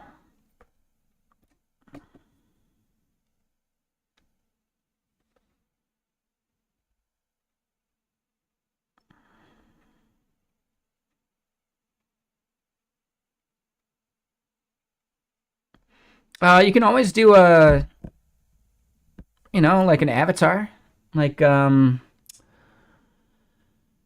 colon Q clonk. Yeah, you can PNG tube it. You can go faceless. I would say you need something that people can like see and chat with, even if it's an avatar.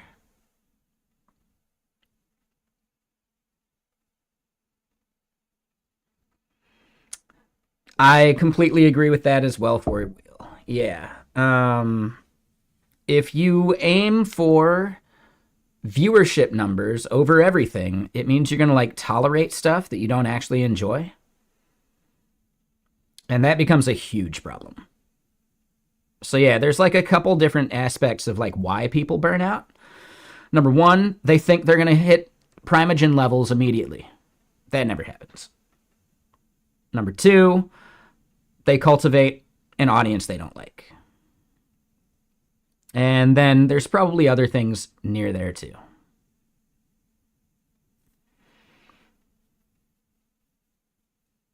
Yeah, and we've chatted about this before. So people who've heard me say this, I may seem a bit redundant in the way I describe it, but to be a successful streamer, you kind of got to like look forward to clicking that go live button. If you ever get to a point where you're having to convince yourself to go live, you're already burning out. Like, I think he's a great dude. I think he had a great stream, but Nate Codes specifically said, like, man, sometimes I just got to like really push myself to click that go live button. He said that a year or two before he basically stopped.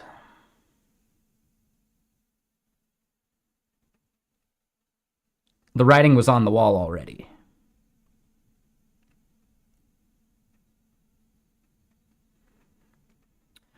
So for gaming streamers, that 1 to 10 viewer count, that's a big thing. For programming, it's actually like, I consider it really fucking easy to get to that 30 viewer count. I think in this category, it's actually like, it's much easier than most other categories to get to like this level, you know? I don't think he officially stopped streaming, but when was the last time you saw him stream?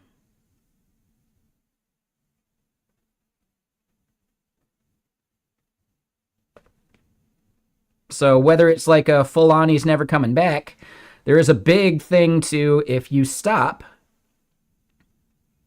your audience is going to be like restarting anyway. If you're not consistent, that's a big problem. So if you're just deciding to go live once every couple weeks, you can't build an audience that way.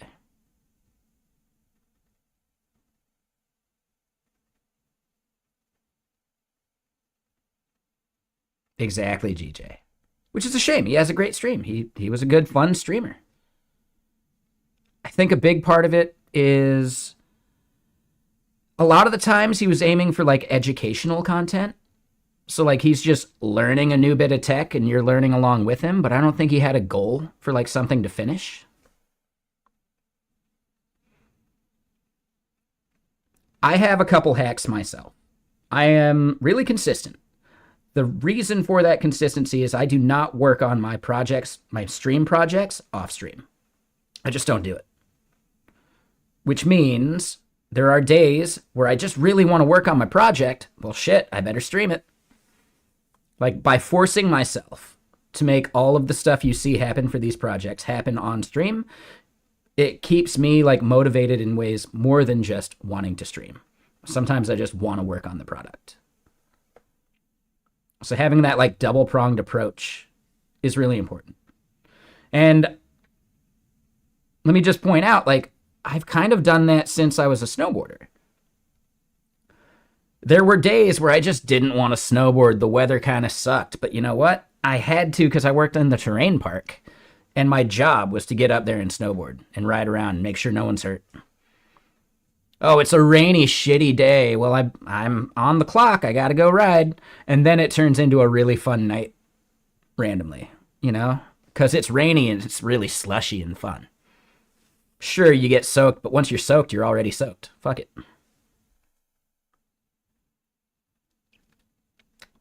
So I don't know. I've found that to be something I'm able to do for myself. If I can give myself double motivation to do something, when I'm less motivated for one, the other one pulls me forward through it.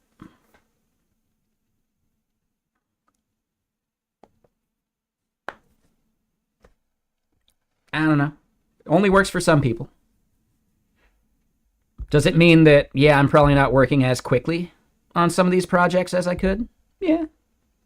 And when someone asked about the aged vegetable juice, yeah, I'd say that helps.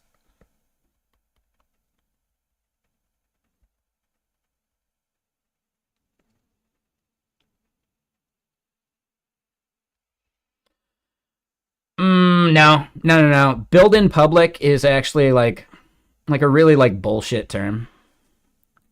Build in public just means you show your numbers, like you show your stats, you talk about what you're building. It's been really like perverted from what I think it should mean. Building in public means you should be like building live, not just showing the results of building. So at that point, like, yeah, build in public might just mean that they're publishing their like MRR, right? Monthly recurring revenue stuff, which is kind of just bullshit. I think indie hackers took build in, like, really, that's the original definition of the term, build in public. You're just publishing all your numbers, all your thoughts, all your questions the moment you have them. And they just go out to stream, and it's just all in public. Or not stream, but like to Twitter, to whatever, right? To socials. Because there are plenty of other companies that don't publish any of that stuff to socials until it's time to like do the marketing. So build in public is more about transparency around the business than it is like actually watching someone write code. So yeah, the bigger difference is I build in public, you know, like it's a bullshit term, but yeah, I think there's value to it.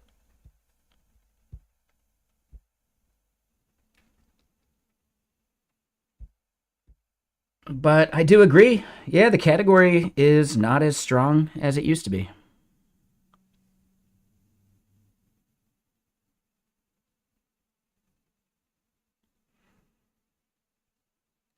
You need to be able to expand beyond your niche. But yeah, like when you say most streamers follow trends,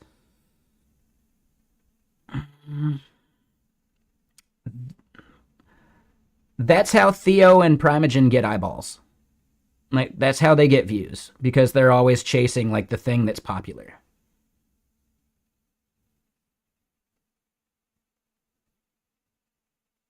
Now Prime does kind of tend to fall into more of a niche a lot of times. I'd say Theo does too. Like, but it's like momentary niches.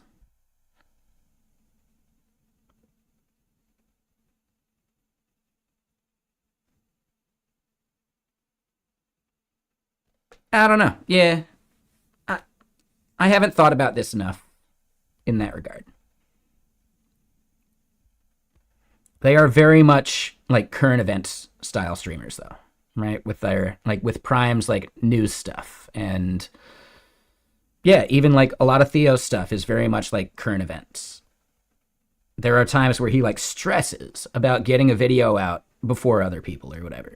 I don't consider that sustainable whatsoever. He makes it work, but man, I couldn't do it. So I just don't make content like that. It's easy.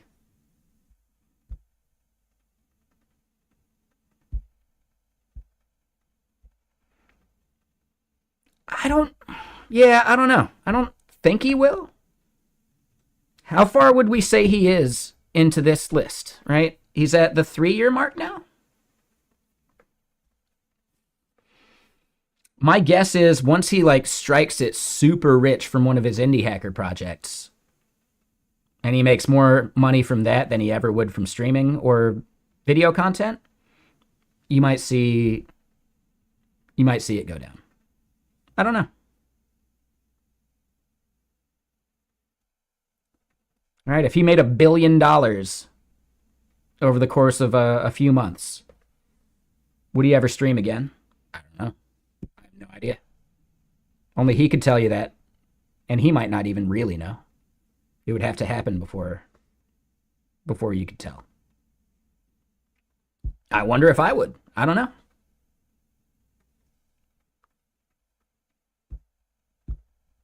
If I became an overnight billionaire, would I still stream? Probably. But you'd see me like streaming snowboarding and stuff like that a lot more.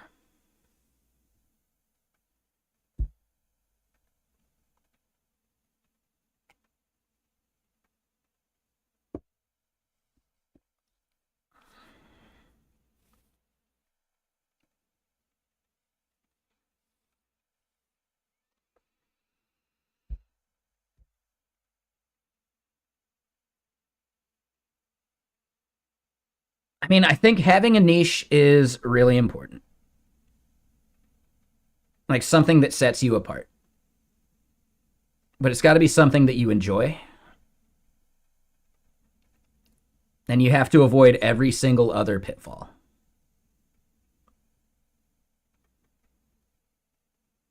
Right? Like consider Algo Bro. We haven't seen him stream in weeks now.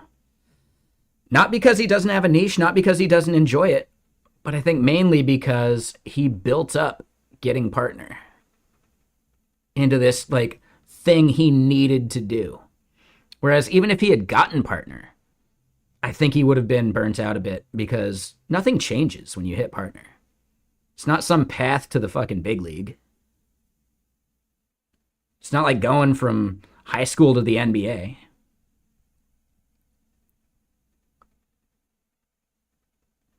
It's like going from high school to a slightly bigger high school, you know? Getting partner is not actually the achievement that I think a lot of people build it up to be.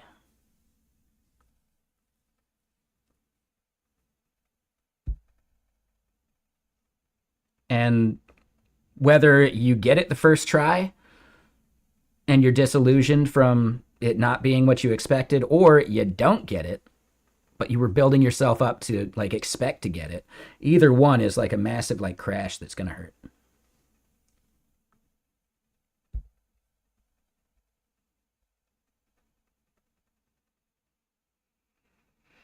And you think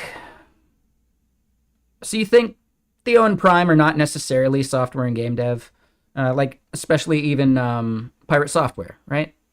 I would agree with that, except that as long as they're talking about that stuff, I think chatting about software and game dev is still valid content. I would still consider that software and gaming.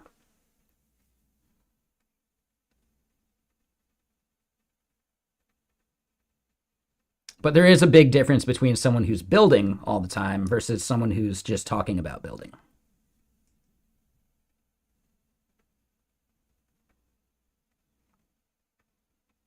Yeah. Yeah, chasing status. Yeah, it's tough. I don't get me wrong, like I'm only human. I would love to have a couple thousand people watching the stream. That would, oh man, that would make my day. On a regular basis, something I could actually make money doing. Yeah, that would be cool. If I could make that just my job, that would be pretty cool.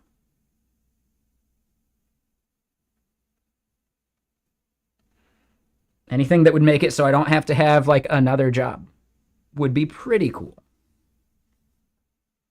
But I do think you got to be careful with that because this stuff does go in like ebbs and flows. Streaming is not like a forever thing, you know? Like you will lose your audience eventually.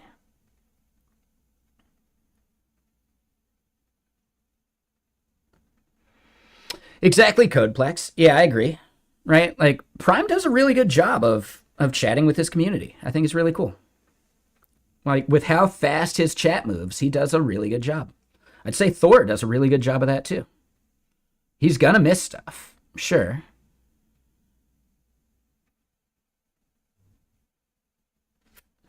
I think there is definitely room somewhere for a tool that helps identify. Right? I think there's definitely something that helps you identify, like a tool that helps you identify a chat that is worth responding to versus not. And you kind of got to like train that. So yes, I think an LLM kind of like streamer product for curating larger chat, right, would actually be like really, really amazing. I'd love to build it. I just think streamers are a terrible target market. Like just the worst. Oh, yeah. They don't want to pay for shit. Because most of them don't make any money from streaming anyway. And the ones that do are big enough that they don't want to mess something up because, the audience is fickle for some of that stuff.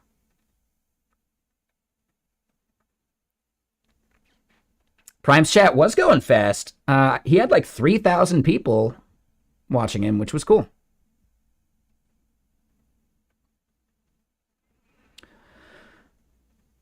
So what I'm getting at, Pigeon Facts, is could you use an LLM to analyze like what someone is asking and start grouping things together into, well, yeah, within the past 3 to 5 minutes, 50 people have asked a similar question. You might not be able to acknowledge them all by name individually, but you can recognize like some common like sentiment, common questions. That's what I'm getting at. So it's more about taking people's questions and comments and grouping them together, like an aggregation aspect of it. I think that would be really valuable, actually.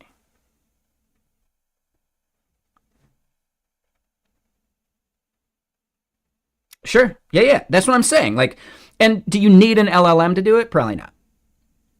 Right? The tools already exist. They do a little bit.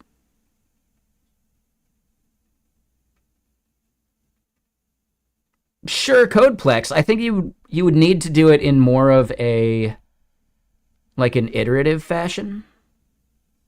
Like just as the messages come in, doesn't matter the order necessarily, but as they come in, you start incrementing and tagging like topics with, values within those topics falling off.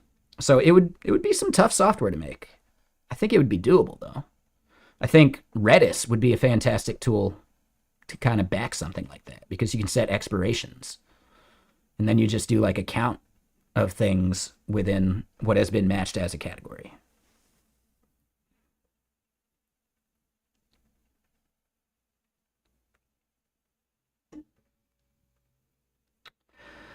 Yeah, I could see it.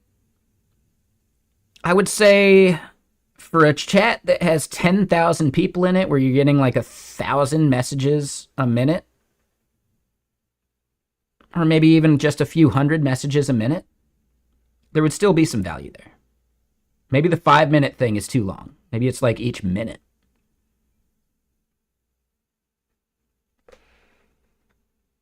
And it's not something you treat religiously as the streamer, but you can keep an eye on it. I think there's also something to do with maybe like heuristics of like, well, yeah, who's chatting? How long have they chatted? How new is the account? What is their basic like sentiment analysis over time? Are they actually like someone fun to talk to? Or are they kind of a dick? Things like that. So I think all these things kind of together could make a good piece of software that would make it so like streamers could handle giant chats. There's just no return on that investment of time.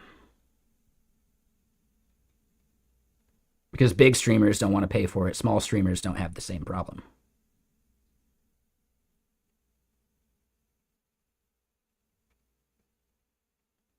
Yeah, streamers are just a terrible target market. They're just really bad customers.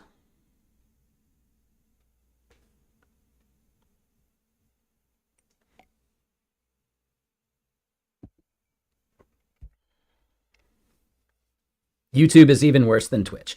Yeah, well, I mean, if you're multi-streaming, part of the tool should probably be like aggregating all that stuff together. And then it's like, then you're actually solving like a major problem too. But it'll only happen once there are like major broadcast companies, right? Like companies doing live streaming would actually make it happen. You could sell to a company. Like I could even see, I mean, how he keeps up with 3 chats. Yeah, and I think the big thing is he's not always looking at all 3. But if he juggles them just enough, it feels like it, right? So it's more like the illusion. Just like any video game you ever play, the thing on the screen isn't actually the thing. It's a visualization of the underlying game logic, right? So the perception of that is important.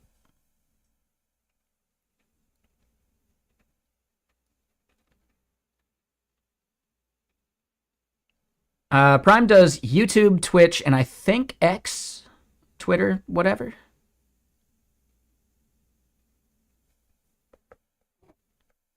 But yeah, no worries, Zagats. Have a good one. And yeah, he probably doesn't get much from Twitter, right? Twitter is really just not heavy engagement. People passively watch on Twitter more than anything.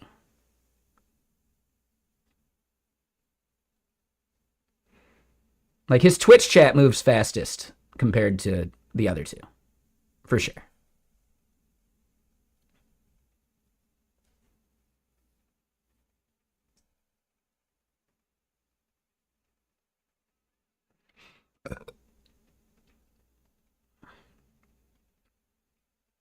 And okay, so 1 second there, Codeplex. A lot of super experienced smart devs fall victim to coming across like a dick unintentionally. Definitely guilty of it yourself, even though you're far from super smart.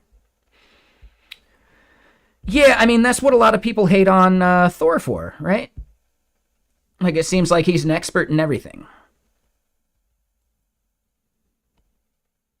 Or he at least, like, tries to exude that. Or that's what people think he's trying to exude. I don't know. I would actually wonder, how often have you heard Thor say the phrase, I don't know? So there could be some truth to the judgment they're passing, right? I don't think I've ever heard him say, I don't know. I don't watch him that much, though.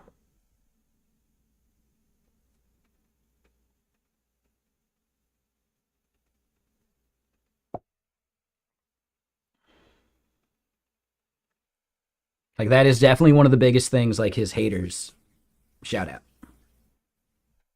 But he's a bit of a know-it-all. Can't remember the last time you heard Prime say it. Yeah, I feel like I've heard it from time to time, but yeah, I'd say it is somewhat rare.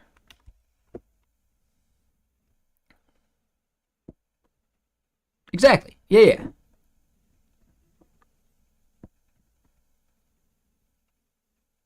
There you go, Codeplex. Yeah, that happens.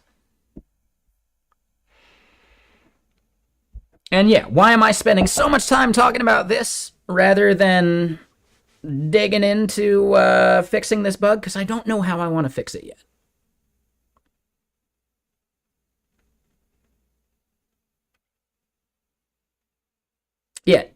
Yeah. Teach says I don't know all the time, and it's okay, right? Because you can't know everything.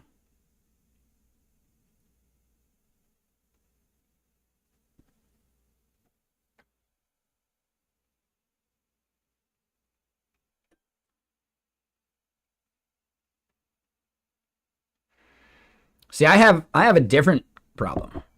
I say I don't know all the time, so I hope I don't come across like a know-it-all. I'm just actually kind of a jerk sometimes. So there's a difference. There's a big difference.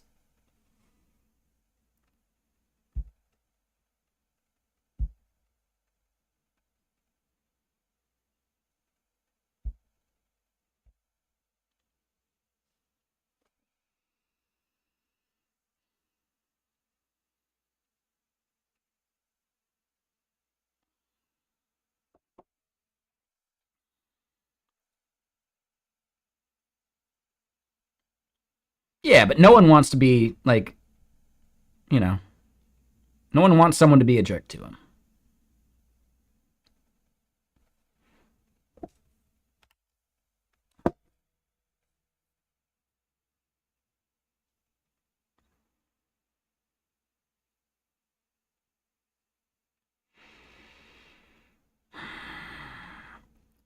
So if we look at the error that we're getting, though, right, we can see that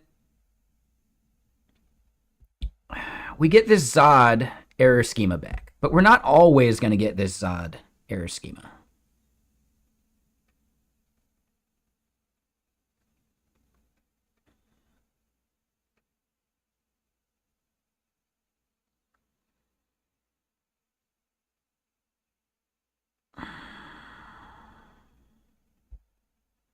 Right now, the error schema thinks it's only going to have a message value.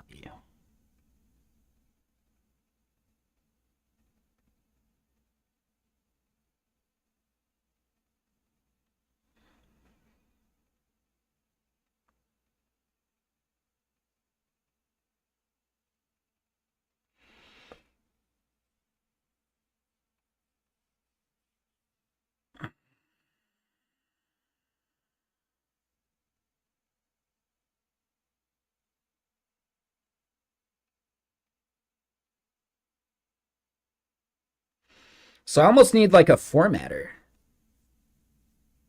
for Zod validation errors.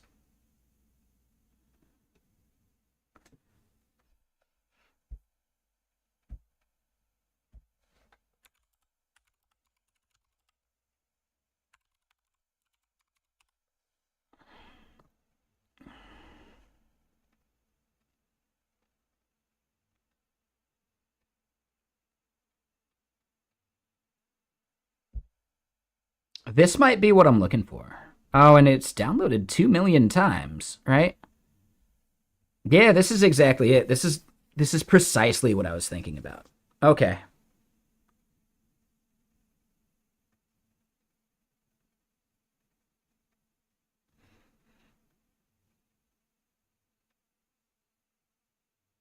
Yeah, this is precisely what I'm looking for.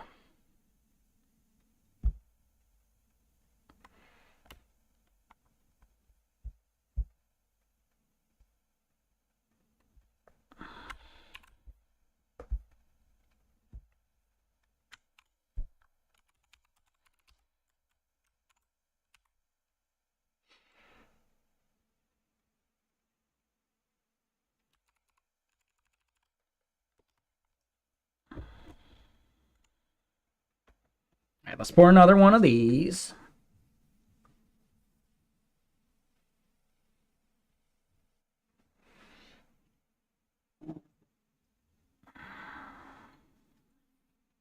And what is the usage? We bring in from error and we catch it, throw it into from error. We have to do a 2-string though.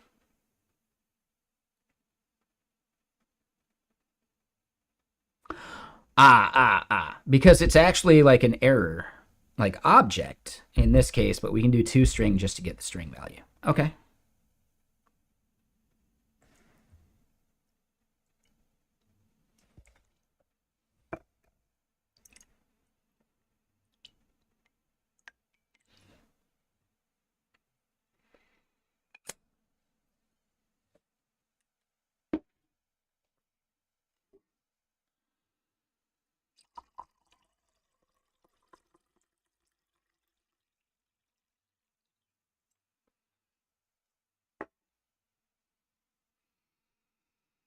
So yeah. And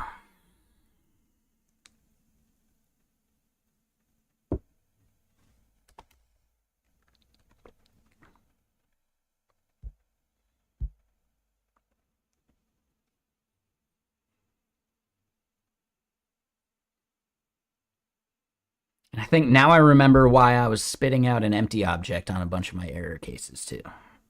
But if we go to our middleware,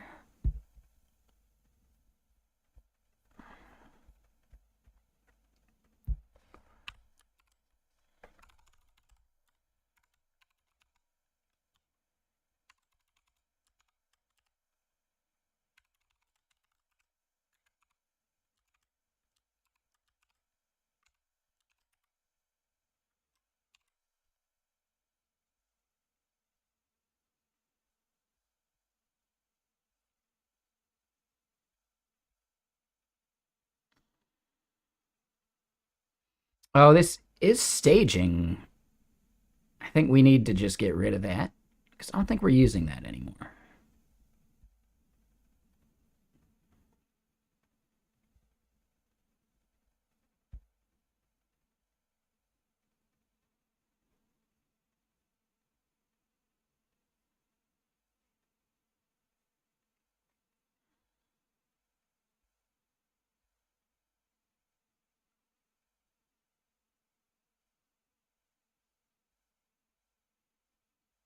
Shit.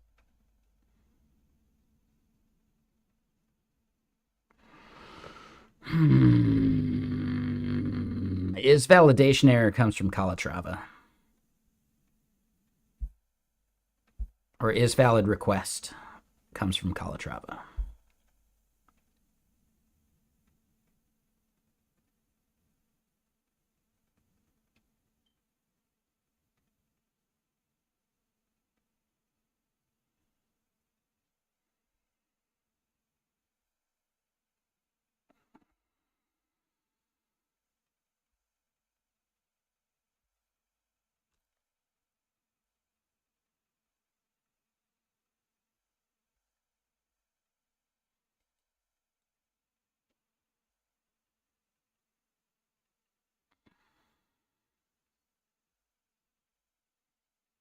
Yeah. Yeah.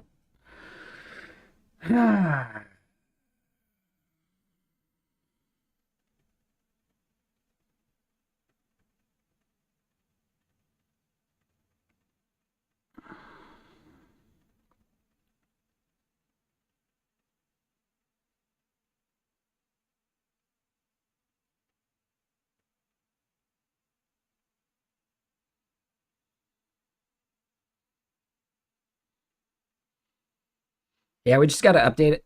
Yep. That's all there is to it.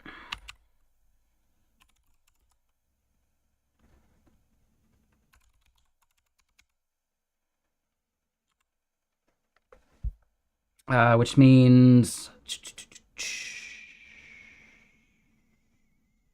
going to be not in there.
I think message actually would have been fine right there. So then, yeah, this becomes version 22.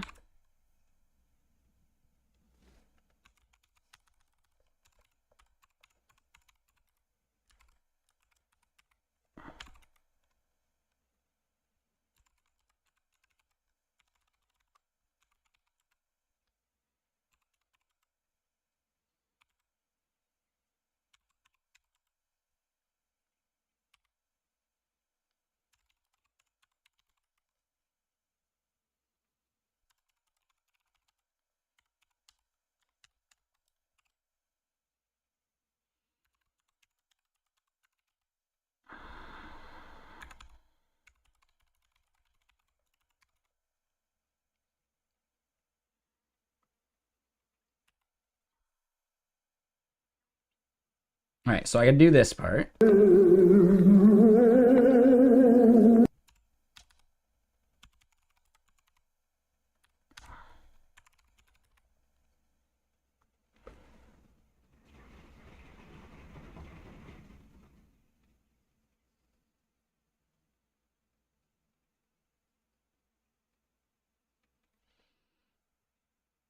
Hold on.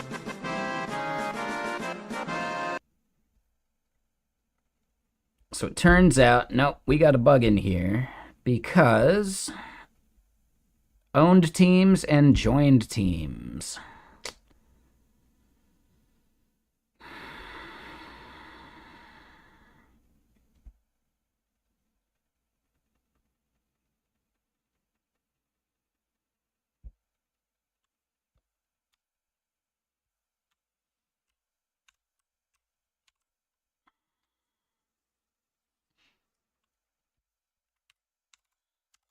And what up, Coding with Strangers? How you doing?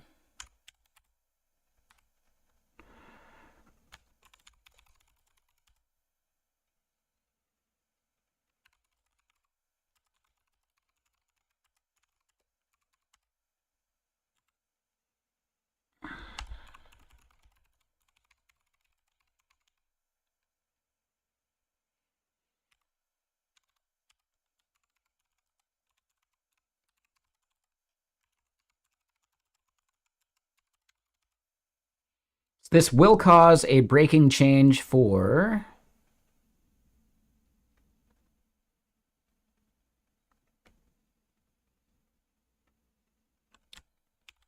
the election, which we haven't worked on for ages, and I think it would be fun to actually build out and launch. I don't know.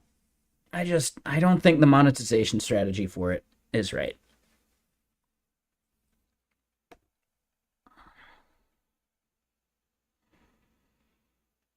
Do you think Waltr, like me election, could be a good option for dog fooding Waltr at some point?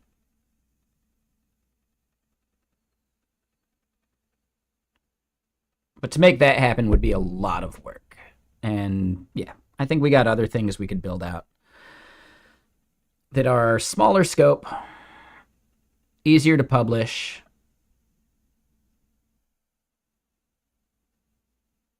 Yeah, I don't know. We'll think about it.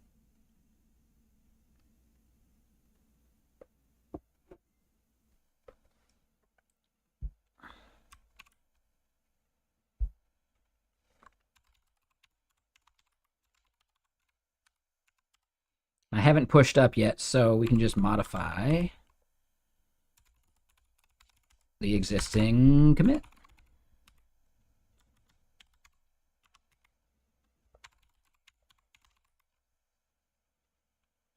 All right, so now we publish.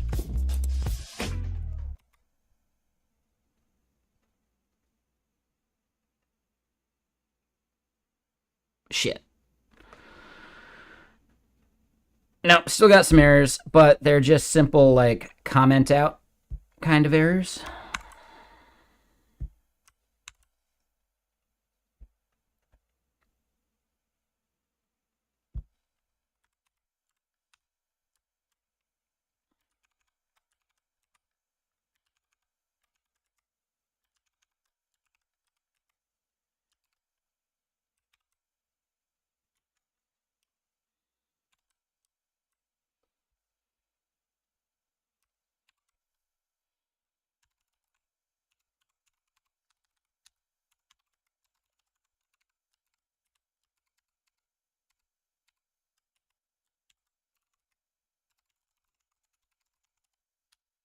So I don't need to push yet.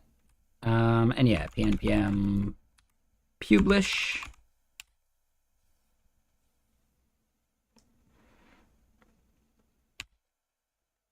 Make sure I don't dox my IP address. And yeah, wait, what's the one thing Joker doesn't play about? I don't know anything about the Joker.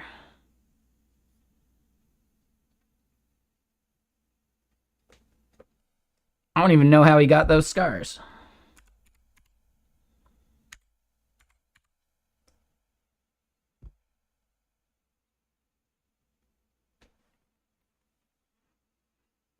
The IRS. Oh, got it. Yeah, doing your taxes. I need to do my taxes too.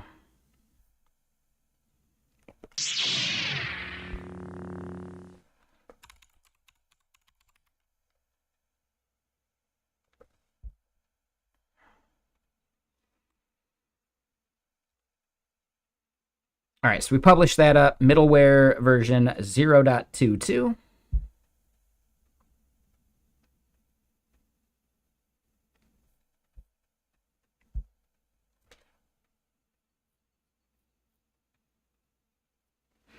I think Joker talks or jokes about killing Batman all the time.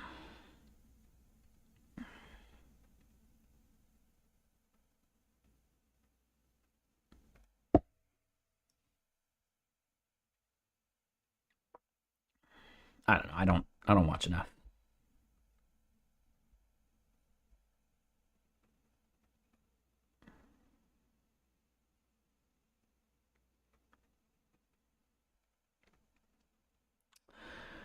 The next one in like the new Robert Pattinson Batman's, that's gonna have Joker, isn't it? In it, isn't it? And it's played by the guy who is. If you see him show up in a movie, some shit's about to go down.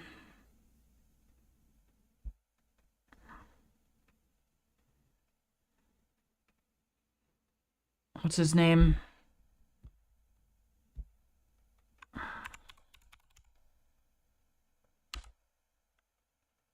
Oh, they're probably going the Mr. Freeze route.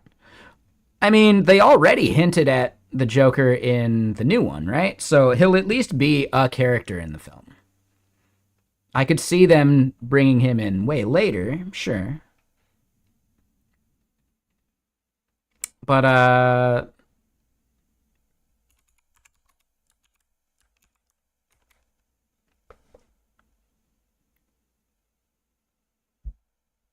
this fucking dude, Barry Keoghan or whatever, dude. You see this dude show up in any movie, some shit's going down. Some shit's going down.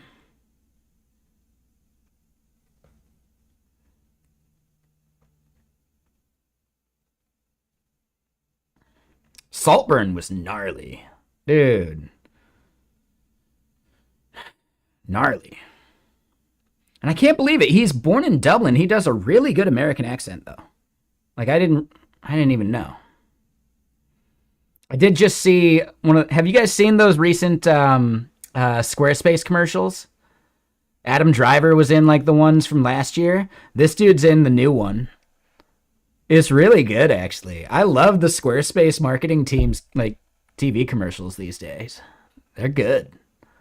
Yeah, dude, that one's good. They're just like so like weird, but really memorable.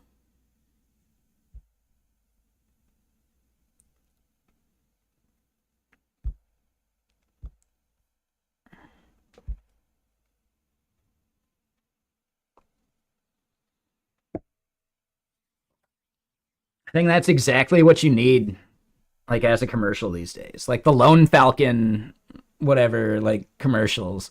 Lone Falcon, like dude, those commercials are so fun.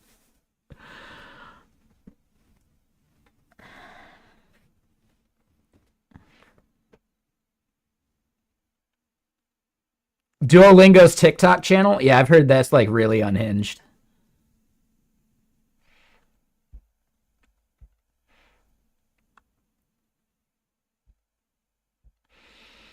Okay, so yeah, let's update the version of this package JSON,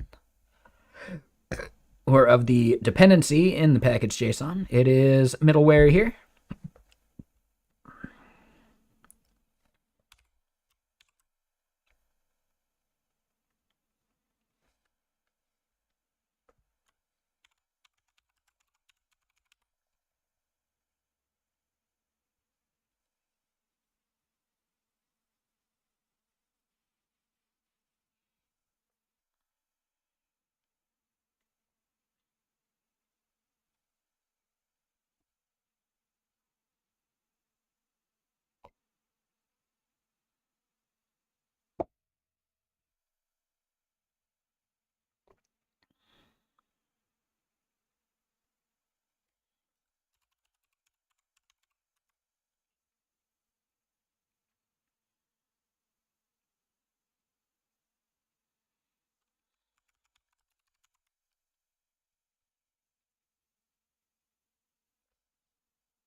Oh no, it's fine. Like, dude, the random stuff's totally chill.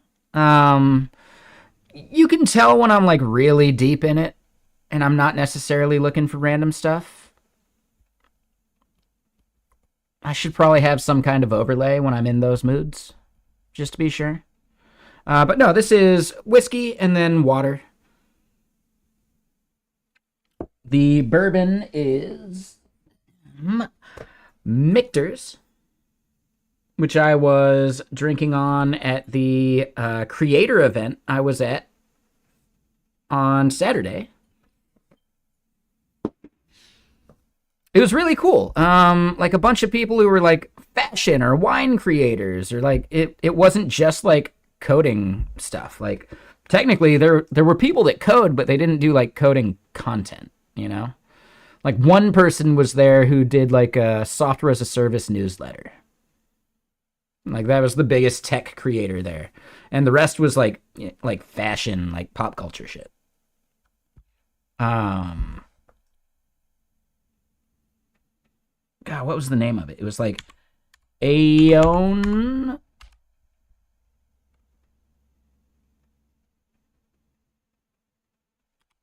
Is that a person? Not her. Definitely not her. Seattle.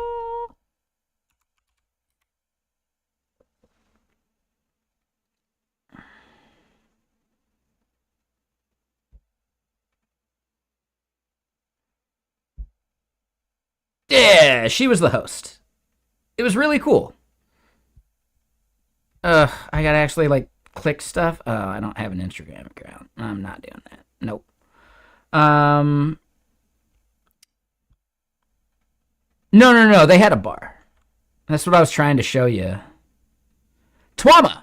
Twama is her name. Twama Nambili, which is a cool name. What does she do?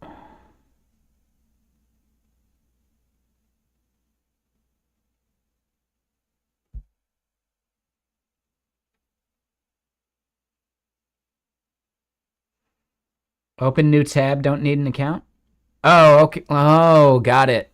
Right. They only do it with the JavaScript, but if you load it from like the direct URL, they still give you a taste. Interesting. Okay. That's not a bad idea. So yeah, building Aeon, ex Amazon creator economy.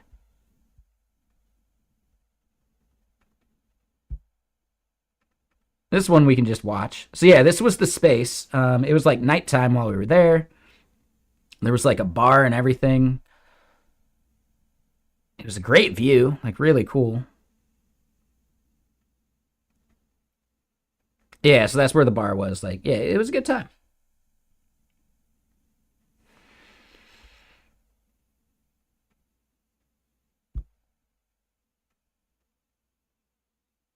So yeah, basically, it was at some apartment called The Modern. Modern apartments, luxury high rise in Belltown, blah, blah, blah. Not even on Google Maps. It was. It was. Hold on, let me get more music going. But no, it was super cool. So yeah, writers, musicians, content creator, celebrity influencer, UGC, journalists, author, radio personalities, podcasters, actors, film directors, photographers. I'm none of that. I guess I fit into content creator.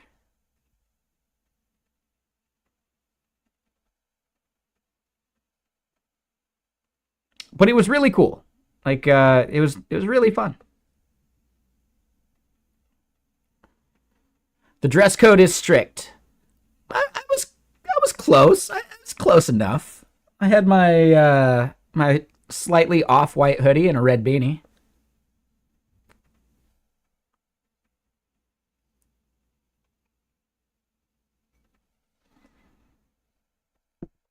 I don't remember my ID being checked. It was a really cool event though. So creator.aeon.co.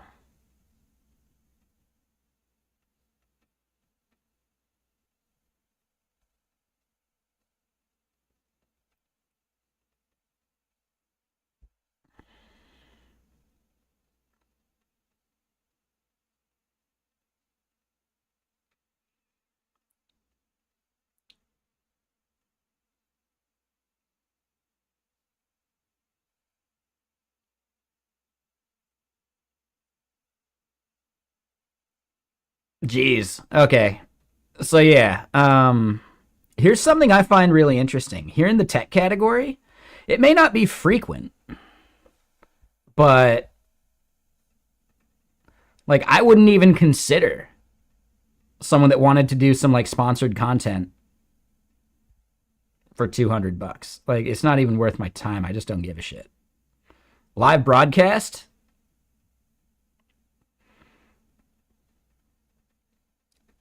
Multiply it by at least 5.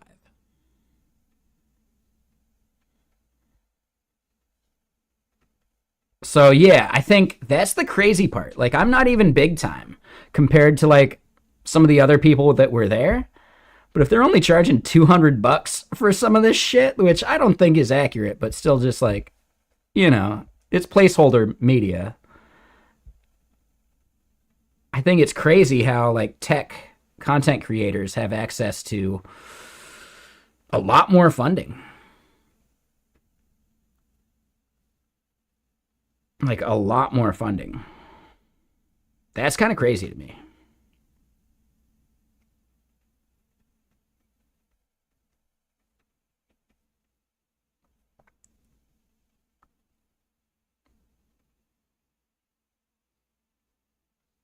Hmm.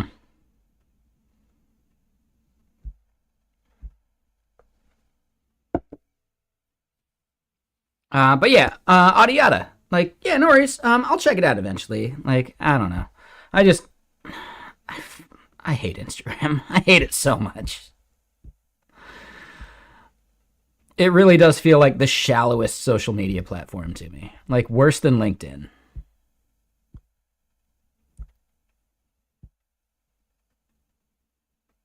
But yeah, hold on, real quick.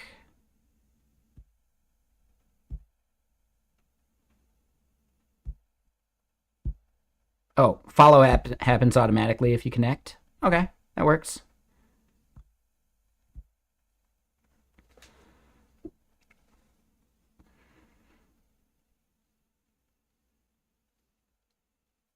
All right, so let's check this out. We got some stuff rebuilt.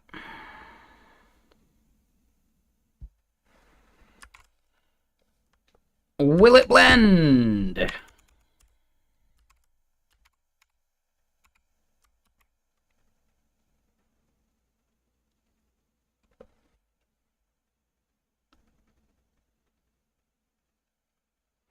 All right, so the failure we're going to be getting for at least a few of these is no longer just like the message problem.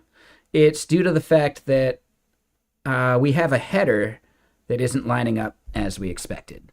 And where is my attach common headers happening?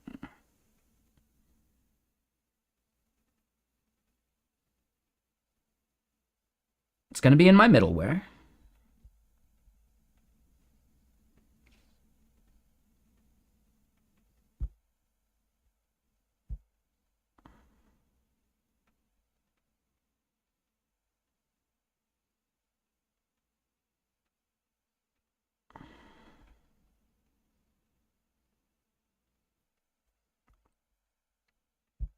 I actually wonder about that now. We see common headers, attach common headers. If I just do that,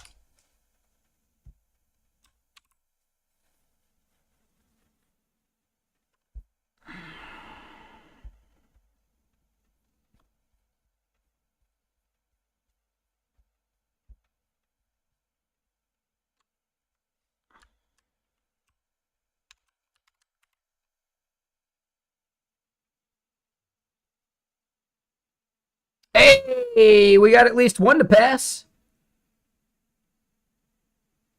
Hey, all right. Hey, you thought we weren't even doing anything while we were ranting there. No, we just take our sweet ass time. Shit. I mean, 24 still failing.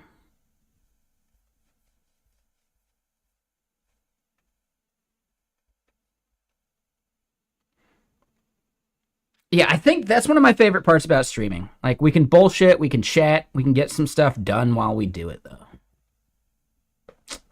That's my favorite bit.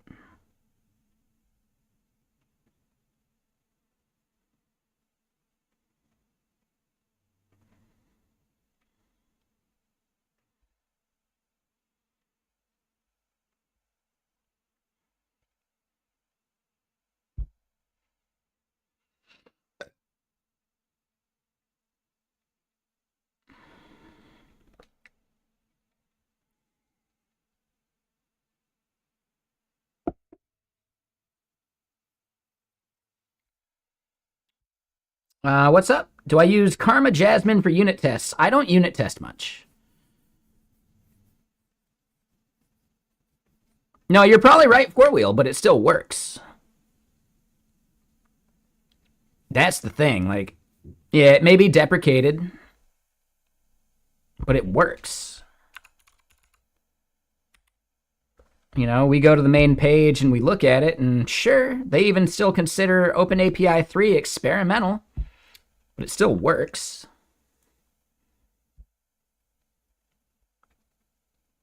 So unless OpenAPI 3 does something crazy that means it doesn't work anymore with what they've got built, it's basically forever at the state that it's at, and it's fine. I don't know of a single other tool that does what Dread does. Yet, where do they say deprecated on this page? I don't see that part. Maybe over on their GitHub. But it's fine here. Like, sure, there's CI/CD fails. I don't know why. There's definitely a bunch of, like, errors and stuff that I'm ignoring.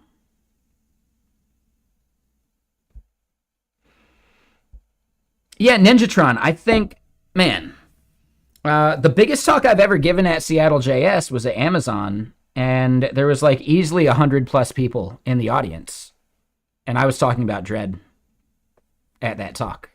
Now, this is pre-COVID, but yeah, if we go meet up Seattle JS,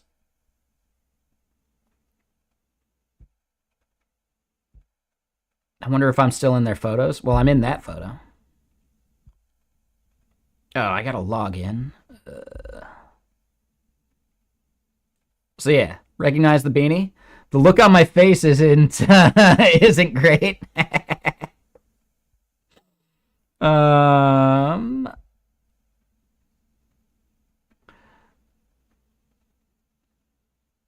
Hold on. When was the big one?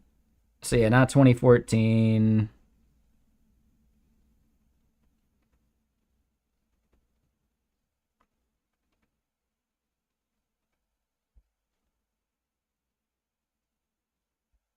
Yeah, I don't know. Maybe they don't even have it anymore. At Mercedes. It's not that one. Yeah, damn, it used to be their, like, one of their featured photos. Maybe it's just the group photo album. Oh, Jesus.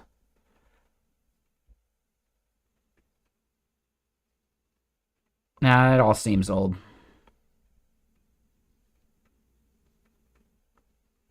Yeah, I don't know.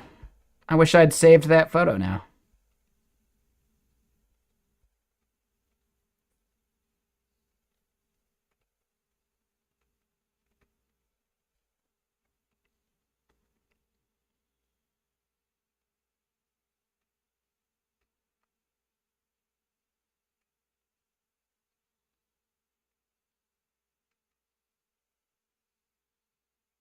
Weird.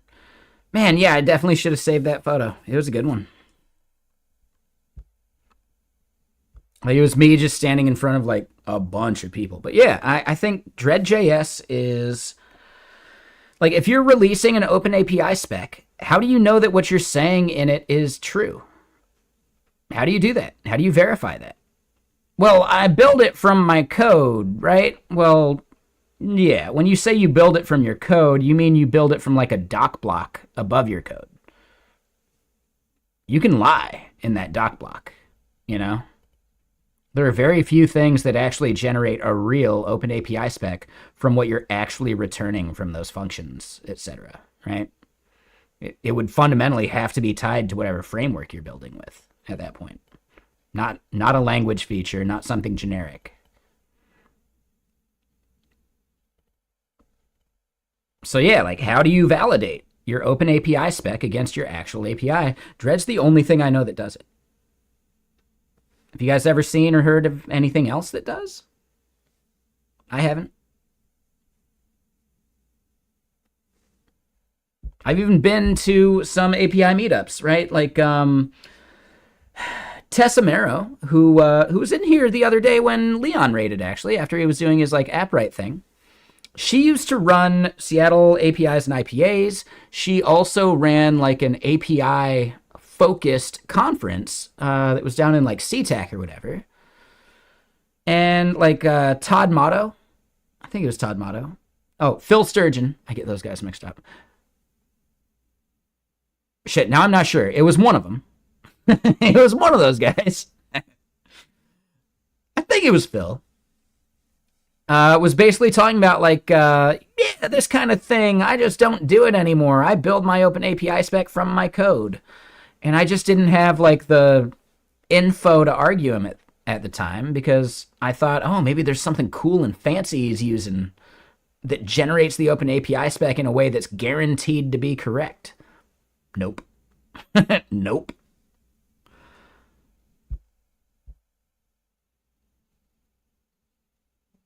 So yeah, like plenty of companies have open API specs that are straight up just lying to people because it doesn't do exactly what the spec says. And I find that a major problem. I could see Rust try to do it. The problem is, like, even if you're doing it for Rust, you would end up using some kind of macro, and probably a procedural macro that might even like run the request at compile time, but how are you defining like the error cases? You know, like how are you defining like the edge cases to that endpoint? How are you validating that you get a 400 when you submit the wrong values, you know? So yeah, I would say Rust's procedural macro system might be the closest you can possibly get. But even then, what I've seen doesn't go above and beyond. You've seen that it leverages the type system, but still agreed. I'd say, yeah, dude, leveraging the type system, how do you know?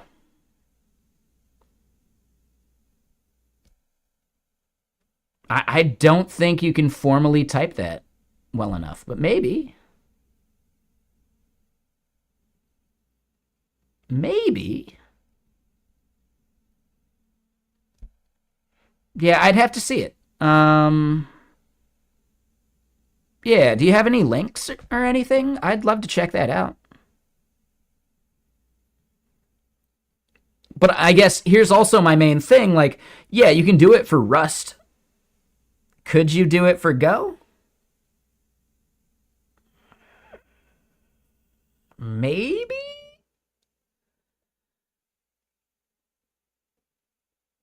But it ends up always being like a very language specific ad hoc thing versus what you could just do outside of the framework you're building with.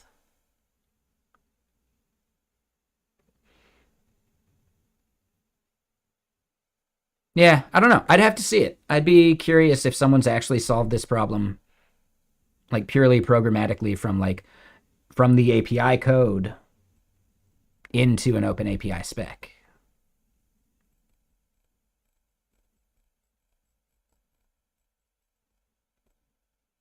$200 and $500. That's it. Oh, so you're a GraphQL person. I get it.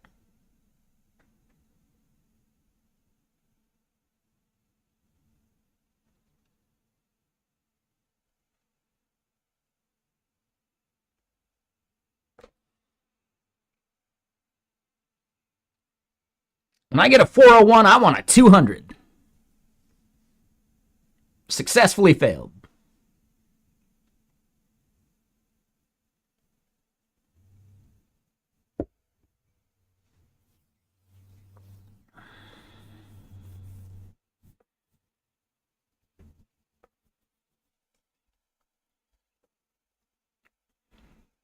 But yeah, so Codeplex. Right, back to your question real quick. I just had it hovered, so I wanted to make sure I respond properly. I only unit test units that matter. And when you're building an API, you actually have very few of those units that are unit testable. If you find yourself reaching for like mocking your database or mocking some third-party API or any of that shit, you're fucking up. Right? Like you should not be creating these giant like proxy mock objects. That's actually a problem.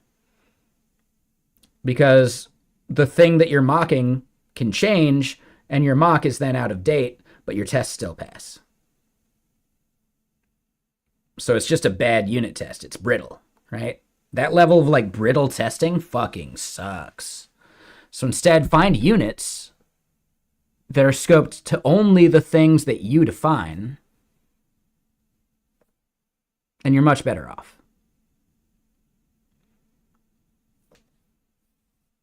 I'm not anti-unit testing. Yeah, you're testing your mocks at that point. Exactly. 100%. Yeah, I massively disagree with any system, especially for like a front-end application that's like, we need 60% unit test coverage. Fuck you. Like, dude, oh man. I might actually say that if I ever have a boss tell me that again. I might actually say that. Because all it does is encourage bad tests, right? Brittle tests that you have to update every single time you change anything. That's not good tests, right?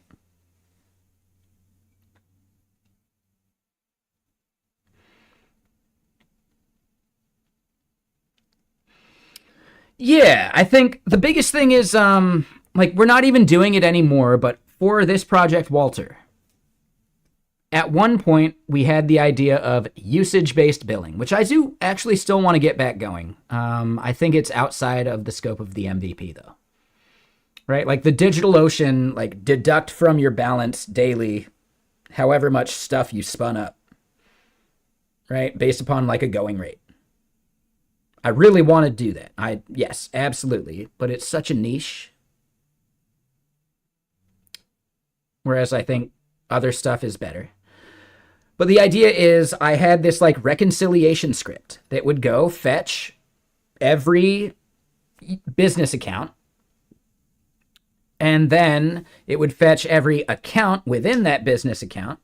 And this was all like fanned out, like, you know, like SQS style, like in a queue.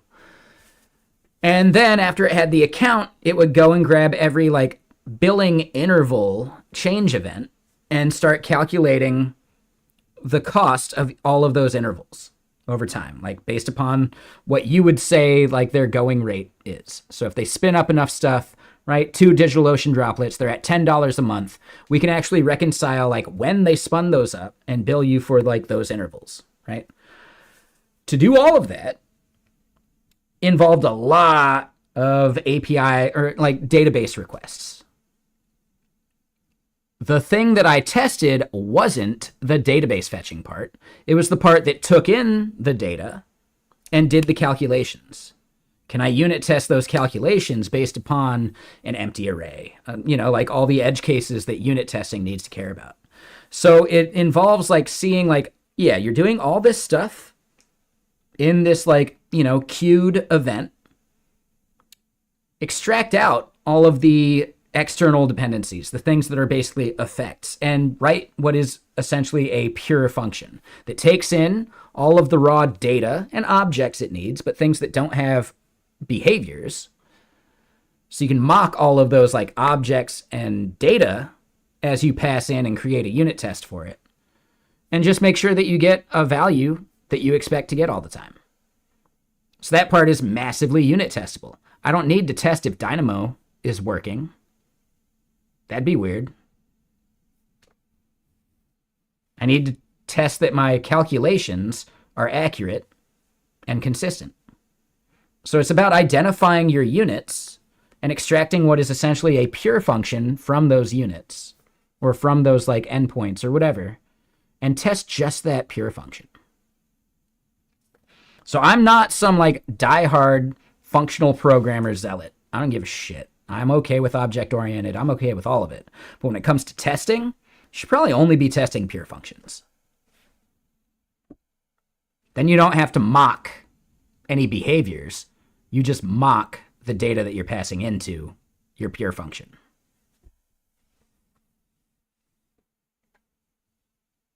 Exactly. Yep. And I think that's something that doesn't necessarily get taught when people explain like the value of unit testing. So it leads to a lot of people misunderstanding what needs to be unit tested. And also just bad like coverage numbers lead to all sorts of bad unit testing.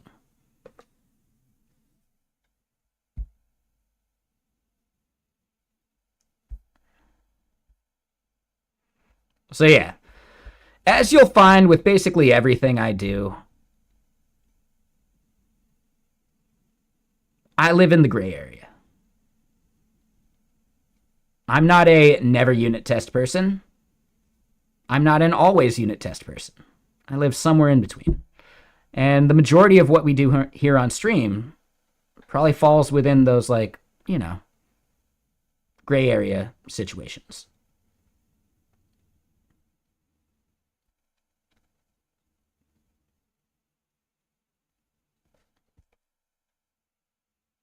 Weak opinions strongly held, not strong opinions loosely held.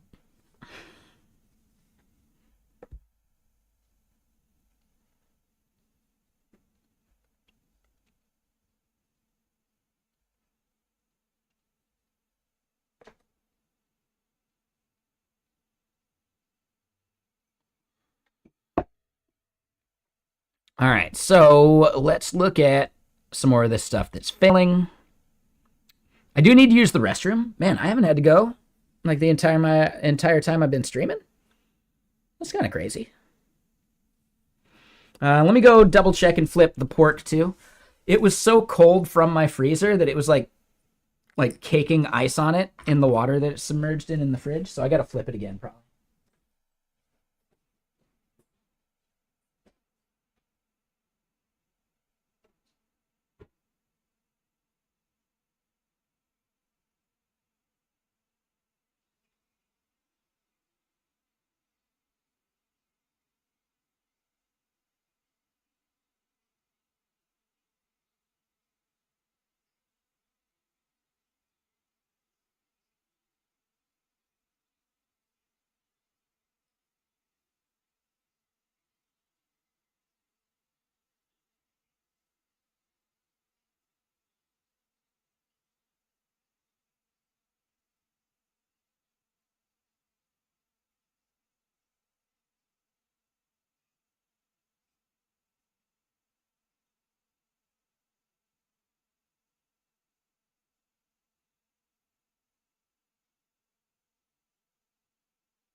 All right. Oh, damn it. I forgot to flip the pork. 1 second. Whoops.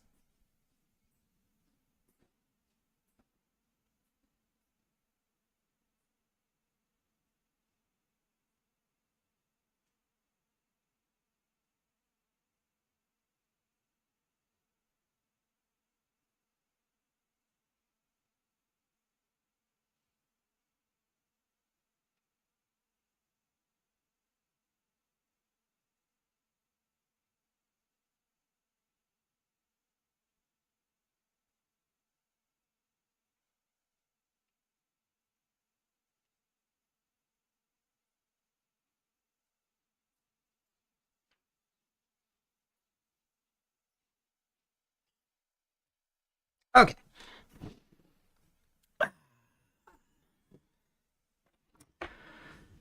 So let's think about which tests need to be fixed next.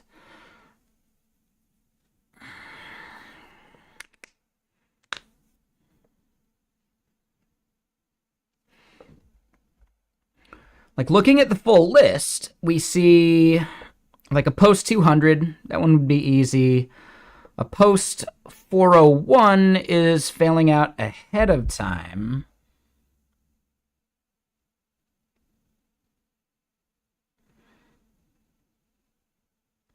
I almost feel like that 401 should be happening first.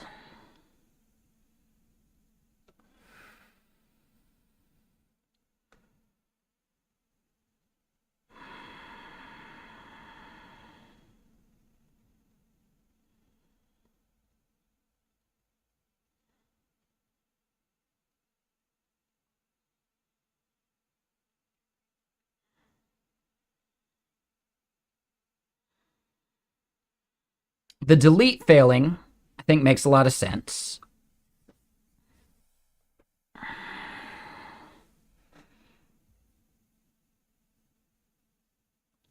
Because, yeah, to make delete work right,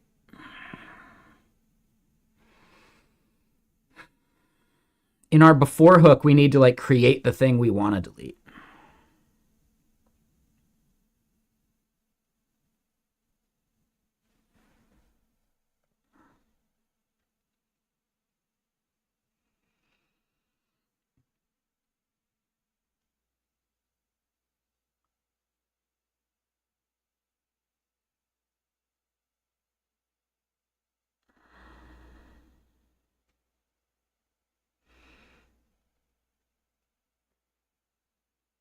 Okay, so basically, I think I almost want to like knock out all of the 200s. And some of those 200s would then be like the boilerplate for the pre-hook for some of these like 404s and 401s and like the delete endpoint and the patch endpoint. And I don't know, patch actually should have worked.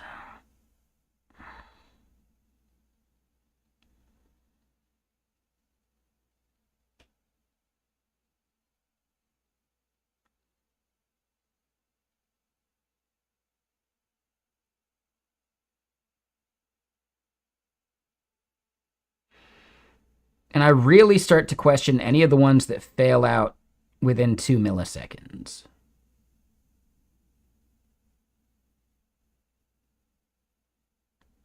Like delete 200 here.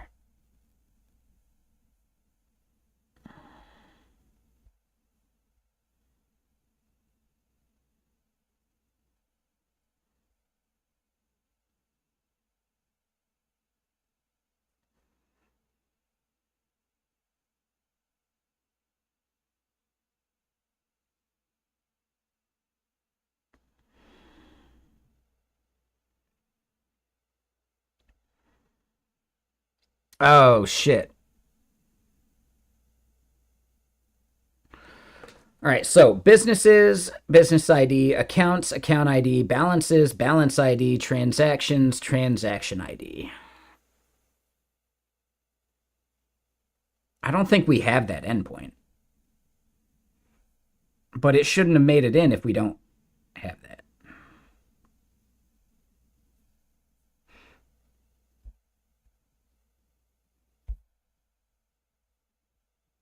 Account, balances, transactions.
Damn, this album's good. I had forgotten about it. Yeah, we just popped it open the other day. I haven't bought this one yet, but I probably should. It's a name your price. Like you could buy this album for $1.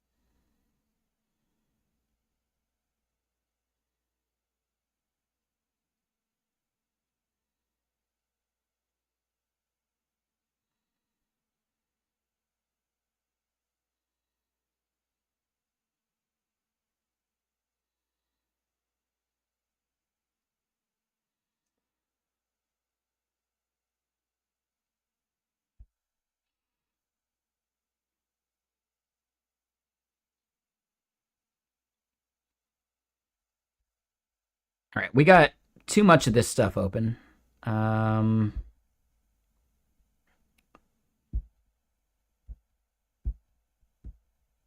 yeah, we'll just open it all up separate.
Okay, so this endpoint that we care about,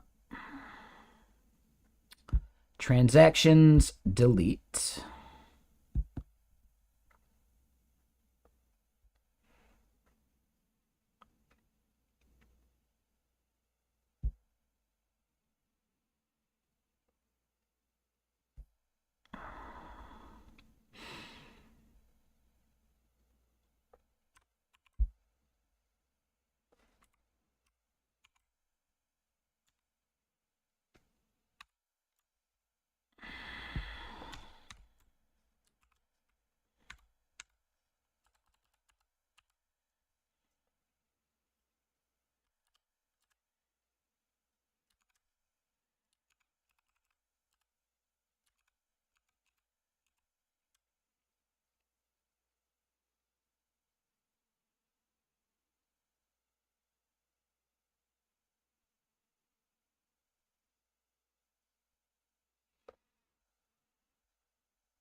They're the same string. Like, how could that be a 404?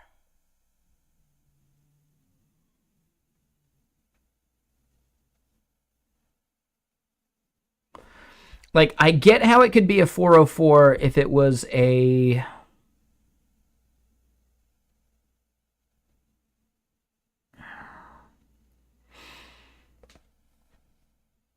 If it was like my stuff doing a 404, but this is a 404 from Architect.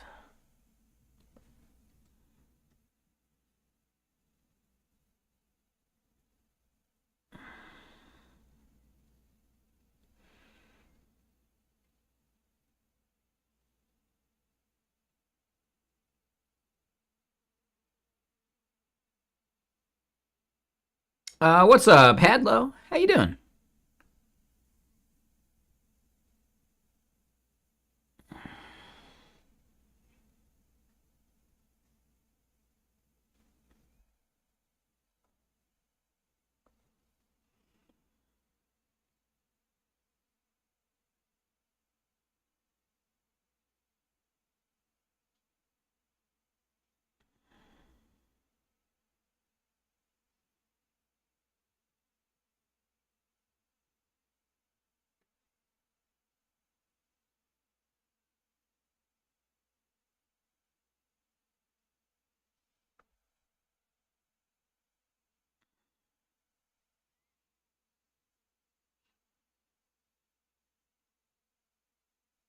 That almost feels like an architect bug. I don't think it actually is.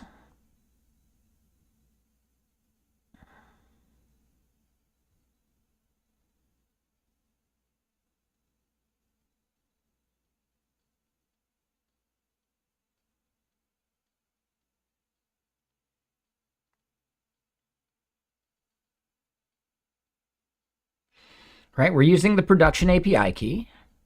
That seems fine.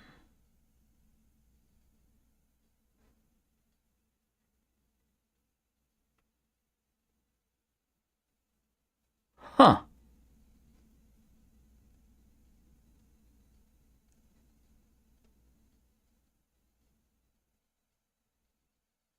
No, I started at about 1. I stayed up a little late last night, doing some video stuff that was necessary. I got some more video editing to do tonight, too, which I should probably start wrapping up for.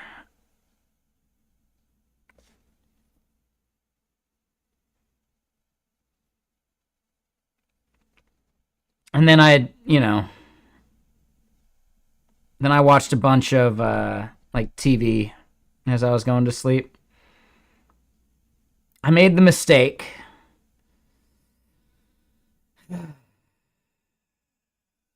I made the mistake of starting the latest season of Invincible. So I'm just stuck here waiting for the next episode on Thursday. Ugh. Like a pleb. Instead of just being able to binge it in one night and not sleep. I know, I messed up.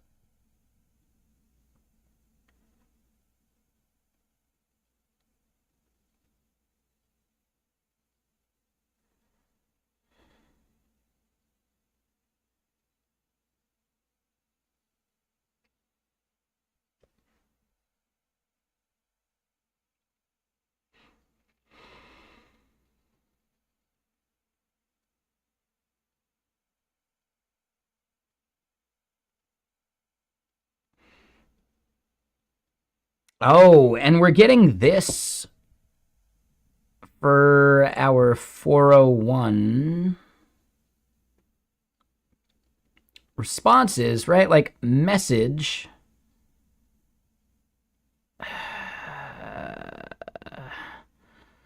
We could just add a message in all the places where we're going to need them. All right, just add the message unauthorized or something. I don't like that Dread isn't good at seeing like the optionality.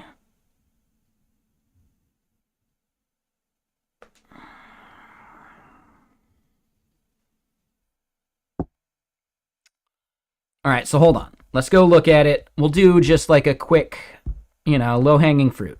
I think.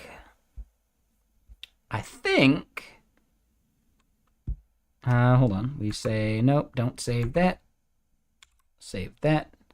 Don't save that. And then save it. If we go to our middleware,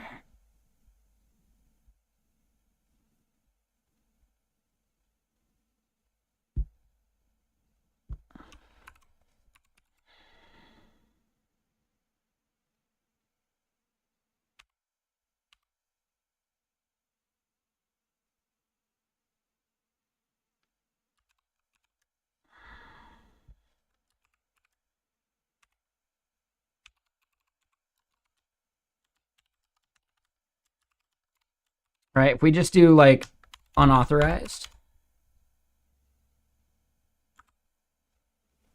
Oh, I forgot we even had that as an emote.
All right, so then, yeah, we got 13 passing. Do we get at least a couple more passing with that lightweight fix we just did?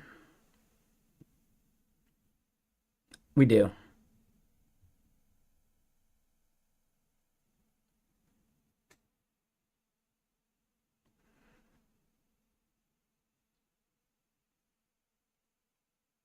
All right, so 13 to 16. Not that many. Definitely worth it, though.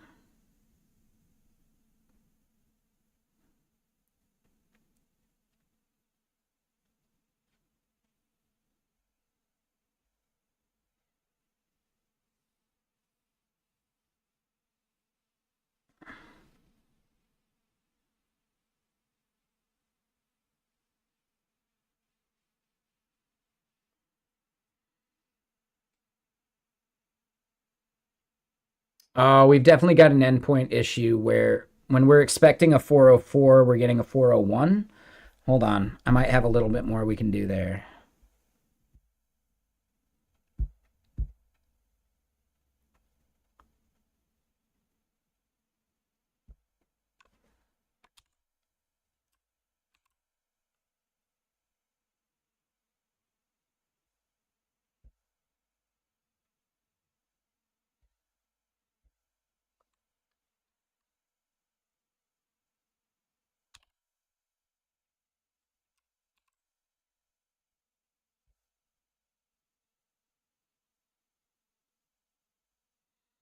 Should this be a 404?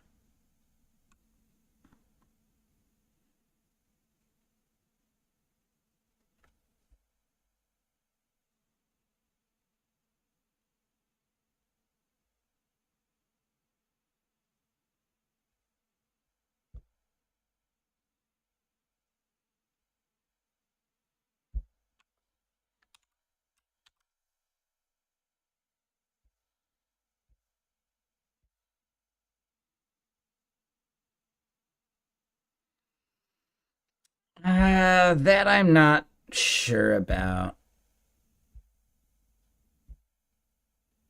Um,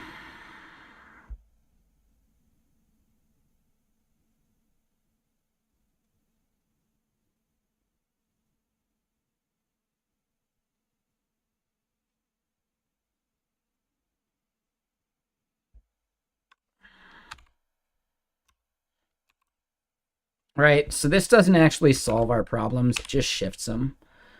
And right, like now we get a bunch of 401s failing because they're coming back with a 404, but we get a bunch of 404s passing because blah, blah, blah.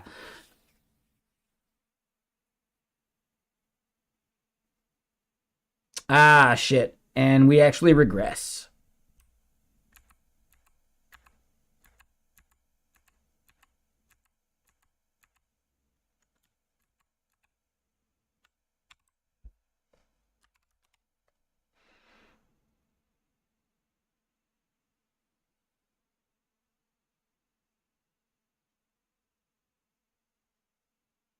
Yeah, so our next step is going to be filling in some of these blanks, especially like the 200 responses. Those should be okay.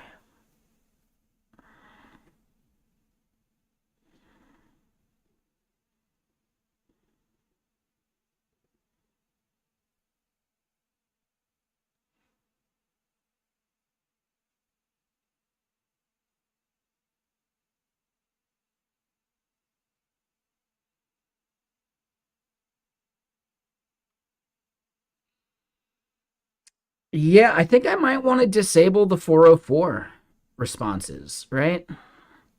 Because I don't want people to be able to scrape the database knowing that if they have a valid token and they get a 404, then the thing isn't there. Versus them like trying to access something they don't have access to. Yeah, we're gonna have to think about that more. I think our first steps tomorrow instead though are we knock out like the things that are on the happy path and we start really like just brainstorming about the error cases for some of these. right? Like those 200 should work, right? These patch events should probably work. Like a bunch of those should not be an issue. Anything we see that's at like 2 milliseconds, 1 millisecond,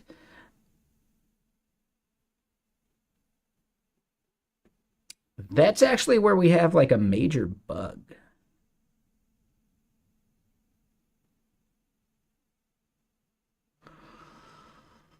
Oh shit.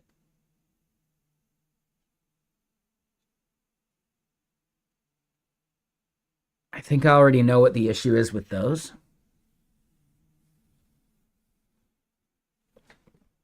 One of these values is undefined. And when we get undefined, we get like a slash slash.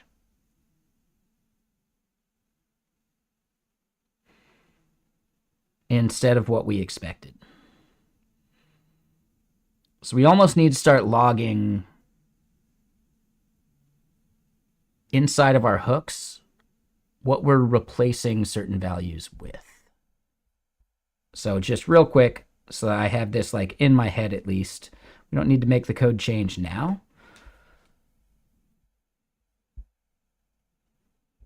Let me find it.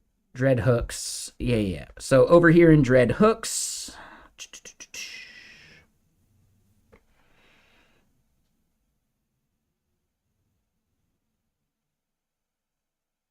I think a few of these things,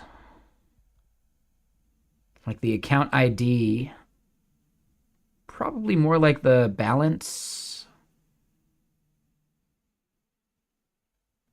or payment. No, these are it. These are empty strings. So we're doing, yeah, no, that's totally our bug right there.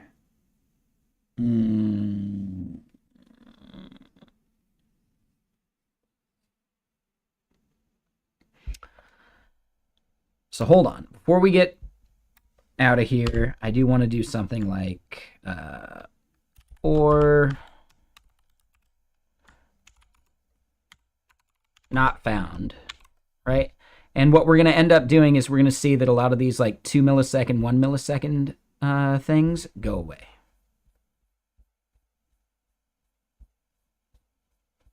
Go all the way to the bottom. We'll clear. And yeah, it's probably not even worth finding more music to play because I just want to see this. All right, so we'll let that run. And then, yeah, who should we go raid? Like, who's streaming right now? Oh, yeah, and we're not seeing, like, any. We're not seeing a single one of, like, the 1 millisecond, 2 millisecond endpoints anymore. Perfect. Not a single one. Yep. Okay, so that was our flaw.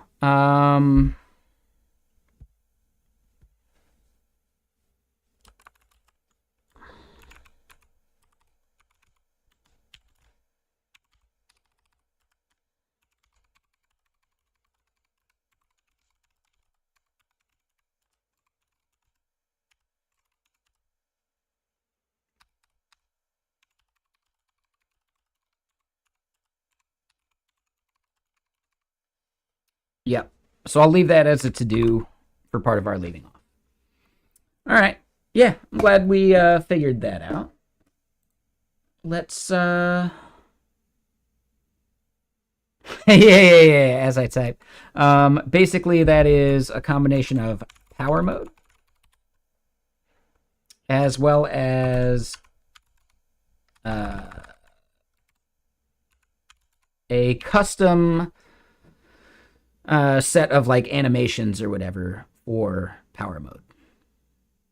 So if you want to get it going yourself, it's actually really easy and fun. Like, yeah. I think I actually enjoy that even more. Exactly. Yeah. It's even better when like someone else sees it because you get used to it. Like, you know, it's like looking at a magic eye. Sometimes you don't even see the patterns anymore. You just see the image. I don't know. I've never had that happen with a magic eye, but I know there are people. But anyway, who is streaming? Who should we go raid? What do y'all think? And I should start streaming back to Algora here soon. I just feel like I was running into some like weird bugs.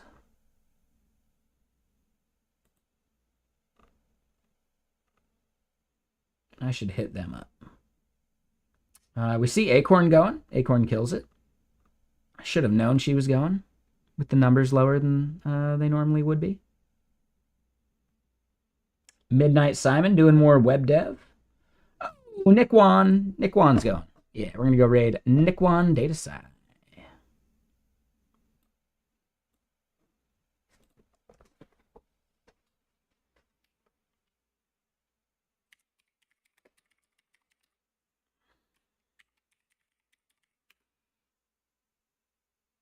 All right, cool. I picked the right stream. There we go. We're going to go say hi to Nickwan, see what they're up to. They're doing some Kaggle competition release on Wednesday, so they're doing some Kaggle stuff. Very different from Kegels. Kegels are a totally different thing. But yeah, I'll be here tomorrow. We'll be streaming.